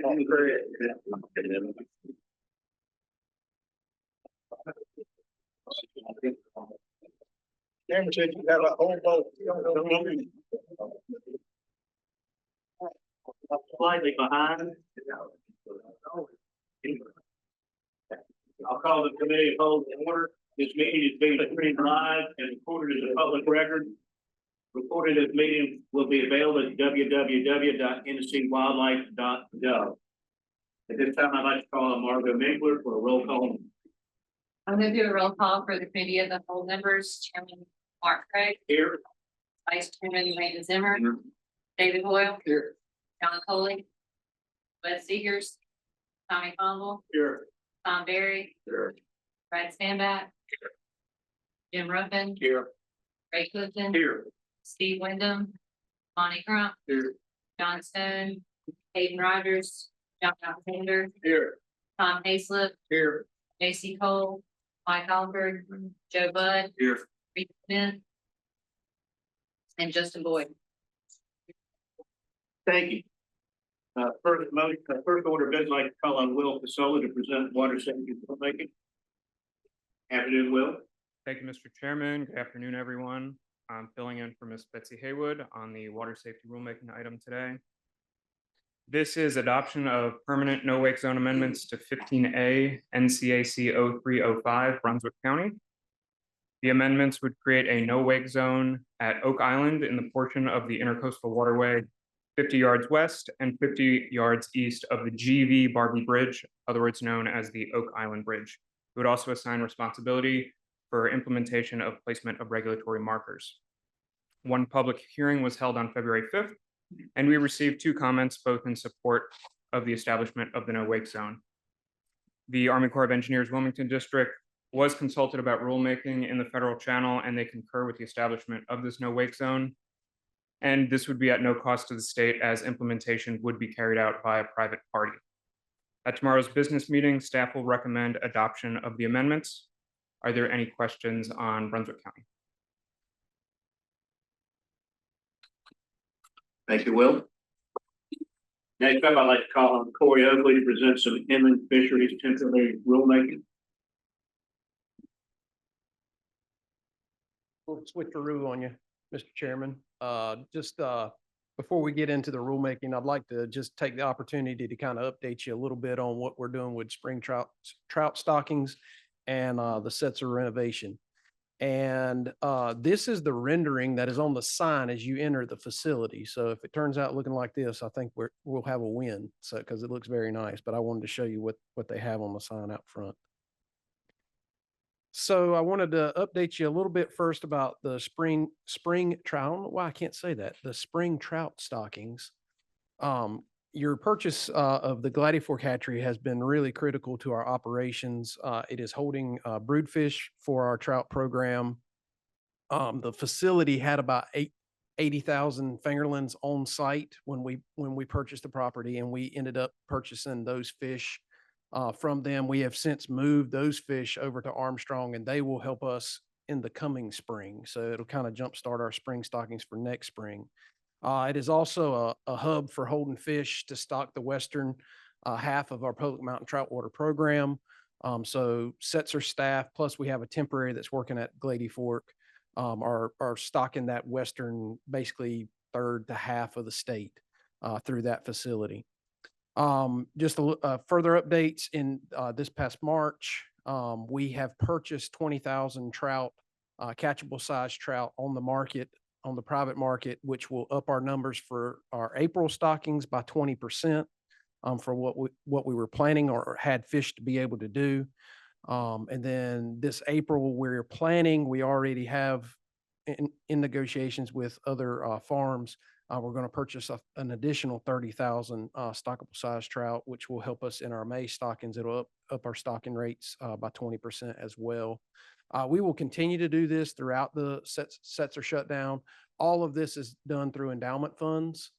So we were approved for endowment funds to purchase fish last year when we thought Setzer was actually going to be shut down and we had to delay it a year. And then we also know that we're talking to growers right now. Fish should be available in the fall to purchase to help us with our delayed harvest stockings as well. The spring stockings are both hatchery supported and delayed harvest waters. So I just wanted to give you an update and pause here. And if you have any questions about spring trout stockings, because they are a little different than what they've been in the past. All right, seeing none, I'll show you a little bit about what's going on at Setzer. So we began deconstruction, I would say probably late January, early February. And the first thing to go was the education center. This is what the education center looked like about a month ago. Now it's just flat dirt. So they are moving through pretty fast. The education center is that building when you first come into the facility. If you've ever visited Setzer, it's no longer there. And this will become raceways. The education center will not be replaced. This will actually become raceways for the facility. This is what the raceways look like as we're breaking them down from left to right. You see them, they're breaking up the concrete. They're going to repurpose that concrete at the facility. So they're bringing in grinders to regrind all that concrete that's there. They'll use it for fill mostly throughout the facility. But what it looks like now is what's on the far right. It's just basically dirt strips as they're getting the land back flat as they're getting rid of the concrete. And then finally, this is the hatchery building. This is the main building that housed a lot of the internal components. Kyle worked there for a while. As you can tell, it's now flat. It's flat as well. So they are moving through deconstruction really fast. The plans right now, scheduling out, is looking sometime in the fall of 27 for the facility to be done if everything goes well. Staff are making plans for fish. We're kind of trying to jumpstart fish through Glady Fork and through Armstrong so that we can jumpstart Setzer back up and get fish back on the farm as quick as possible and through the market as well. So I just we'll try to do this at close to every meeting just to kind of give you an update of what's going on at Setzer, because it is a big purchase that we've made and it's a big part of our program, our trout program. Yes, Vice Chairman. Yeah, thank you for showing that. Did you say so there's not going to be any educational material or any educational building? There will be signage down at the lower end. That was a requirement of all this that we're doing. And so we've taken pictures of the old buildings and it'll be kind of like a historical kind of thing. There might be some trout education signs as well, but there'll be no education center anymore. That will be turned into raceways. Any other questions on the renovation? I think that was all I had.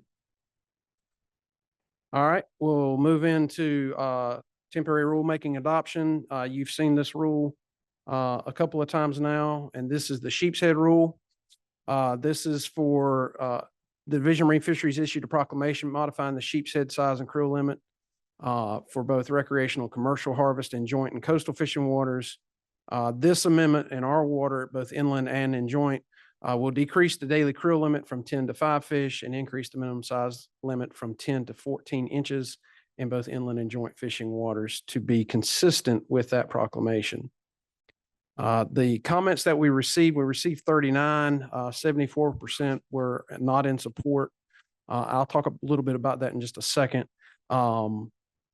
We held one virtual public hearing with 2 attendees. We also held an in-person one, which was in conjunction with the spotted sea trout closure down in Kinston. We had 7 attendees there. They all wanted to talk about sea trout. They didn't want to talk about sheep's head, so we had no comments at that particular time. Generally, the comments, if you read through some of those comments, there's still some confusion about the authority there, and not our authority, but in the sense of we get blamed for things that are happening in DMF that DMF are doing. There's really confusion when it comes to commercial. A lot of this is commercial related. They don't like commercial fishing and would like to see that go away. So that's a lot of the negative comments that we received. Tomorrow, if you approve tomorrow, staff will recommend approval of this. And really the reason we're recommending approval is to just what we talked about in the executive committee. We're really trying to make it easier on our anglers. And so that there's not confusion and there's not confusion between waters, and so that it will match DMF's proclamation at that time. That's all I have, unless somebody has questions for me on Sheepshead. Why did they go from 10 to 14? Is that? So their data is showing that they're having truncated ages. And what that means is that they're basically, those fish are fairly long lived. They live about 30 years. And so on a fishery that's like that, if you're fishing pretty hard in that younger size class, you're not letting them get up to a maturity that they need to in order to spawn. And so in theory, if you allow it, that 14-inch protects those spawners to get into the population more. And so that's their biggest concern. That's reading their data. We don't collect data on Sheepshead. So yes, Commissioner. Spawning size or whatever is between the 10 and 14 inches. That's usually when they get in that window between 10 to 14. That's when they start. Yeah. It seemed like most of the comments that people, a lot of comments that people wrote was it's very difficult to catch a 14-inch sheep. And so I you disagree with that? 'Cause that's personally, I would disagree with that. Biologically, I don't know that I disagree with that, but no, that's not what I'm saying at all. I mean, there's a lot of, there are a lot of 10-inch sheepshead out there when you go to catch them, but there's a lot of like 14, 16, 18-inch fish too. There's a lot of bigger fish as well. So, but the comments I read from the people that fish for them, and I'm not one of them, but they seem to say that 14-inch was a stretch. Trying to catch that in 5, I think we're going from 10 to 5 or something like that. Yeah, I mean, I'm not going to disagree if that's their viewpoint. That's obviously their viewpoint. Is that what was in those? That was some of those comments. Yes, sir. Yes, sir. So as a long-lived fish, how long did it take him to get from 10? Yeah. I don't know that right offhand. I would say it's probably several years. I would say it's 2 to 3 years, something like that. Yeah. Would it make biological sense to maybe split the baby and go to like 12 inches or something on that? Or from a staff's perspective, in my mind, we need to match their rule because if we had a 12 and they had a 14, that's going to be real problematic for us. Yeah. Any other questions for Corey? Thank you. Call on Will again for some permanent rulemaking adoption. Thank you, Mr. Chairman.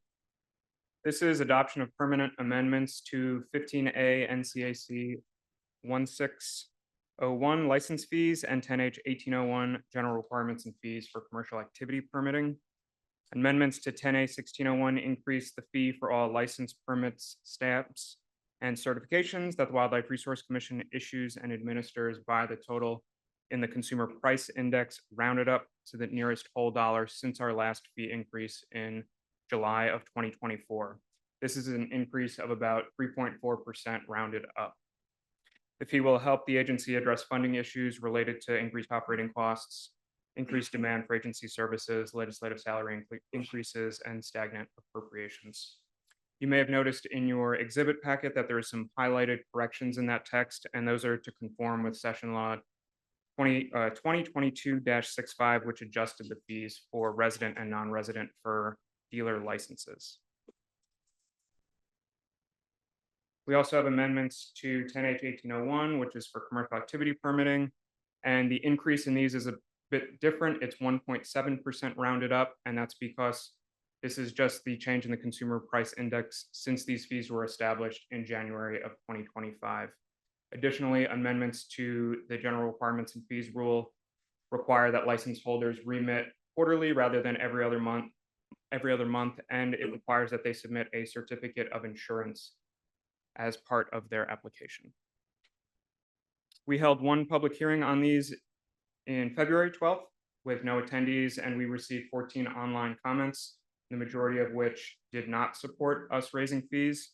And folks most commonly cited affordability concerns and the proximity to that 2024 fee increase. At tomorrow's business meeting, staff will recommend adoption of these rule amendments. Are there any questions? Any questions? Thank you, Will. Next call on Brad Howard.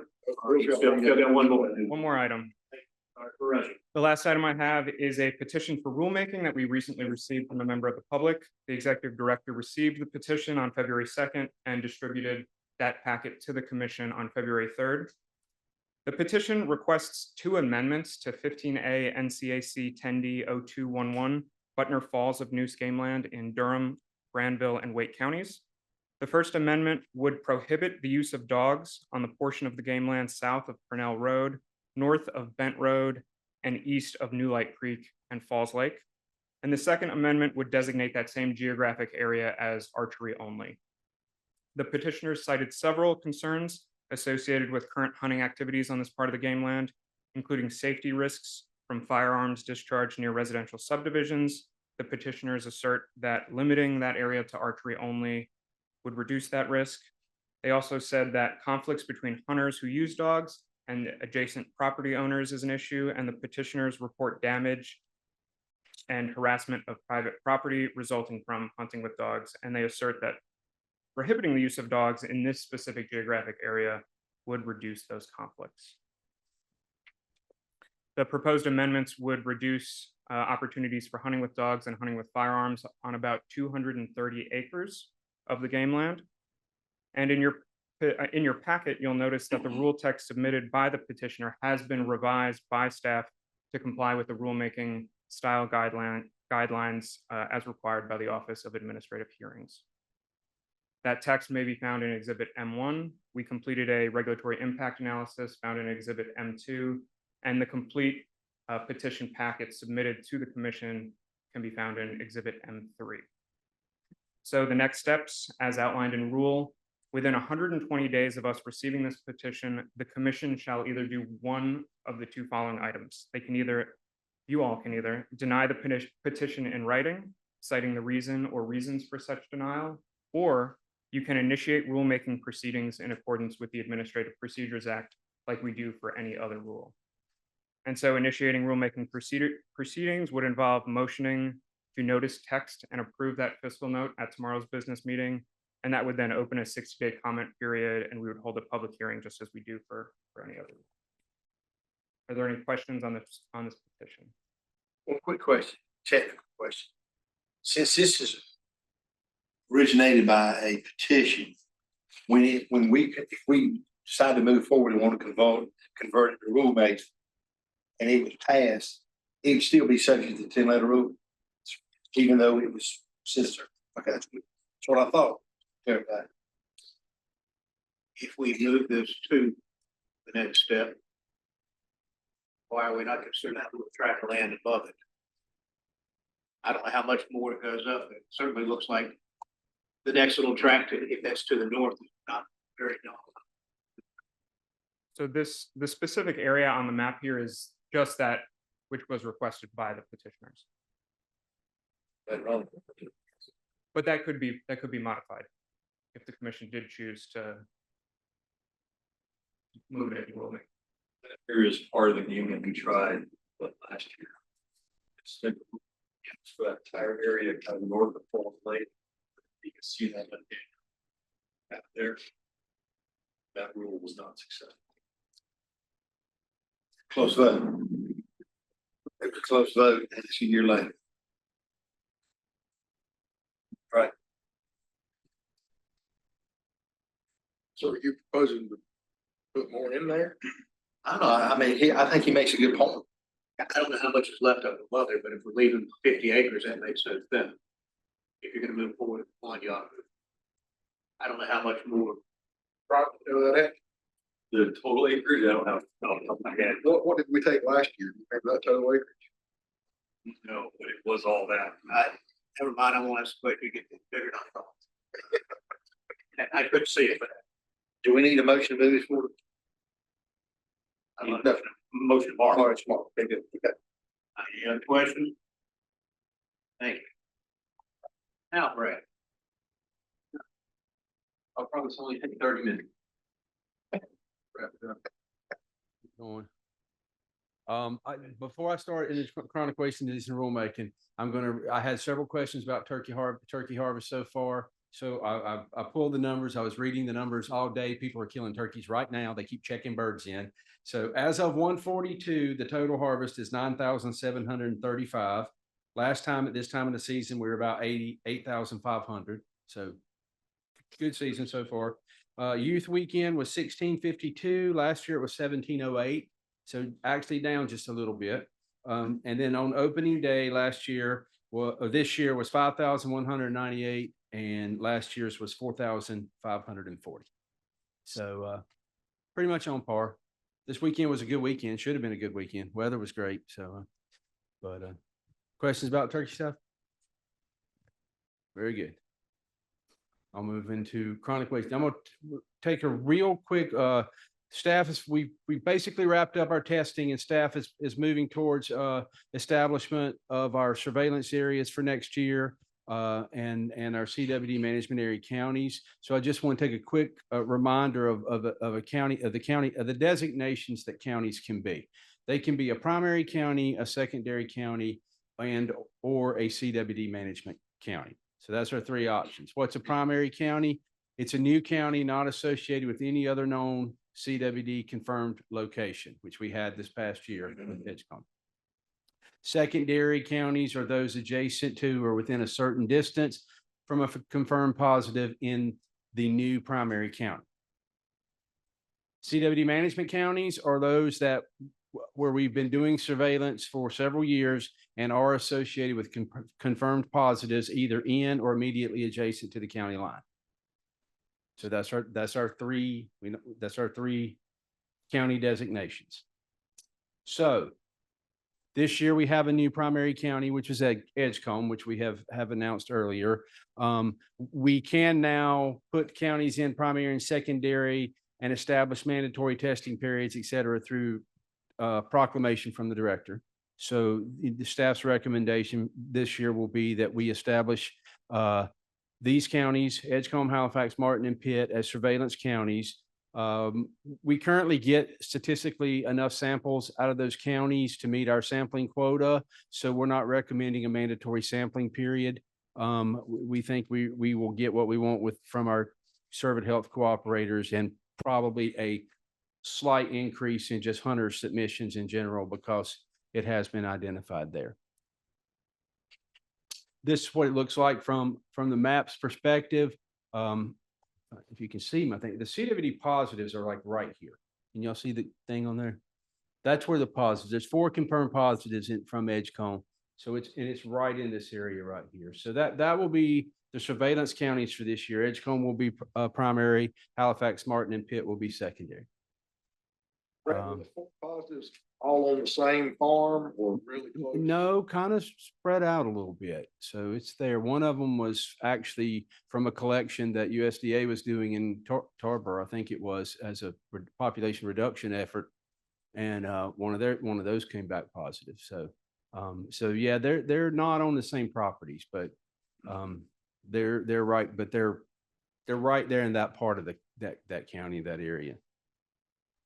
Our CWD management counties, these are actually established in rule, which will become relevant here in a minute about the temporary rule, but that's up in zone 1. We're going to, we've established Wilkes, Surrey, Yadkin, Stokes, and Forsyth as CWD management counties up there. None of the surrounding counties as of now will be surveillance counties, so they come off of that designation. And the rules won't, the disposal rule will still apply because it applies statewide. Zone 2 is Cumberland, and now with a confirmed positive in Sampson, That's what Exhibit N, the temporary rulemaking will be for, and I'll get to that in just a second, because we need to go ahead and get Sampson in to be a CWD management county this fall. We've already got a permanent rule in the process in our rule package to add Sampson. What does that mean? Well, up in Zone 1 in the Northwest, it means an extension of firearm seasons by 1 week in the front end of the season. The new velvet season, the 4th weekend in August, will apply in all of those counties, the ones in the Northwest and the Southeast. So Sampson and Cumberland will have the velvet season, and CWD map will be available countywide in all of those counties. And the CWD map program has been, pretty successful up in the Northwest and in Cumberland County thus far. Folks that do have positives are looking for that opportunity to get those extra tags and use them to, target the deer on their property that they want to do.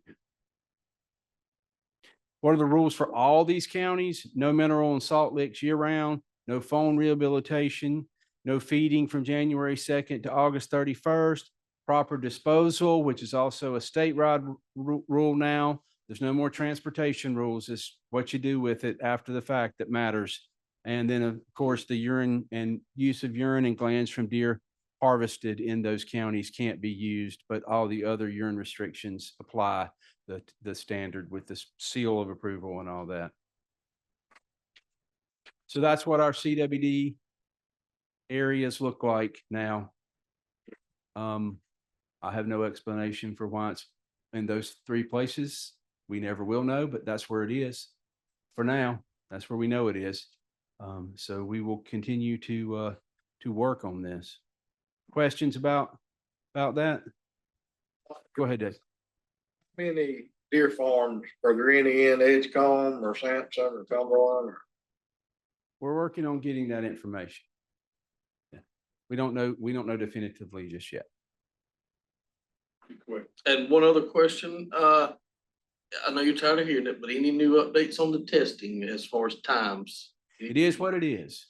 I mean, it takes the lab however long. We are going to ELISA next year, full end. ELISA took a turnaround of not detected was less than a week. So that's a significant improvement. Yeah, it's we're shifting, pivoting our processes. There's a way you have to process it a little bit different. We could talk for 15 or more minutes, but we get it to the lab, they turn around. If it's a positive, if the first test says it's a presumptive positive, well, it's going to be a little bit delayed after that because they have to do an IHC and then they have to send it off to Ames. But we will tell the hunter that you just got a presumptive positive, hold on to your meat, don't do nothing until we get back with you. I mean, it's going to vary. Yeah. I'm not going to promise a week because part of the slow part of the process is getting the samples collected, getting them packaged, boxed up, shipped, and mailed to the lab. So that as we go and deer harvest gets higher and cooperators are turning in more, that just expands the time for staff to get that packed. But our goal is to hopefully cut the not detected's time wait period in half at least, so that most people will know. But I'm not going to stand here and promise it's going to be 1 week, 2 weeks, 3 weeks. They're in the heart of the season, especially the beginnings, that they're stacked up with deer samples, and we're still sampling over 30,000 deer. So so there, that's the lag, but we're working on processes to speed that up. So the whole thing is continuing. Months, and then it was weeks, and now we're down to possibly a week or two is our star. You got anything to add to that, Chris? I mean, Chris sort of has been on that group working on that and stuff, but I'm not going to tell you. But if you get a positive, you might have to wait 6 weeks, 7 weeks. We're at the mercy of Ames Lab on the final confirmation and how long it takes them to do that. So that's going to take you a while to get the definitive confirmation on that. But the not detected should come back relatively fast, but that's all going to be dependent on how fast we can get them to the lab. Yes. Something, there's a potential blood test for CWD now as opposed to taking the gland or something like that? There's not a blood test, but there is the Cryogen test, which is using the RT Quick technique, which RT Quick hasn't been definitively approved by USDA, but we have, you know, it's continuing to be developed. There's not a rapid test, even RT Quick, you know, we had a couple of hunters actually send their deer off to for what they dropped their deer off at a cooperator, thought it was going to be sampled. It wasn't. So they wanted to know because they were hunting in the CWD area. So they sent it off to Cryogen, which is the lab that does that. And one of those hunters was in Virginia, but he lived in North Carolina, and his came back positive from Cryogen. And then one of them was in North Carolina, and it also came back positive from there. So there is an alternative way for hunters to get their tissues and stuff sampled, but I'm hoping RT Quick becomes even better, and they are working on rapid tests. By rapid, they mean less than 6 hours. You know, you take a tissue sample, you put it in there and you wait, but that's a work in progress that could be, you know, several years out before I would say I'm confident you're good with that or whatever. So. Thank you. Mhm. Brett, Yes, sir. with our huge volume, if we looked into trying to do this ourselves, We don't have the facilities to do the actual physical test. The Ag Lab has some capability for IHC, but they're never going to be able to take the volume that we've got. But you know, we can't, we don't have, that's the only lab in North Carolina certified to do CWD testing. And they won't be able to handle that kind of volume. I mean, who knew we were going to get 3 areas that we had to work with, but yeah, I don't believe there's another lab that even does it in North Carolina, but there are other lab options out there, but we've used Wisconsin for a number of years, and lots of states use them. But would it make sense to us, for us in the state to invest in that? So we don't have to, I mean, another Wisconsin did it. Why can't we do it? NC State looked into it. Yeah. Agriculture office. I thought we were building a lab just for that. And there was a lab over there. We visited, did a tour over there and looked at it and see that, and it's never been staffed. It's not correct. Not getting any better. It's never been staffed, man. They got the facilities at agriculture now. It's never been staffed. Staffing issue for us. Yeah. Well, it's a staffing and capacity issue there as well. It was never built to run through thousands of samples, you know, daily. Wisconsin was just, they've had it longer, and they basically, I guess they made the decision way back in the day that I think it's the vet school in Wisconsin that does it, and they just built the facility and you know, started the ability to process it. And you're pretty good. well, they're making money off of it. Yeah. I mean, they're testing, there's 2 or 3 mostly associated with vet schools that are out there that do this type of testing. If the new testing comes into play, the RT Quick and stuff, it might be an easier test and process to run. And so that could possibly open up avenues for further testing. But we do a lot. We have a big bulk. We get a discounted rate with them for individual testing. You know, I've never done the math to see what it would cost to build a facility and how many years we'd have to test to get or somebody else's deer we'd have to test. I don't Interested in the data than I mean, you know, the cost I know is a major factor, but I think having the data here, you know, that makes more sense. I mean, obviously, right? But we'll see. Well, I said the original plan was to put a lab in the Department of Agriculture. They built one over there. And I hate to keep saying the same thing. It's over there right now. It's just not staffed. With the whole idea of doing it as quick as possible, is actually, and it never happened. It ended up, it was more nationally feasible to stay with Wisconsin at that time. I don't know what it was today. Yeah, we went over there, interviewed. And went over there and took. So how come that? It's never been staffed. Yes, sir. You know, and we actually helped buy equipment for that lab through money that the legislature gave us. But yeah, exactly that. They've never been able to hire somebody to sit in there And I think their capacity is probably somewhere around 6,000 a year, a season. And so if we would rapidly go through those, I mean, we had high hopes when we had one area that, you know, at least we could test those counties in state. And again, they, you know, ag has had trouble filling any position. Not just CWD. There's been a lot of vacancies. And that, you know, and I'll say that there continues to be a lot of research, a lot of work going on relative to testing and expediting testing and those kind of things. So, you know, who knows what the next 5 to 10 years holds in terms of where we would be sending samples and, you know, what they are. Wisconsin's pretty quick on the turnaround once they get them.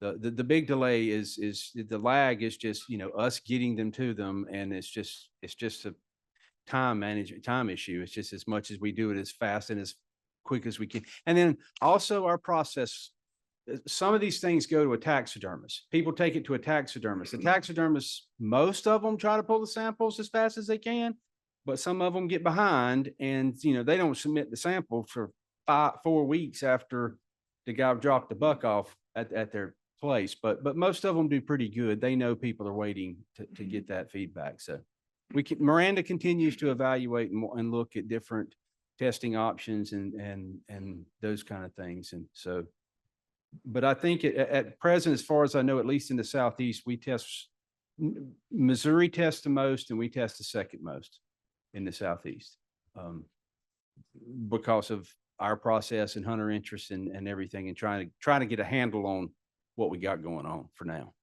I think having that data's paid off, like what Landon said, to do the amount of tests. Because when you talk to hunters and they ask you, when I tell them how many tests we've done, how many deposits we found, it's impressive. And it helps us do exactly what our goal was, to keep it in an area. And to do that, you're exactly right, the data. And how many deer we tested that didn't have it. So which is also an important point to make, you know, the prevalency rate, we're at a stage where we can make a difference in most of these places right this second and at least slowing it down. So how many deer you test gives some perspective of how much it is out there. Yes, sir. Yeah, just as over time, you assume it's going to expand, right? Mhm. Would our management strategies change if it started to affect a lot of the state as opposed to these 3 areas? Management strategy stay the same. I think that based on the information and what we know now, I think in general, the approach we're taking would probably stay the same because we're trying really hard to get out in front of things like dispersal. You know, we're trying now to get to this disposal way. So it's easier for the hunters to put the carcasses where they need to go and they can take it to the processor across the county lines. You know, expanding the season, you know, starting the seasons earlier in some places will make sense. It probably won't help. On the eastern part of the state starts pretty early already. So what we do there, I don't know that that'll impact it, but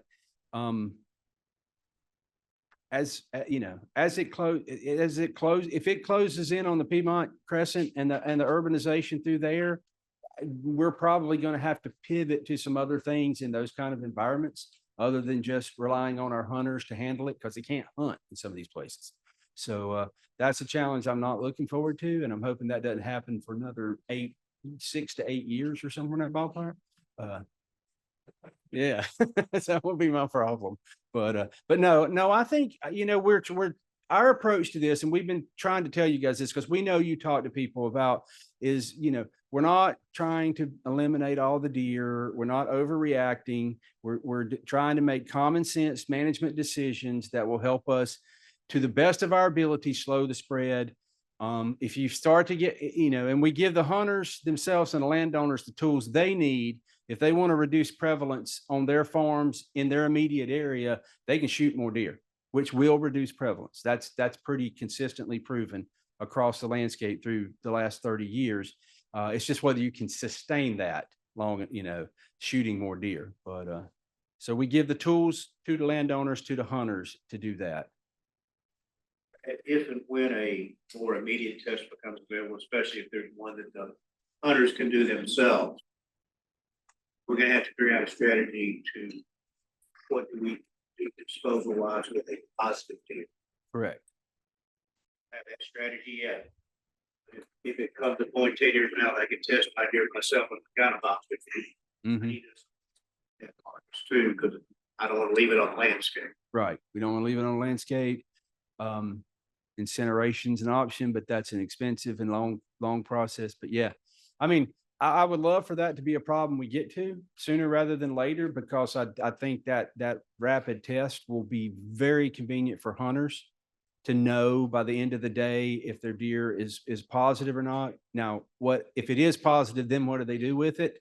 Yeah, that's the question that's the, questions that we, there's some evidence that, still disposing of it in a proper landfill is as good a method as potential to contain it. But, incineration is probably the only sure enough, but it may not even be sure enough.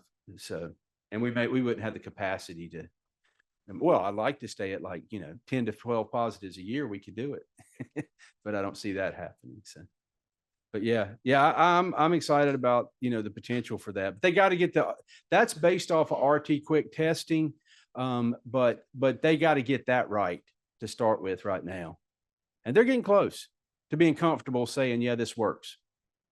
I mean, I tell people about Progen, if you get a positive, assume it's positive. If you get, negatives, they're getting lower and lower on the false positives and stuff. But, that's just, we provide that as an option for info for hunters that ask us, hey, you can mail it in up there. They have to pay for it. But anyway, that's, and this is just a quick update, Mr. Chairman, on temporary rulemaking. As I stated, tomorrow I will present Exhibit N, which is temporary rule change to both the whitetail deer rule and the chronic wasting disease management area. And this is a very simple one. We're striking Sampson County from 0203 and we're putting Sampson County in 0502. There's permanent rules, just so nobody gets, there's permanent rules in process to do this as well, but we need to do the temporary rules so that Sampson County will be a management county this fall, because the CWD management areas are made in rule. The surveillance areas now are not. We got that proclamation authority, so we don't have to make a rule every time for that. And that's all I have. Good. All right, for additional topics, I think y'all have all seen Margo sent out emails on ethics training and statements of economic interest. One of those is deadline is today. So it's y'all's duty, make sure you're up to date on your ethics training, which has gotten considerably quicker. Whoever did that, thank you very much. It's a faster process. Statement of economic interest is good. What did you say about fast process? The ethics training. Oh, this is certainly not the economic. No, I didn't. The ethics training has gotten quicker. That's what it's due today. The statement of that, no. And then I was gonna ask an update on Center, but we've already got that. Thank you very much. I'll turn it over to Kyle. Any additional topics from you? Sir. Anybody else? If not, dinner reservations on. There's at 7 at Anthony's on it's right down from the hotel. And if y'all want to move it to 6:30, it's okay too if y'all need earlier. Not, we'll keep it That'd be 7. great if we could do. Okay, let's move it forward to 6:30. So 6:30 at Anthony's tonight, walking distance. Hope to see y'all there. Anything else?